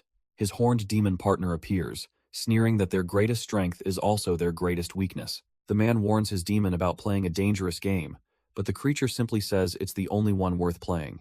And from the shadows, the Game Master Kane watches on with a truly wicked smirk. He appears on his balcony, theatrically congratulating the so-called champions for surviving his little test. The mascot Say-10 announces another team as the official round winner, adding a grim warning about the next stage. Down below, Kaito finally reaches Sophia, who's still processing their impossible victory. He gently takes her hands, pulling her out of her daze. For a brief, quiet moment, they share the relief of their success, a silent understanding passing between them. Sophia looks up, a shy smile breaking through as she agrees that yes, they really did it. But the tender moment is shattered as Den and Mamba grab Kaito in a rowdy victory hug. As the players begin to log out, Kane bids them a mocking farewell, promising to witness their demise next time. Kaito materializes back in his room, only for his phone to buzz with an urgent message from Sophia, summoning him to a hospital. The urgent message cuts through the morning quiet. Sophia needs him at the hospital, immediately. Without a moment's hesitation, Kaito rushes over to the Los Angeles Medical Center. He finds her room, the sight of an IV drip confirming his worst fears. Kaito explains that Kane made her injury permanent as a warning, but she proudly refuses his offer to pay for surgery. He won't take no for an answer, insisting he feels responsible for what happened under his command. She tries to shoulder the blame herself, reminding him she was the one who hacked into the game. But Kaito finally admits the truth. He cares about her far more than he ever realized, and he needs to fix this. Completely taken aback by his confession, a blushing Sophia quietly agrees to let him help. A wave of flustered relief washes over Kaito, a genuine smile breaking through his worry. With her permission secured, he immediately gets to work, determined to call in a favor. Wasting no time, Kaito immediately begins researching cutting-edge robotic transplantation. He quickly finds his target, a lead surgeon at a top institute named Elijah Rivera. With a contact secured, his expression hardens with grim determination. He calls the doctor, requesting a special off-the-books project involving his neural mesh team. On the other end, the surgeon agrees, but warns that a favor for a Himura will be costly. Kaito doesn't hesitate, accepting any price as long as the entire operation is kept secret. Soon after, Sophia is in a high-tech facility, ready for her state-of-the-art upgrade. Kaito watches as robotic arms meticulously calibrate the advanced prosthetic limb. She tentatively touches the sleek new arm, feeling the cool, complex machinery. Absolutely amazed, Sophia flexes her new hand and offers a heartfelt thank you. Kaito gently pats Sophia's head, telling her he's happy to help anytime. On her laptop, a pixelated smiley face overlays the scene, a testament to her restored spirits. Meanwhile, Den and Mamba quietly peek into the room, witnessing the tender moment. Mamba leans against the doorframe with a slight smile, surprised by this side of his leader. Den steps in and tells Kaito he's a good man, and Sophia is lucky to have him. But duty calls. Kaito announces he has an event to get to, and bids the team farewell. His destination is the towering, futuristic headquarters of the massive Neon Corporation. Inside, his father commands the stage at a high-profile tech presentation. An audience of executives and press listens intently to the corporate unveiling. And then, his father proudly introduces the face of the next generation, Kaito Himura. The audience erupts in applause, completely unaware of the turmoil brewing inside their new corporate star. But for Kaito, the stage triggers a memory his brother Riku, years ago, presenting Neon Corp's revolutionary new interface. Suddenly, Riku's confident presentation is shattered by something he sees in the crowd. In that same crowd sits a younger Kaito, watching his older brother with rapt attention. Riku continues his speech, describing an AI that learns and adapts by scanning every private detail of a user's life. The invasive nature of the tech sends a chill down Kaito's spine, a flicker of doubt in his eyes. Then Riku sees a digital ad for Say-10 flashing outside, promising a raise for playing a game. His composure breaks, the words catching in his throat as the dark truth of his family's company crashes down on him. The audience begins to murmur, confused by the sudden awkward silence from the stage. Their father's voice cuts through the confusion, roaring at Riku, demanding to know what he's doing. Riku stammers that he can't do it, abandoning the presentation and walking off stage in disgrace. The memory shatters as Morningstar's voice calls out, snapping Kaito back to the present. His partner asks what he saw, and Kaito can only manage to utter the name of the game, Say-10. Just then, a stranger confronts him, accusingly saying the game's expansion is on Kaito's conscience. Morningstar is stunned when the man reveals he's the brother of a player named Justin. The man's eyes are filled with cold fury, pinning all the blame for his loss directly on Kaito. Racked with guilt, Kaito admits he ended Justin's game, not knowing it meant he'd never come back. But the brother scoffs, refusing to believe the absurd lie that a simple game was the cause of death. a powerful voice suddenly booms through the air, insisting that Kaito is telling the truth. The voice belongs to Morningstar, who has unleashed his true, intimidating demon form. Towering over the man, Morningstar reveals the grim truth. His brother sold his soul to find their mother. The brother is completely stunned, barely able to process the words he's just heard. He stammers out the name, the mention of their mother hitting him like a physical blow. Kaito quickly steps in, insisting his brother was a hero who saved them from his own demon. Hearing the name Kane, the man's vengeful expression instantly sharpens with recognition. His entire demeanor changes as he tells Kaito to follow him, saying there's something he must see. He explains that his brother's journal led him to Kaito, but his own research uncovered a much deeper plot. Kaito listens, shocked, as the man describes a conspiracy hidden for decades, all linked by one common thread. He leads Kaito into a room, revealing a massive investigation board covered in clues and connections. Kaito is floored to realize this man has also been hunting the exact same person, the game master, Kane. Kaito's eyes lock onto a photo on the board, labeled with a name, Mark Levon, with a question mark next to Kane. He repeats the name in disbelief, the revelation hitting him as Morningstar observes from the doorway. The man confirms with grim certainty that he believes this is Kane's real identity. He holds up the photograph, explaining how much effort it took to finally track the man down. Kaito and Morningstar listen intently, realizing this is the lead they've been desperately searching for. The man recounts his obsessive investigation, a long and difficult path to find this one man. His journey began by paying off former players, the terrified survivors willing to risk everything to talk. He recalls interviewing a traumatized couple, piecing together what little information they could give him. After that, he started digging into every victim, mapping a web of unexplained deaths across the city. And just like Kaito, he found that every single thread led back to one common link, Kane. He reveals his key lead was a businessman named Mr. Salvador, a name Kaito recognizes with a jolt. Salvador had initially assumed the man was just another reporter there to talk about his new electric cars, but the investigator's intense gaze told the CEO this was no ordinary interview. He immediately went on the attack, connecting Salvador to the mysterious deaths and his ties with Kane. The businessman's smug composure shattered, realizing his entire empire was on the line. He desperately pleaded for silence, especially after learning about the failsafe that would expose him if the investigator met an accident. The man then drops the bombshell. Kane isn't an ally to Salvador, his family, a favor granted for winning the game. Kaito is stunned. It all makes sense now. Why Salvador refused to cooperate with him and Sophia. Under immense pressure, Salvador gave up one crucial piece of information. Kane's true name, Mark Levon. But the name alone was a dead end, and the trail went cold until he received a very important phone call. The investigator reels back, demanding to know who could possibly have this information. The calm voice on the other end reveals their identity. It's Mark's sister. Soon after, his associate meets with an older woman, who hands over an envelope filled with dark secrets. She begins Kane's story, explaining he was an orphan born in 1964 and raised in the foster system. Then comes the twist. Mark Levin was just a name from his first adoption. His real name is Antonio Salvador. Her expression darkens as she recalls how her initial joy of having a brother quickly soured.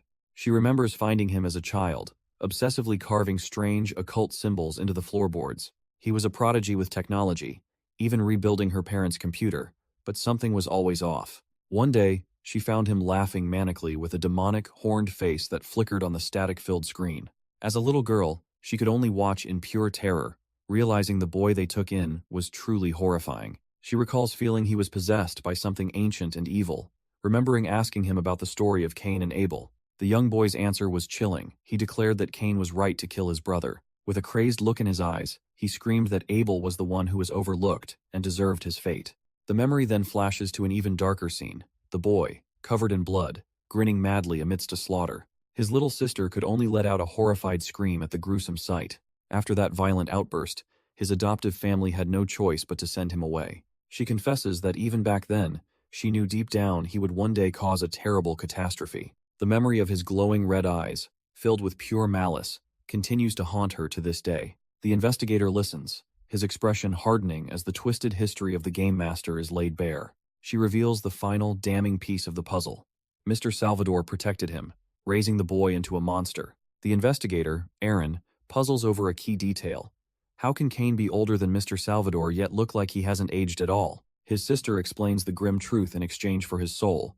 Say-10 gave Mark a personal playground, a world where he could bend reality to his every whim, a thought that hardens Aaron's expression. She hands him a piece of paper, a potential lead, an address on 13th Nashville Street. With the final pieces of the puzzle in place, Eren stands with his allies, declaring that it's time to end Kane's game. He immediately texts Kaito, urgently summoning him to Sophia's hospital room with the bombshell reveal of Kane's real name. Across town, the rest of the team, Den, Mamba, and their demons, are keeping a quiet vigil by Sophia's bedside. Mamba, ever the grump, looks up, annoyed by the sudden interruption at the door. The doorknob turns with a decisive click. Kaito enters, introducing Eren as a fellow investigator who shares their goal of bringing down Seitan for good. Mamba is stunned, realizing this is Justin's brother, while Den has absolutely no idea who they're talking about. Eren formally introduces himself as a journalist, expressing his respect for Kaito's work and offering condolences for their losses. He explains that his brother's journal led him down the same path, and now he holds the final piece of the puzzle. Kaito stares at the note in his hand, his eyes locking onto the address. He finally has Kane's location. That's all the motivation Den needs, jumping to his feet and declaring it's time to go hunt that bastard down. From her hospital bed, Sophia eagerly agrees, a fierce determination lighting up her face. Kaito tries to protest, worried about her recovery, but she's adamant there's no way she's sitting this out.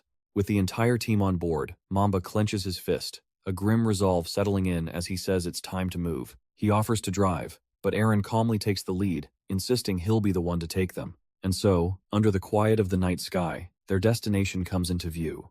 A sleek, modern building, Kane's fortress. The team arrives, but Den immediately questions how they're all supposed to fit in Eren's car. Packed tightly inside, Sophia is already on her laptop as Eren drives with grim determination.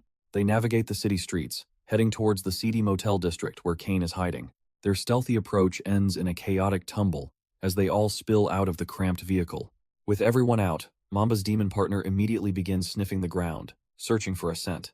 Mamba asks his hound for an update, and a vicious growl confirms they've found the trail. Inside the building, the hound's excited barks nearly give them away as the others try to look casual. Eren gives the all clear, signaling for Mamba and his demon to lead the way forward. They cautiously approach a door, Den right behind Eren, ready to unleash hell. With a steely resolve, Eren raises his fist, about to knock on the door of his brother's killer. But Den, ever the hothead, decides knocking is for chumps and simply kicks the door wide open. Kaito, not missing a beat, is the first one to charge into the seemingly empty hallway. The moment his foot touches the floor, however, a sinister purple energy crackles to life beneath him. An explosive force erupts from the ground, sending Kaito flying backwards in a violent blast. He tumbles down a flight of stairs, completely caught off guard by the sudden ambush. Realizing what's happening, he screams a desperate warning back to his team. It's a trap, but it's too late, as a heavy, reinforced door slams shut with a deafening thud, sealing him inside.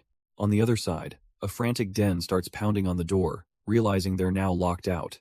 Their noisy panic attracts a neighbor, who threatens to call the cops on the whole operation. Trapped and exposed, the team's surprise assault has just turned into a complete disaster. Kaito can only stare back in shock as Den pounds helplessly on the now sealed door. But turning around, he realizes he's been locked inside the very nerve center of the entire operation.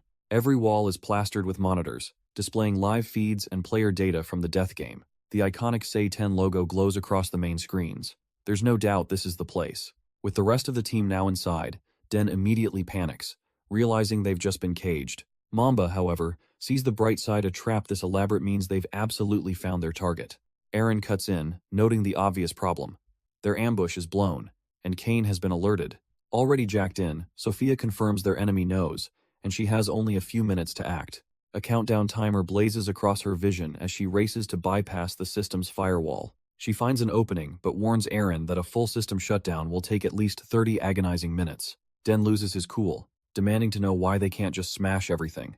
But Sophia explains this is the only way to kill Seitan for good. Eren calmly tells him to shut up and let her work, earning a sarcastic, "Okay, Dad," from the big guy. A moment later, with a triumphant fist pump, Sophia announces she's broken through the firewall. But her victory is short-lived as her eyes widen in absolute horror at what she finds waiting for her. On screen, Kane appears, smugly congratulating them for finding his heart. He's been expecting them. Kaito glares back, his expression hardening into pure, cold fury at the sight of their tormentor. Suddenly, Sophia is locked out, an access-restricted error flashing across her vision as the system slams shut. Kane's mocking face fills the screen again, taunting her for letting pride lead her right into his trap. He then promises they'll all die together as a massive 20-minute countdown timer ignites across the monitors. The clock starts ticking down from 20 minutes as Kane's final, chilling threat echoes in the room. Immediately, a sickly green gas begins to hiss from vents, flooding their enclosed space. Den and Sophia spin around in alarm, realizing the true nature of the trap has just been sprung. With a heavy clang, metal shutters slam down, sealing them inside this makeshift gas chamber. Mamba chokes violently, desperately warning the others that this gas is absolutely lethal. The entire team collapses, coughing uncontrollably as Kaito realizes they have mere minutes left. But through the haze, Morningstar roars in defiance, refusing to let their story end like this. His body erupts in a torrent of fiery energy, preparing to fight back against the poison. He stands before a worried Kaito, confidently promising that Kane will have to do better than this. He's not alone. The other demons begin to transform, unleashing their true power to survive. From the monitor, Kane sneers that their struggle is worthless, that every second brings Kaito closer to death. But Sophia isn't listening, ordering her demon to override the room and give her a back door into the system. Her prosthetic arm activates, plunging her consciousness deep into the motel's network. Within the digital space, she and her demon Metron navigate a sea of data, searching for an exit. She finds it the ventilation controls, and with a thought, the vents click open. Kane's face on the screen glitches violently as his control over the death trap is severed. Kaito coughs, a spark of hope igniting as he realizes what Sophia has managed to do. The relief is short-lived, however, as Den finally succumbs to the poison and collapses. Seeing her teammate fall, Sophia understands that just opening the vents won't be fast enough. In a desperate, final gambit, she grabs the monitor itself, deciding to take the fight directly to Kane. With a desperate shout, Sophia hurls the heavy monitor forward, putting all her strength into one last gambit. The screen smashes through the motel window, shattering the boards and finally creating an escape route for the gas. Kaito's demon, Morningstar, erupts in a blaze of power, rallying the other demons to help clear the room. Siofra, the small but mighty fairy demon, immediately gets to work, generating a powerful gust of wind. Mamba's spectral hound joins in, its phantom barks echoing with concussive force to push the poison out. The two demons combine their power, creating a vortex of energy to rapidly vent the deadly fumes. But it's not fast enough. Kaito, Eren, and Kane's sister are still on their feet, hacking and gasping for air. Sophia herself collapses against her demon Metron, the exertion and lingering poison taking their toll. A nearby timer ticks down ominously, showing they have just over 6 minutes left. Morningstar watches the chaos, admitting to himself that he agrees with the little hacker's reckless plan. Realizing they're out of options, Morningstar roars that this is the only way to save them. He then unleashes a massive, room-clearing inferno, engulfing the entire motel room in flames. The fiery blast surges through the electrical systems, causing Kane's monitors to fritz out with 5 minutes left on the clock. Kane can only watch in silent fury as his connection to the room dissolves into a screen of static. With a powerful slam, Mamba's demon smashes down the door, clearing a path for their escape. Eren stumbles through the newly made exit, desperately shouting for Kaito amidst the chaos. The demons don't hesitate, grabbing their weakened partners and hauling them out of the burning building. The entire team collapses in a nearby alley, coughing and gasping as they finally breathe fresh air. Eren sincerely thanks Morningstar for the save, but the proud demon just tells him not to get mushy. Leaning against her partner, Sophia realizes with dread that the explosion destroyed the servers, and with them, all their data. But from the brink of failure, Sophia's demon Metron pipes up, insisting that not all is lost. It reveals it created a backdoor to Kane's off-site data backups, and Sophia can't believe their luck. Den and Eren are absolutely electric, high-fiving as they declare it's finally payback time. Morningstar, however, cuts through the celebration, grabbing Kaito with a warning to be cautious. He explains this entire death trap wasn't the main event, it was just a test. Gathering the team, he warns them that Kane is dangerously clever, and their next move will ripple through the entire game. Elsewhere, Kane smashes his console in a rage, cursing the persistent cockroaches who refuse to die. With his plans in ruins, the umpire decides he'll have to take matters into his own hands. He resolves to end this game in his world, glaring at the profiles of his two critical threats, Sophia and Kaito. And just as he makes his decision, the familiar hooded figure of Shooter begins his approach. But as Shooter approaches, a sudden beep puts him on high alert. With a mechanical whir, the massive doors to the control room slide open before him. Inside, Kane doesn't even turn around, casually welcoming a Mr. Reese. The assassin freezes, his confidence evaporating as he stammers, asking how he knows that name. Kane turns with a chillingly smug grin, boasting that he knows everything about him.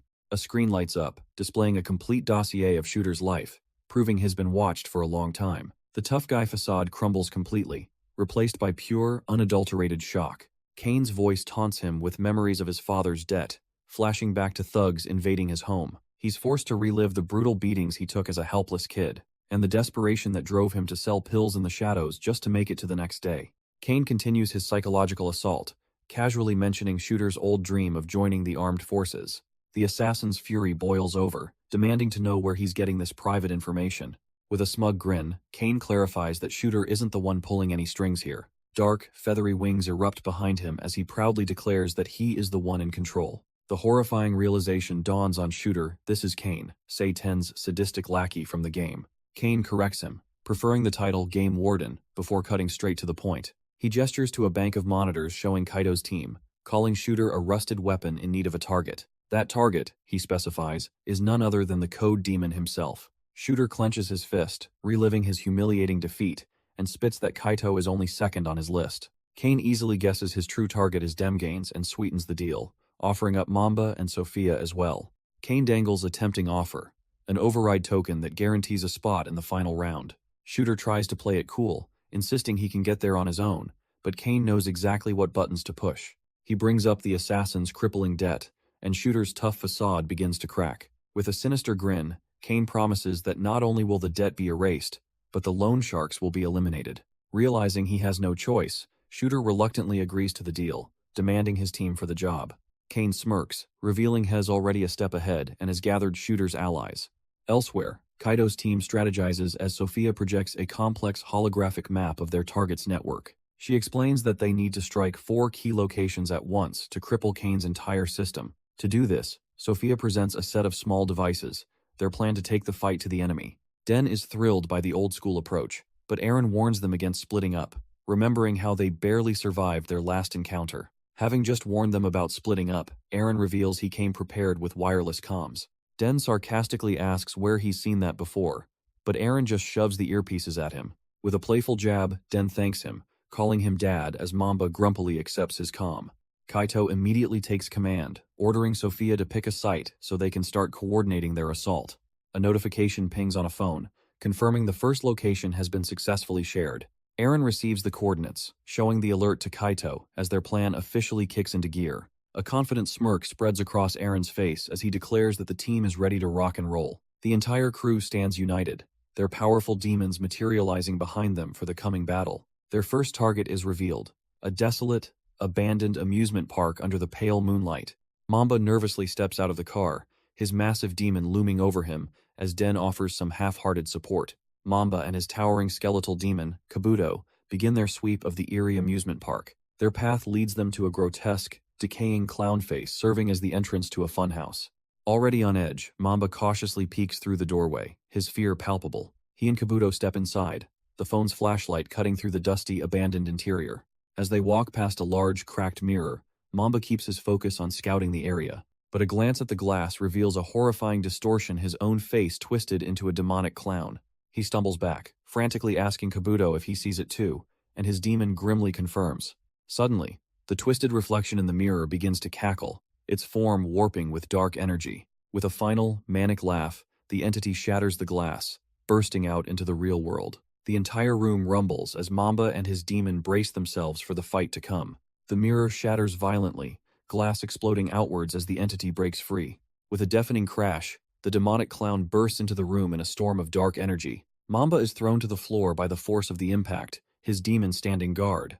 Stunned, he looks up, trying to process the sudden chaotic assault. But amidst the debris, a bright red door inexplicably materializes before them. A low hum fills the air as both Mamba and Kabuto stare at the impossible sight. With a sharp click, the doorknob turns, and they brace for what's next. The door flashes open to reveal Kane, grinning like a madman as he taunts them. Furious at being toyed with, Mamba demands the umpire stop hiding and fight them. But in an instant, Kane and his door simply vanish, leaving them alone in the silence. Mamba is suddenly thrown off balance as his demon, Kabuto, is caught in a violent vortex. He watches in disbelief as the skeletal hounds begin to multiply around them. Furious and done with the tricks, Mamba rips a metal pipe from the debris to use as a weapon. He charges through the illusions, demanding the umpire show himself and face him. But as he fights, a sinister clown-like demon with a knife appears right behind him. The creature's face twists into a sadistic smirk as it lets out a chilling laugh. Under the illusion's power, Mamba is forced to stab his own demon, Kabuto. The damage reflects back on him, and he screams his partner's name while coughing up blood. Channeling his pain and rage, he tightens his grip on the pipe with all his might. With a furious roar, Mamba swings with everything he has, aiming to shatter this nightmare. The clown demon's knife sinks deep, but it's Kabuto who feels the thud of the impact. His loyal demon partner stomps down in agony, crushing the checkered floor. Kane's voice echoes, promising that the hellish illusions are only just beginning. Ignoring his own pain, Kabuto unleashes a sweeping slash, tearing through the phantom enemies. Mamba looks on, a desperate realization dawning on his face.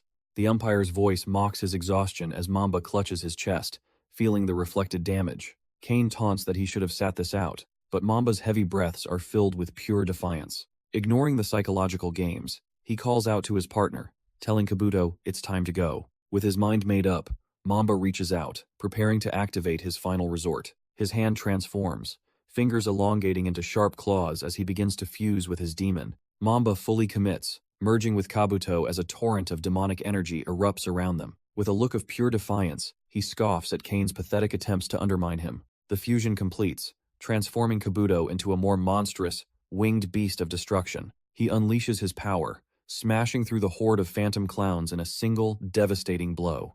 As the last of the illusions fade away, Mamba stands victorious in the now empty room. The fusion ends, leaving him panting as Kabuto reappears and asks if he's all right. Mamba flashes a confident grin, assuring his partner that he's feeling more than fine. They peer through the shattered floor, realizing their target must be right below them. Without a moment's hesitation, Mamba and Kabuto drop down into the hidden room.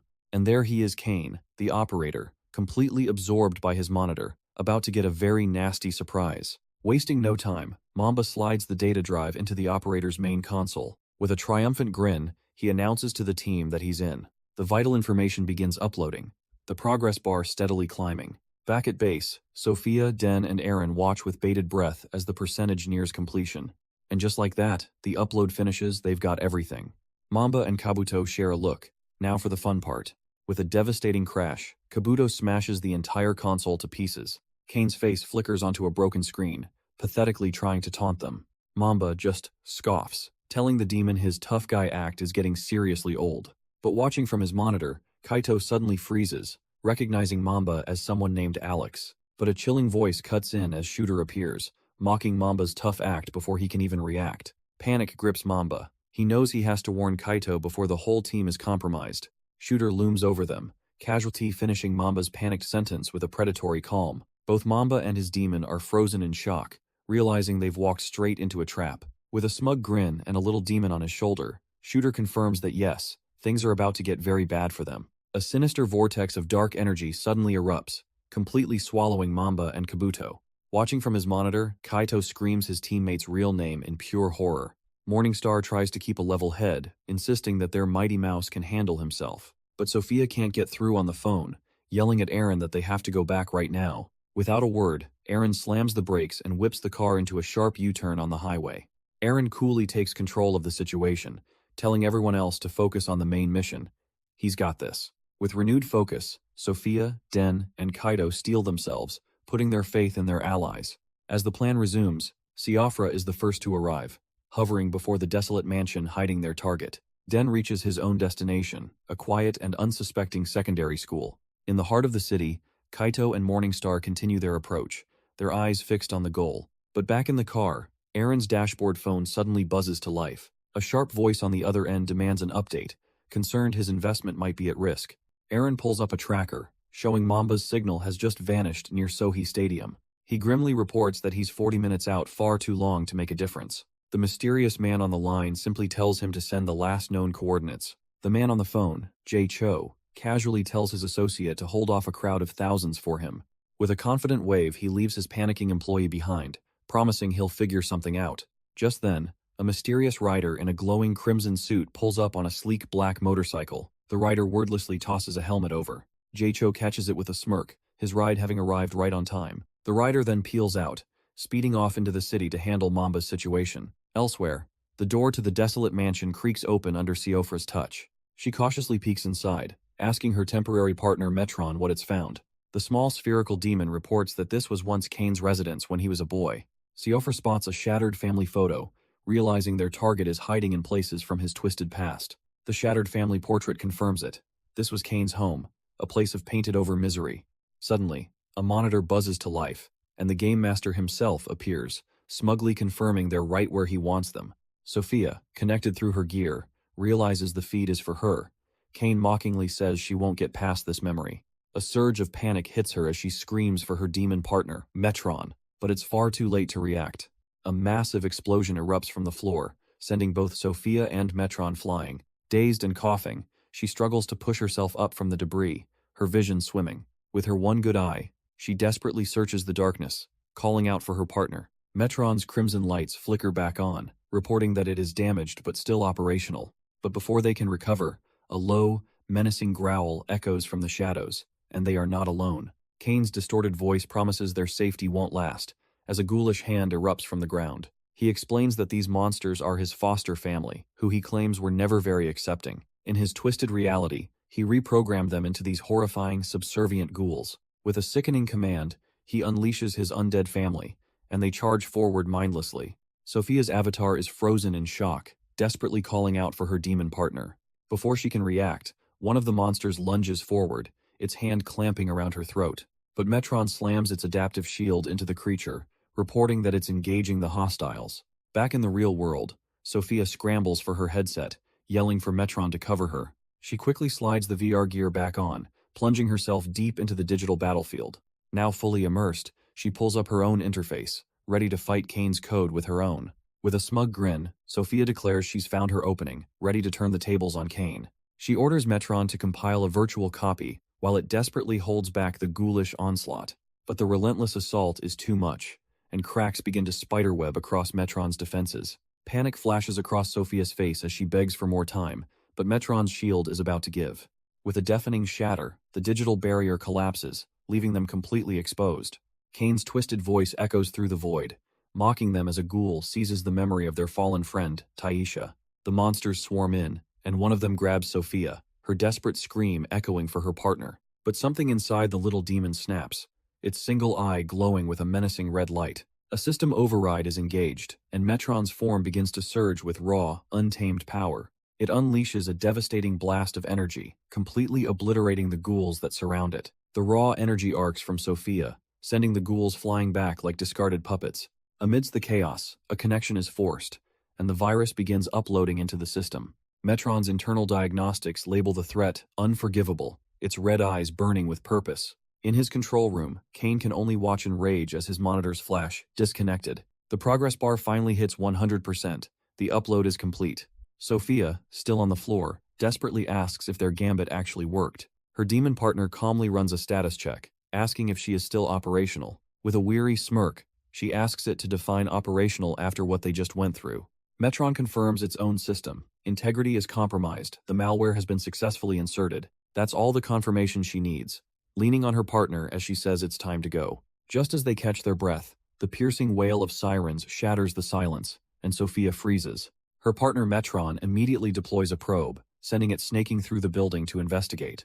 The stealthy device moves with purpose, seeking a vantage point to assess the new threat. Peeking from a chimney, it reveals the grim reality waiting for them just outside. A full police squad has surrounded the house, an officer on a megaphone demanding their surrender. Metron confirms law enforcement will be on them in seconds, and Sophia can't believe Kane's audacity. With no time to waste, she grabs her VR headset, ready to dive back into the fight. She slides it on with a defiant smirk, telling Kane he'll have to do much better than that. But a chilling warning flashes on her screen as Kane's grotesque ghouls begin to rise around them. Trapped, she realizes their impossible situation. They're cornered by both the cops and Kane's digital army. As the ghouls snarl, Sophia is already deep in their code, analyzing their digital DNA for a weakness. But a wicked idea sparks in her mind, a smirk forming as she wonders if they're really the ones who are trapped. Her fingers fly across a virtual keyboard, hatching a brilliant plan to trick the zombies into seeing the cops as the enemy. With a single command, she prepares to overwrite their targeting protocols, a perfect way to kill two birds with one stone. The hack takes root, and the eyes of one of Kane's puppets flash a hostile, toxic green. In perfect unison, the entire horde turns, their new directive screaming through their code: eliminate the intruders. Right on cue, the police finally breach the door, guns drawn, and ready to make an arrest. A low, inhuman growl from the darkness freezes the lead officer in his tracks, a sudden chill running down his spine. Before they can react, the reprogrammed ghouls swarm the officers, who can only scream at the sudden, unexpected horror. The squad is completely overrun, their desperate calls for backup drowned out by the ravenous digital horde. The distant sounds of gunfire fill the air as Shooter listens in, a smug grin spreading across his face. From a hilltop, he and his allies watch the chaos below, wondering what kind of mess Kaito's team has gotten into. Meanwhile, Sophia is shielded by a protective protocol, thanking her demon Metron for the quick save. With the immediate danger contained, she urgently asks her partner to forge them an escape route. Metron's digital eyes glow with intent as it begins compiling the code for their getaway. Sophia and her demon work in sync, generating a pulse of energy to carve a path forward. Tapping her earpiece, she focuses on re-establishing contact with the rest of the team. She confirms to her allies that the virus is uploaded, earning a quick good job from the command center. Crawling through a newly formed tunnel, she asks for a status update on their missing member, but her comms crackle with static, and as the line dies, Metron detects a pursuer, Shooter, blocking their exit. But Shooter's desperate cries for help were just a performance for his real target. He smirks, finding the emotional outburst from his opponent absolutely pathetic. Mamba's eyes widen in horror and rage, realizing she's been played. She lunges forward, demanding to know what the hell he's done to her friends. Suddenly, a chilling wave of frost erupts between them, stopping her dead in her tracks. Den has arrived, his ice demon partner manifesting to block Mamba's reckless charge. Miles away, the enemy leader Jester receives an update on his phone. The notifications confirm it. Signal lost from Tower 1 and Tower 2. A text from Shooter pops up, boasting that 2 are down with 2 more to go. Jester can't help but smile. His devious plan is proceeding flawlessly. And elsewhere in the city, another piece of the enemy's plan clicks into place. A sleek white car barrels down the highway, its driver focused on her objective. But inside, her tracking monitor suddenly goes dark as a friendly signal vanishes. Sophia whips her head around, shouting her fallen teammate's name in disbelief. She desperately tries to contact Kaito and Den, her voice laced with growing panic. Back at their own remote location, Alex and Kaito hear her frantic call come through. Alex reports the devastating update: Sophia has just gone completely offline. Kaito is stunned. That's the 3rd member of their team to be taken out. Fearing a total wipeout, Alex immediately argues they have to abort the mission now. But as Morningstar insists they push on, Kaito realizes the enemy's true, terrifying failsafe. Alex, his patience wearing thin, demands to know what Kaito's plan is. With unshakable resolve, Kaito declares they're going back into Seiyo. Morningstar erupts in disbelief at the seemingly suicidal suggestion. His teammate Alex is equally stunned by the reckless command. Morningstar argues he must be crazy, since that's where the enemy has total control. Alex points out the server for the countdown clock is gone. Morningstar destroyed it himself. But Kaito calmly states that destroyed doesn't mean it's beyond saving. We see emergency crews desperately trying to contain the fire at the server location. Miraculously, amidst the chaos, the crucial server drive glows, having survived the blast. Kaito reveals his true gambit. Restoring the drive will bait their target, creating the perfect distraction. Kaito admits he doesn't know if his friends are alive, but this plan is their only hope. He explains to Morningstar that if they can locate the soul sword with the AI, the demon might finally be able to remember his true name, a thought that captivates him. With grim determination, Kaito declares they will use the trapped souls to end this nightmare for good. The call is made, and the first phase of his complex strategy is officially underway. Mamba answers from her car, ready and waiting for her instructions. Kaito tells her to find Den and Sophia, warning she'll only have minutes once the server reboots. She confirms the mission, adding that she's already texting a mutual friend to get Alex inside.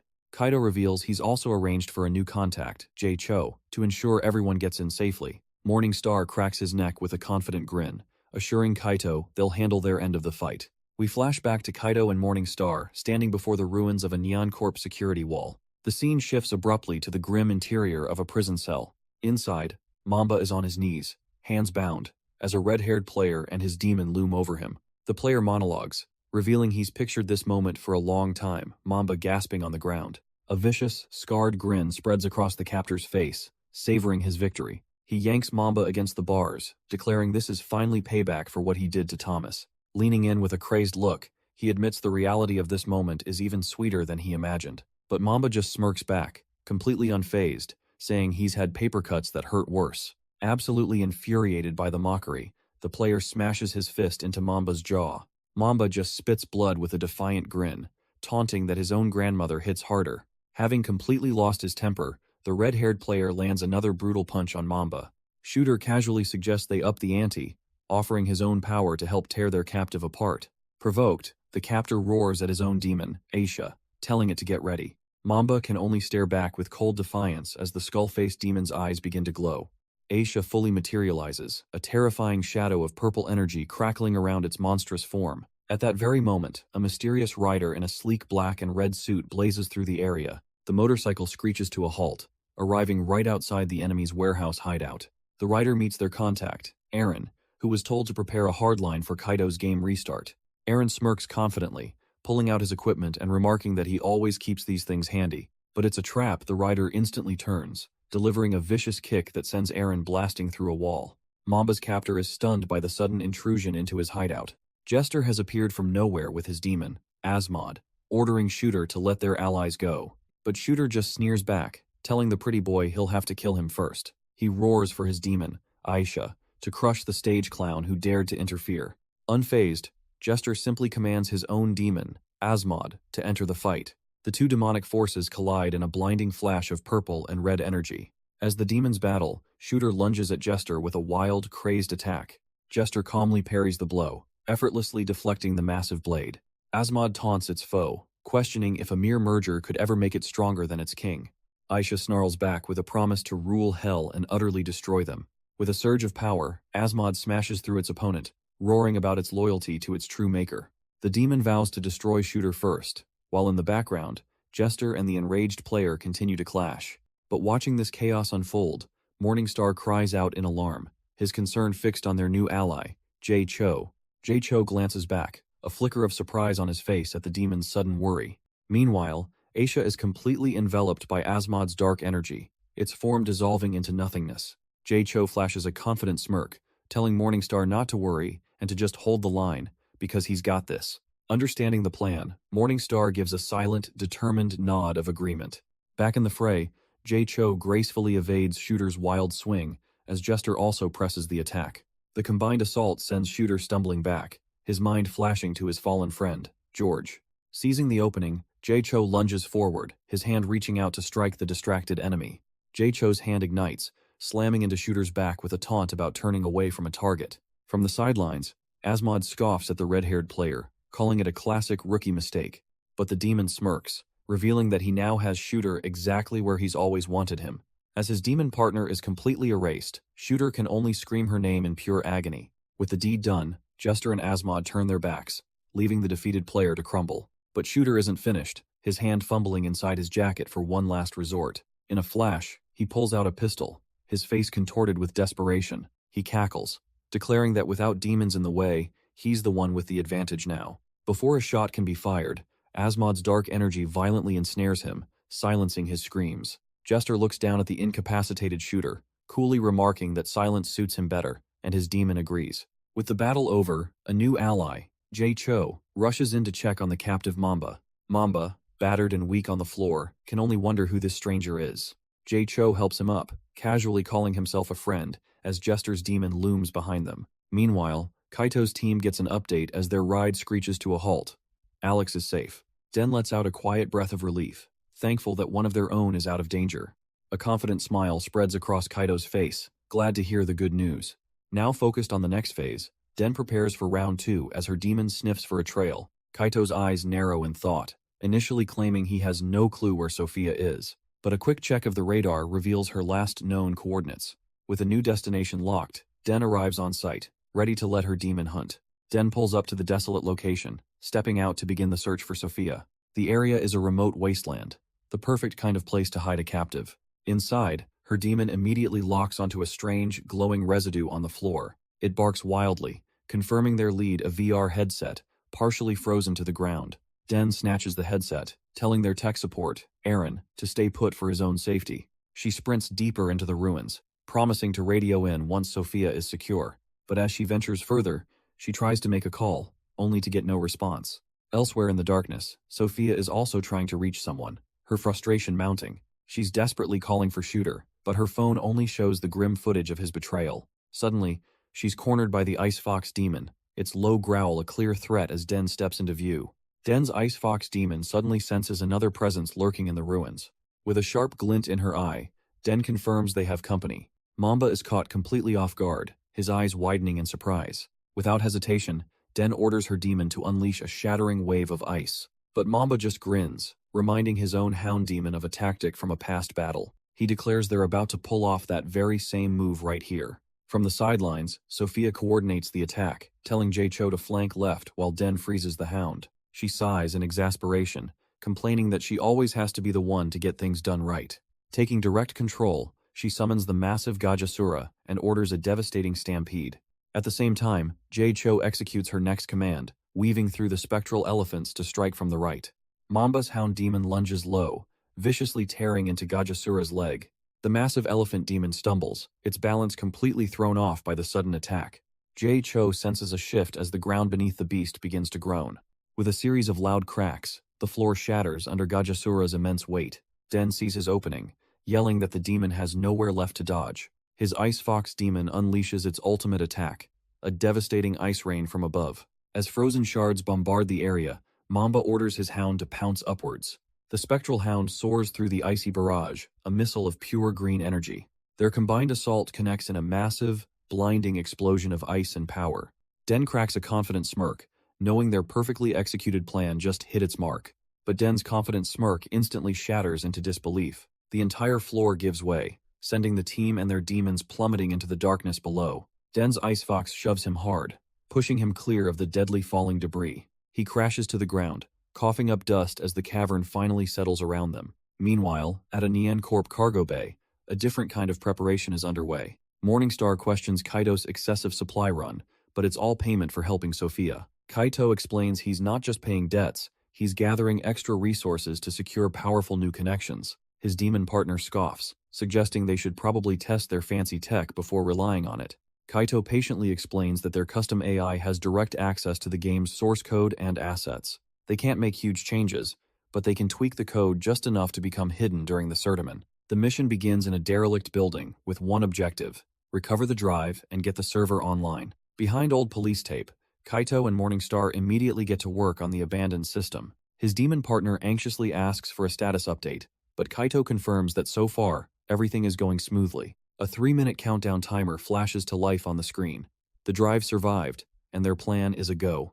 Now for the hard part. As Kaito begins mapping the entire game's contents directly to their custom AI, he types out a simple command, a mask function designed to hide his entire team from the Certamen's prying eyes. To the game's administrator, it will look as if they all died, giving them the perfect cover to move undetected. He knows their AI is limited, so he'll have to manually feed it data if Sophia and Alex can't keep up in the game. The code begins its upload, the progress bar crawling across the screen as Kaito can only watch and wait.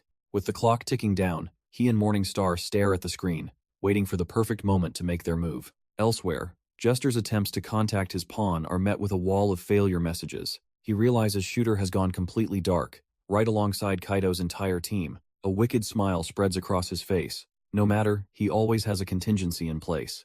Back in the command center, Kaito stares down the final 3 minutes on the clock. His fingers fly across the keyboard, a desperate race to finish the hack in time. He's completely zoned in, sweat beading on his brow as he focuses on the code.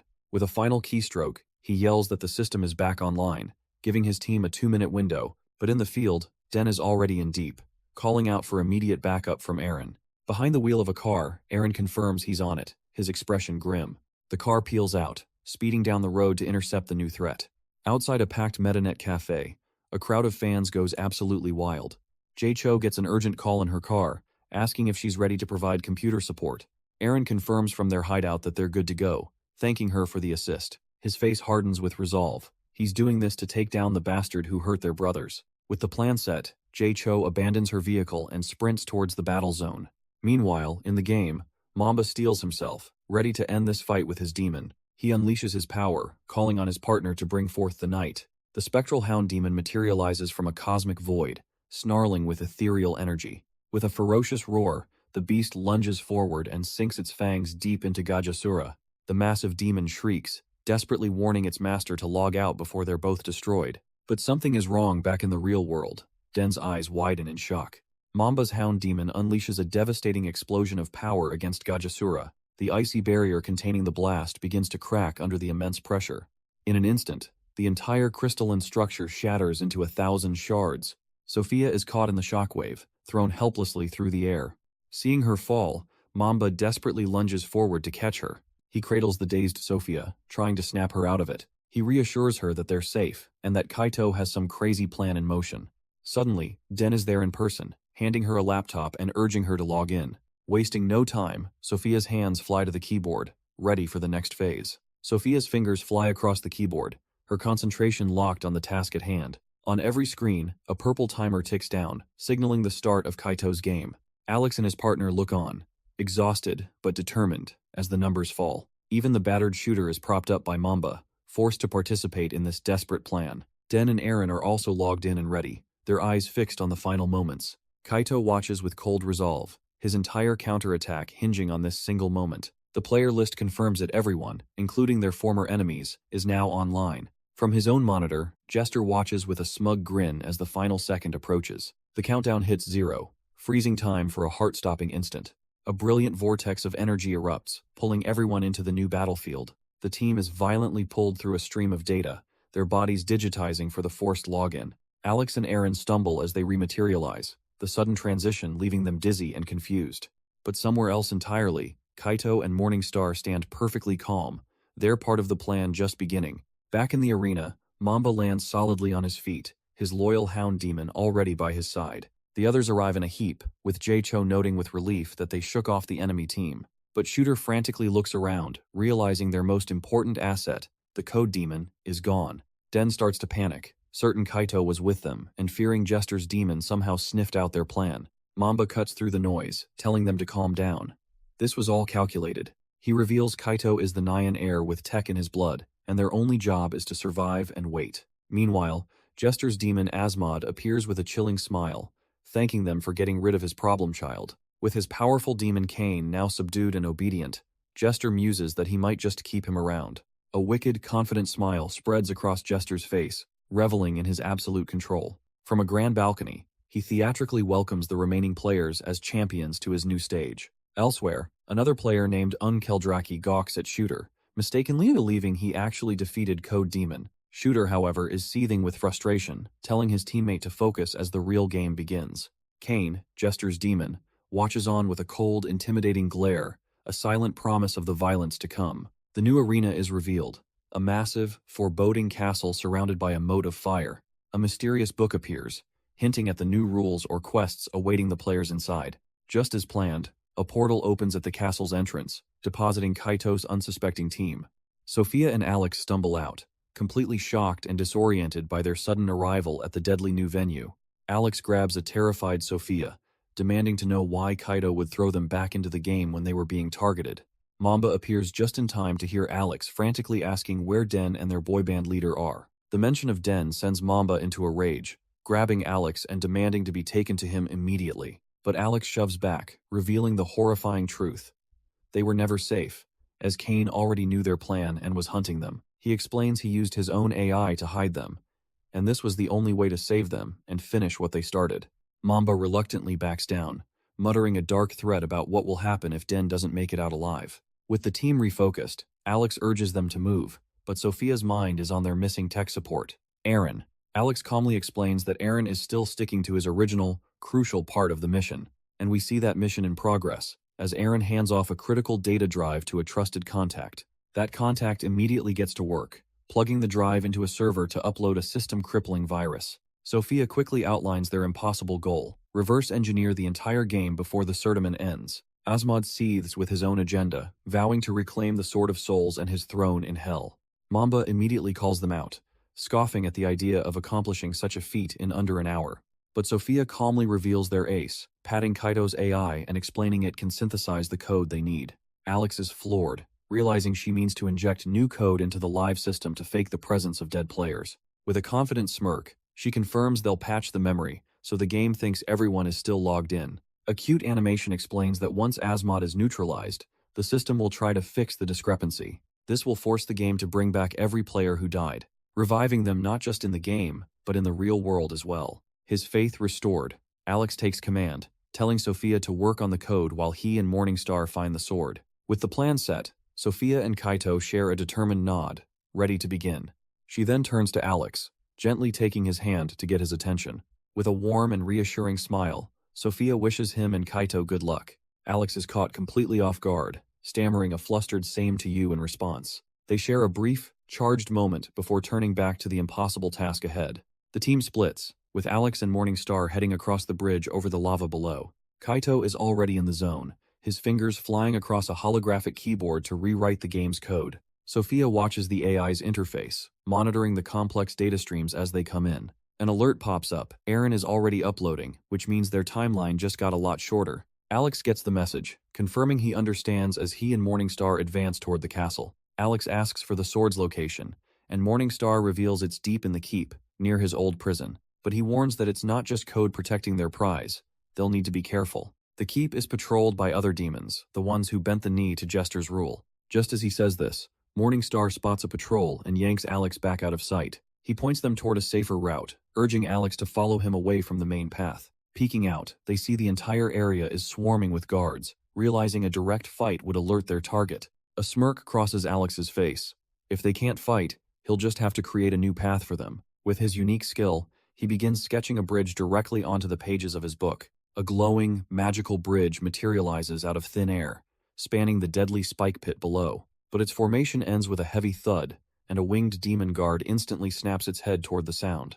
The winged guard stops, sniffing the air as its instincts scream that something is wrong. But Alex is one step ahead, already sketching a quick decoy to create a diversion. A glowing silhouette manifests down the corridor, and the demon's head snaps toward it. With a furious growl, the guard lunges forward to tear the intruder apart. The moment it makes contact, the decoy erupts in a massive, fiery explosion. Morningstar shields Alex as the shockwave throws them back from the blast. Recovering, Morningstar spots a shimmering magical field, realizing it's an alarm system. Alex smirks, already drawing a solution in his book to bypass the trap. They finally reach a heavy door, which Morningstar shoves open with a loud clang.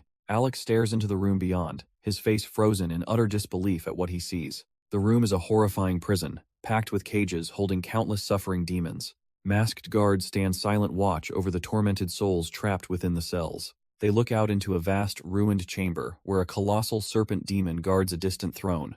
Floating at the center of the destruction is a legendary blade burning with power, the Sword of Souls. A fire ignites within Morningstar. He growls that it's finally time to take back what belongs to him. But to reach it, they'll have to get through this nightmarish gallery of caged monsters. The sheer number of guards and prisoners makes a direct approach seem impossible. Alex drops to a knee, slamming his foot down to manifest a spell from his book. He calmly tells a surprised Morningstar this should get them to the sword undetected. In a flash of purple light, his art teleports them across the massive chamber, closer to their goal. Their teleportation completes, but the lingering magic brings a nearby patrol to a sudden halt. The hulking demon guard sniffs the air, its senses tingling as it detects their magical residue. Alex and Morningstar freeze. Their stealthy approach has already failed. Thinking fast, Alex frantically scribbles in his book, trying to draw up a distraction. The sound catches the guard's attention, its head snapping towards the noise. It whips around, zeroing in on what it believes to be the source of the disturbance. Luckily for them, the simple-minded beast blames two demons in a nearby cage, stomping off to investigate. With the guard distracted, Morningstar notices a faint, ominous glow on the floor tiles. A single pressure plate, inscribed with a fiery glyph, reveals the true nature of this path. He warns Alex that the entire floor is a minefield. 3 deadly pressure glyphs lie between them and the sword. Unfazed by the minefield, Alex simply draws them a new path, a bridge of pure golden light. Morningstar sighs, scoops up the artist, and begins a very precarious tightrope walk across the chasm. Their crossing doesn't go unnoticed, as a tiny caped scout zips by, its gaze locking onto them. Reacting in an instant, Alex whips out his sketchbook and starts doodling their only way out of this.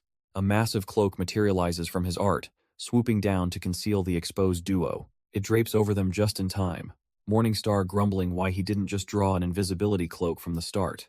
They finally touch down on solid ground, having successfully bypassed the deadly pressure plates. The two approach the glowing sword, its power almost within their grasp, but a sharp sound fills the air. The room suddenly fills with identical blades. The one they were after was just another decoy.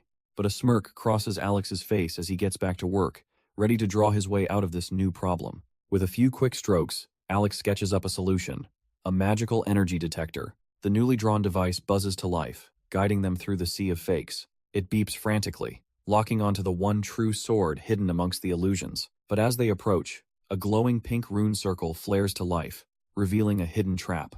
Morningstar realizes he can disable the first ring of the seal, but not the second. He cracks his knuckles with a grin, telling Alex he'll get one shot, so he better make it count. Alex's expression hardens, his focus absolute as he prepares for the critical moment. Morningstar meets his gaze, a look of pure determination on his face. He lunges forward, grabbing the hilt of the sword as the trap's energy surges around him. With a defiant roar, he pulls with all his might, fighting against the powerful magic seal.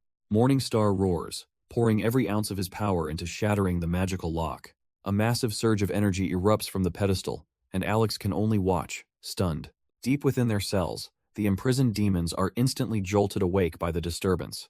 The patrolling guards whip around, alerted to the sudden, massive spike in power. Alex freezes, realizing that hundreds of furious, glowing red eyes are now locked directly onto him. Suddenly, the scene shifts to a raging sea, where a colossal serpent is crashing down upon a ship. On deck, players are thrown into chaos as a strange, blood-red energy consumes one of their own. A much younger-looking shooter screams in defiance, firing a rocket straight at the beast. From his throne, Jester watches the old battle footage with a smug grin, Asmod standing silently beside him. But his amusement vanishes as he spots something in the recording, his eyes widening in genuine surprise. Jester suddenly screams in agony as a volatile dark energy erupts from his body. In the recording, the colossal sea serpent roars, bearing down on the terrified players.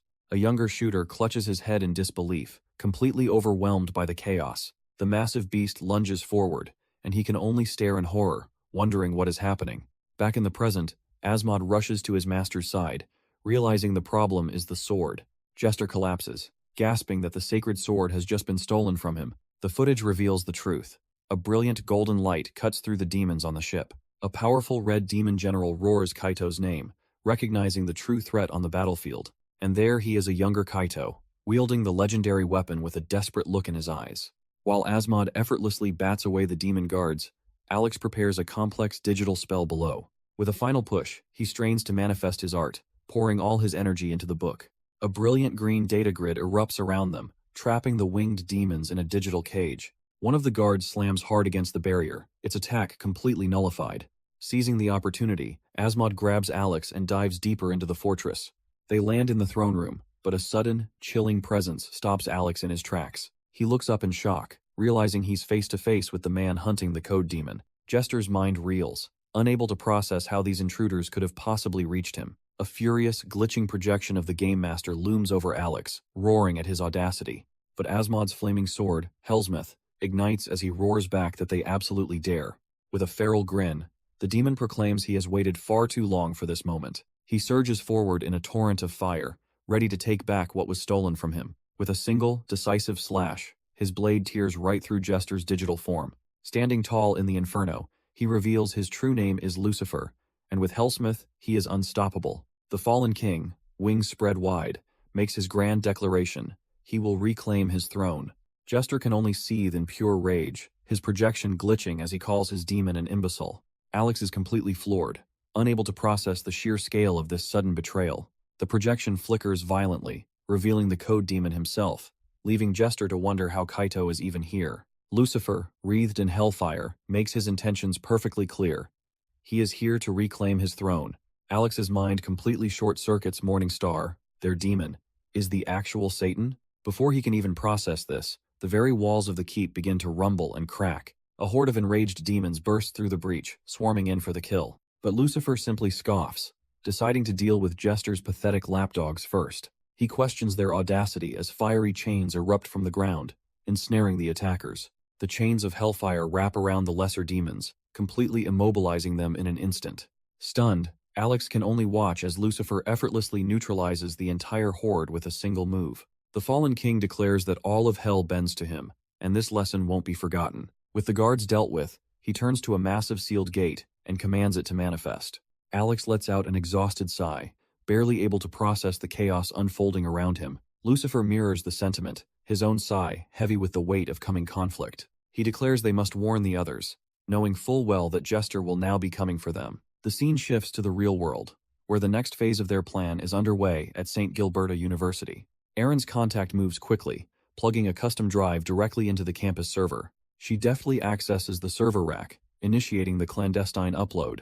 A connection is established, and the vital data begins to stream into the system. Back in the game, Morningstar pings their remote support, demanding a status update from Aaron. Aaron reports back through his drone avatar that the third site is nearly complete. His contact sees the progress report, knowing he just has to survive long enough to secure the final site. A sudden ringing phone shatters the contact's concentration as she works. Sophia offers encouragement, but the woman dryly notes that journalism didn't prepare her for real demons. Miles away, Aaron excitedly reports to Sophia that his code injection is a success. His drone avatar explains the brilliant hack, masking dead players to trick the system into reviving them.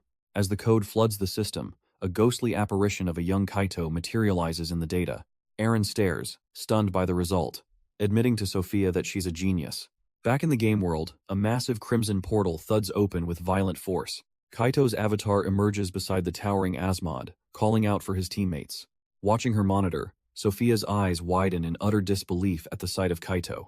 Aaron is equally speechless, staring at the impossible event unfolding on his screen. With a confident grin, Asmod hands Kaito a magnificent, flaming sword. The system immediately registers the new weapon, updating Kaito's status. But Asmod isn't done, turning to scold a floating spherical demon he calls Grimoire. He then snaps at a cowering skeletal demon, telling Agalirept to quit looking like a sick puppy.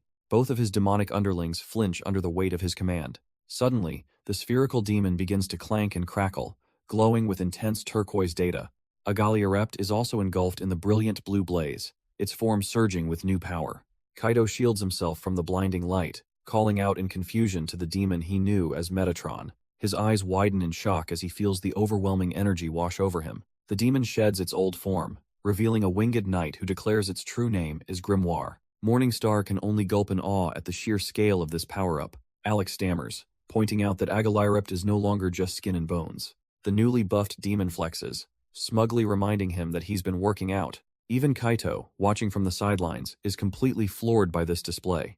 Both Grimoire and Agalirept kneel, pledging their absolute loyalty to their king. But Asmod's face twists into a scowl, his patience clearly worn thin. He closes his eyes, a dangerous aura beginning to simmer around him. With a snarl, he roars that if they were truly loyal, they would have just shut up and listened. His demonic power surges, reflecting ominously in the keep's windows. Asmod glares, sneering that Jester may have won with tricks and stolen power for now. But he declares they've only dug their own graves, roaring that hell burn their names from the Tome of Kings. His rage erupts, transforming him into a monstrous, three-headed demonic beast crackling with raw power. The new form glares with pure, unadulterated fury, a true king's wrath finally unleashed. Agalirept calmly observes that their true enemy, Jester, has finally shed his skin. A powerful Minotaur general explains the imposter is using the body of a hellworm, corrupted by the game's code. Alex and the others are completely lost, wondering what on earth these demons are talking about. Grimoire, the knight, clarifies that Jester, also known as SAY-10, has taken the form of that dragon. The shocking revelation hits the entire team like a thunderbolt. Kaito stammers in disbelief, unable to process how such a thing could even be possible. Asmod explains that while demons can possess bodies, he forbade them from possessing other demons when he became king. Asmod's voice booms, declaring Jester's possession of a demon's body is a sin he will never forgive. The colossal hellworm, Jester, lets out a guttural roar, calling out to Morningstar in defiance. Asmod declares there can only be one king of hell, and it is him, before ordering his generals to get in their positions. Instantly, a defensive protocol engages, shielding Alex and the others from the impending chaos.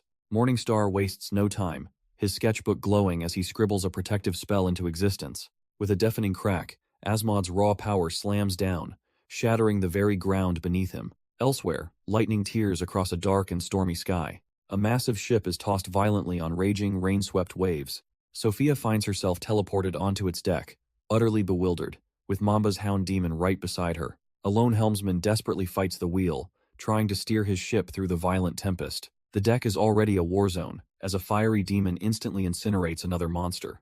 Suddenly, an army of crystalline skeletons erupts from the planks, a familiar sign of Den's power. But their arrival is met with gunfire as Shooter appears, casually blasting the icy soldiers apart. As if things weren't chaotic enough, another ship crashes alongside them, its crew beginning to board. Shooter and his new heavy hitter watch the mayhem, realizing the demons are doing all the work for them. A wicked grin spreads across his face. This is the perfect opportunity to sink everyone at once. He unleashes a massive blast of dark energy, tearing across the deck and into the sea. Caught in the storm, a colossal sea serpent shrieks as it's struck by a bolt of lightning. Mamba watches the chaos unfold in horror, screaming for his hound demon to move now. At its master's command, the hound demon lets out a low growl, its eyes blazing with green energy. It launches itself into the storm, a streak of pure emerald, will cutting through the rain. But something is changing. A cosmic aura erupts from its head, swirling with impossible colors. The demon lets out a ferocious howl, its entire form crackling with this strange, overwhelming power. In a flash of light, it transforms into a colossal serpent, striking down at the beast in the water. The man at the helm calls out, trying to check if Mamba is okay amidst the chaos. But his words catch in his throat as his eyes widen in utter disbelief at the sight above. Because looming over their ship is the very sea serpent they were just fighting, now impossibly large. Mamba stares up in horror, recognizing this terrifying sight and muttering that it's happening all over again. Even Shooter and his muscle-bound ally pause their attack, stunned by the new monster on the field. From a high balcony, Alex and Morningstar can only stare in confusion at the impossible scene below. But elsewhere, Asmod senses a deeper disturbance, realizing something is fundamentally wrong with the world itself. His crimson eyes flare with sudden, dawning horror. A bolt of corrupted red lightning crashes down from the sky, striking the turbulent sea with unnatural force. The very fabric of the game world glitches and tears at the point of impact. On deck, Mamba looks up in shock, trying to process this new, impossible threat.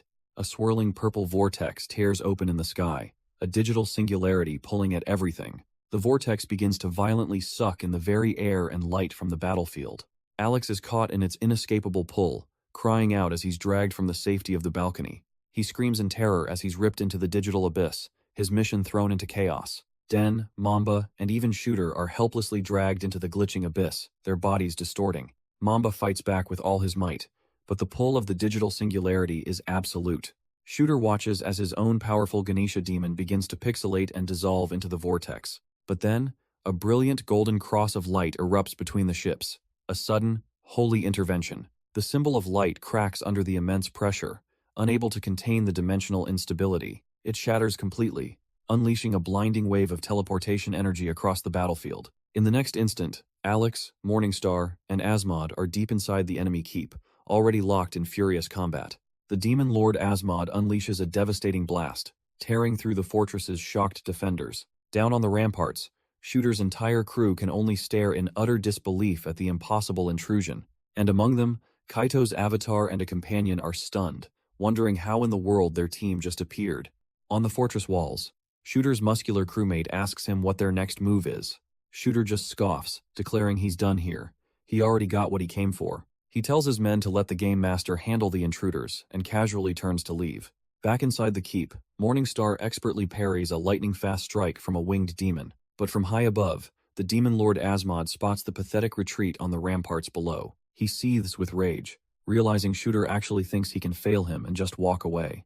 A swirling abyss of crimson energy suddenly erupts, catching Kaito's avatar and Brian off guard. As the vortex pulls them in, Kaito's avatar screams out Shooter's name in alarm. He then cries out in horror for Brian as his companion is consumed by the dark energy. Shooter and his crew are dragged down into the abyss, their escape brutally cut short by Asmod's fury. Asmod looms over the swirling abyss, declaring that this is the price of failure. Trapped in the vortex, Shooter screams in pure, unadulterated rage at the demon lord. He channels his demon Aisha, deciding to go all out as massive energy cannons materialize on his arms. With a furious yell, he unleashes a concentrated barrage of purple energy blasts. The volley hammers into Asmod, rocking the demon lord with a series of heavy impacts. For a split second, Asmod actually looks surprised by the sheer force of the counterattack. Inside the keep, Morningstar recognizes the demonic signature, shouting out that it's a hellspawn.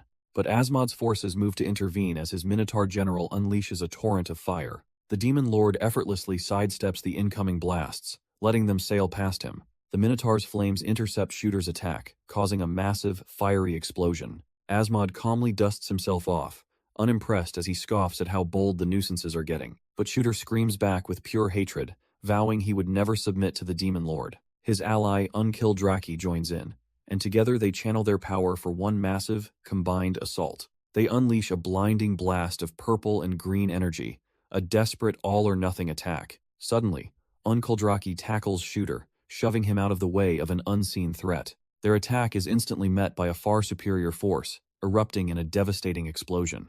The two players are sent flying, smashing violently into the side of the stone keep. They plummet to the ground with a heavy thud, their surprise attack ending in utter failure. Inside, Brian stares in complete shock, demanding to know what Shooter is even doing here. The red-haired player lies dazed on the ground, his gambit having literally blown up in his face. Before anyone can process the situation, Mamba is already stomping the downed Shooter into the ground. Brian quickly moves in to restrain his furious teammate, telling him to back off. He clarifies to the dazed red-haired player that they aren't here for him. Confused, Shooter pushes himself up, demanding to know who they are then. A voice from above reveals they have a common enemy, and Shooter looks up to see Alex on the castle wall. Mamba immediately refuses, shouting he'd rather die than work with them, but Alex's voice cuts him off. He explains that their conflict is merely a means to an end, a temporary distraction. All he needs is a bit of time, and once this is all over, they can go their separate ways. Even a nearby demon general recognizes the overwhelming power descending from the sky, whispering the name Lucifer. With the terms laid out, Shooter reluctantly accepts the deal, just wanting to get this over with. With the temporary truce formed, Lucifer wastes no time, his monstrous form roaring as it descends upon the enemy. His jaws snap shut with a sickening crunch, tearing through the first of Jester's forces.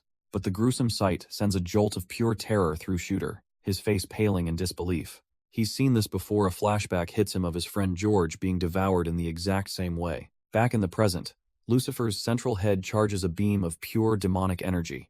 The blast erupts, catching a powerful Minotaur demon completely by surprise. Enraged, the Minotaur ignores Lucifer and charges straight for the most vulnerable target on the field. He barrels towards Alex, who can only watch in horror as the demon general closes the distance. But a colossal beam of energy intercepts the charge, a command to incinerate echoing in the air. It was Brian, his eyes glowing with power, revealing he's far more than just a simple escort.